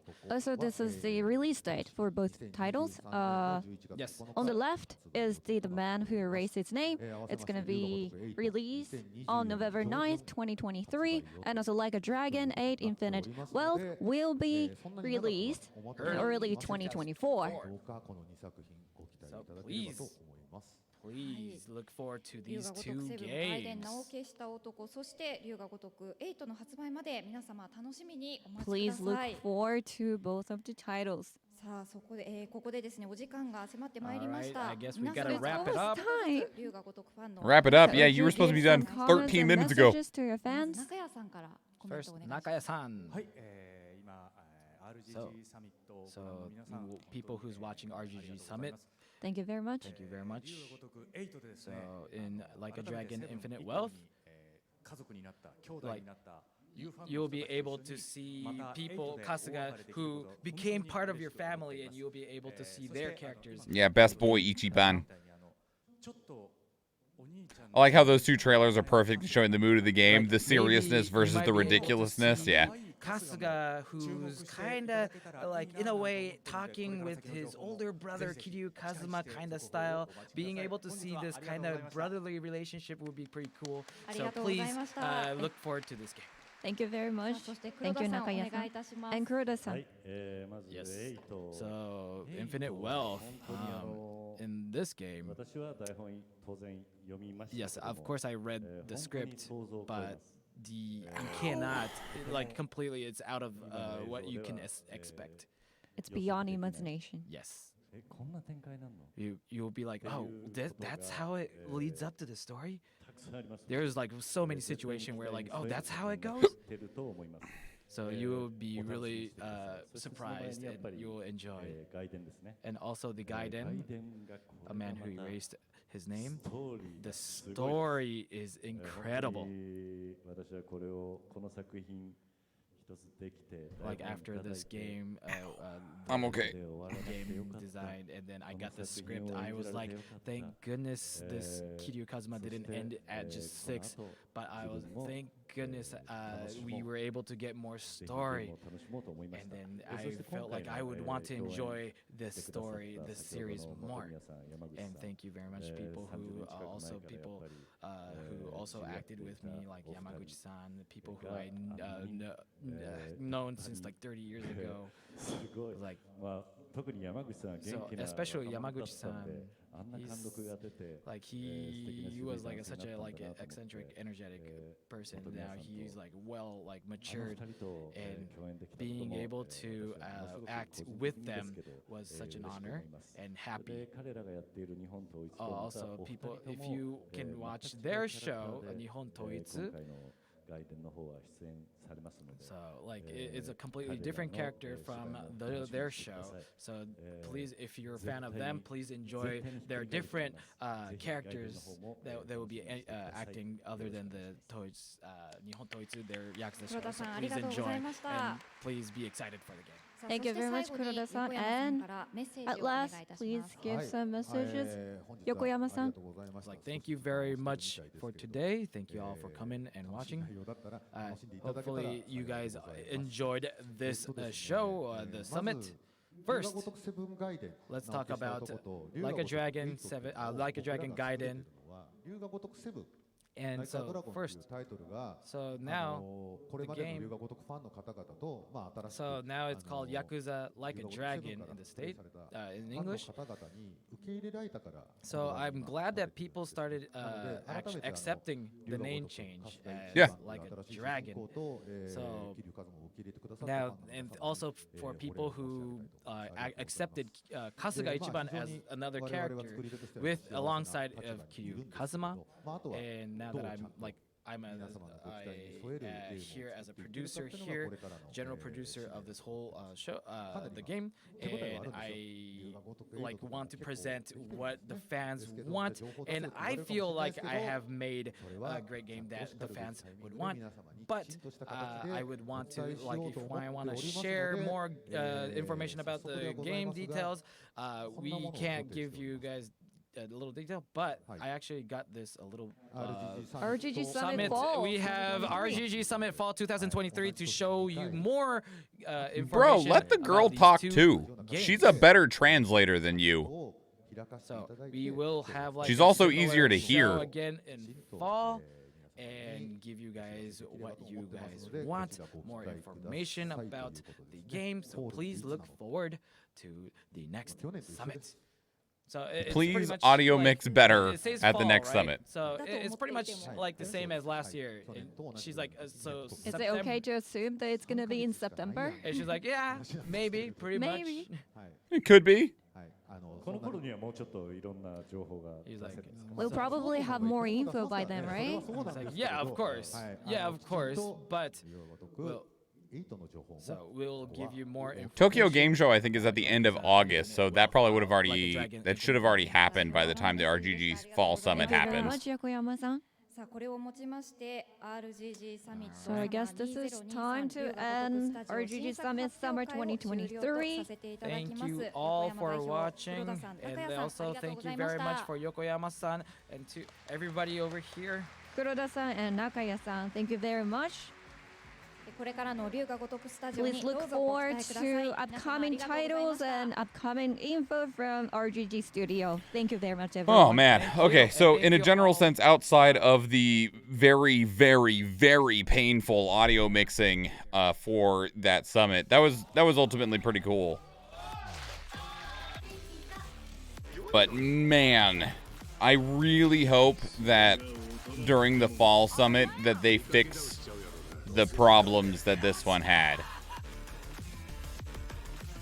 I'm also pretty impressed that they were able to pull off the name change as well as they did, because like one of the other games that you can make a comparison to is Resident Evil. Resident Evil is called Biohazard in Japan, and it's only in the West that it's called Resident Evil, and I don't believe you would be able to pull off that name change to essentially make them the same name as well as you could with Yakuza being turned into Like a Dragon so that they match names across regions. But yeah, they did great. I like to get to re-see the trailer for Infinite Wealth. I like to get to see a little bit more. Very excited about that game. I've never played any of the Brawler games. The only Like a Dragon game that I've played is Yakuza 7 Like a Dragon. So it'll be interesting to see. Maybe we'll end up playing Gaiden, the Man Who Erased His Name.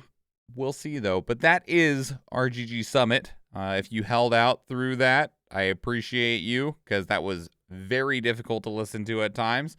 I tried not to talk too much, because that would have just been me adding another voice onto already the voices that were overlapping way too much onto one another. So, yeah. All right. So, cool. It's time for us to get out of here.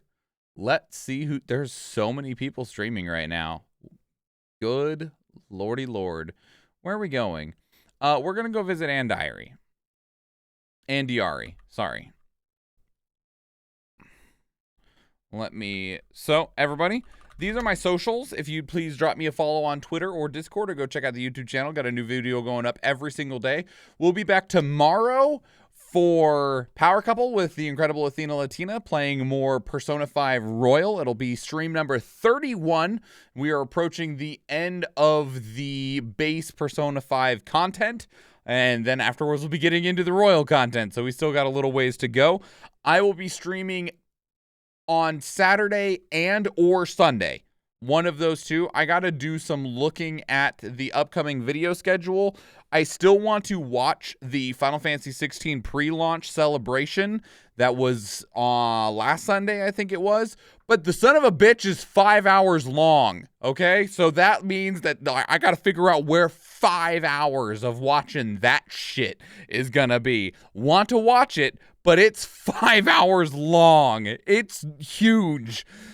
So we'll figure out where that ends up going, and then there's some other stuff that we need to check out outside of the Final Fantasy 16 pre-launch celebration. Today marks off the end of the Summer of Gaming events that we've been watching for the last several days. It goes pretty fast, honestly. I believe it, but it's still 5 hours. I still got to figure out what day 5 hours is going to be devoured in. So that's the raid message, everybody. Let's go wish Andiari a good time. And I will see you tomorrow for Power Couple and this weekend for more video stuff. And then next week, a week from today, on Thursday, June 22nd, Final Fantasy 16 release is exclusive to the PlayStation 5. I got my tracking and shipping number for the collector's edition that should be on its way and will hopefully be here in time. But we'll find out on that one. Yeah, so it's going to be a crazy... Never stops. It's just going to always be crazy. All right, let's go. Let's play these credits, because I did remember to open Mix It Up this time. Let's play these credits. Let's go raid Andiari. Let's get out of here. Demo time. I probably won't play the demo because I'm just going to play the main game. But to everyone that does play the demo, enjoy. All right, let's go.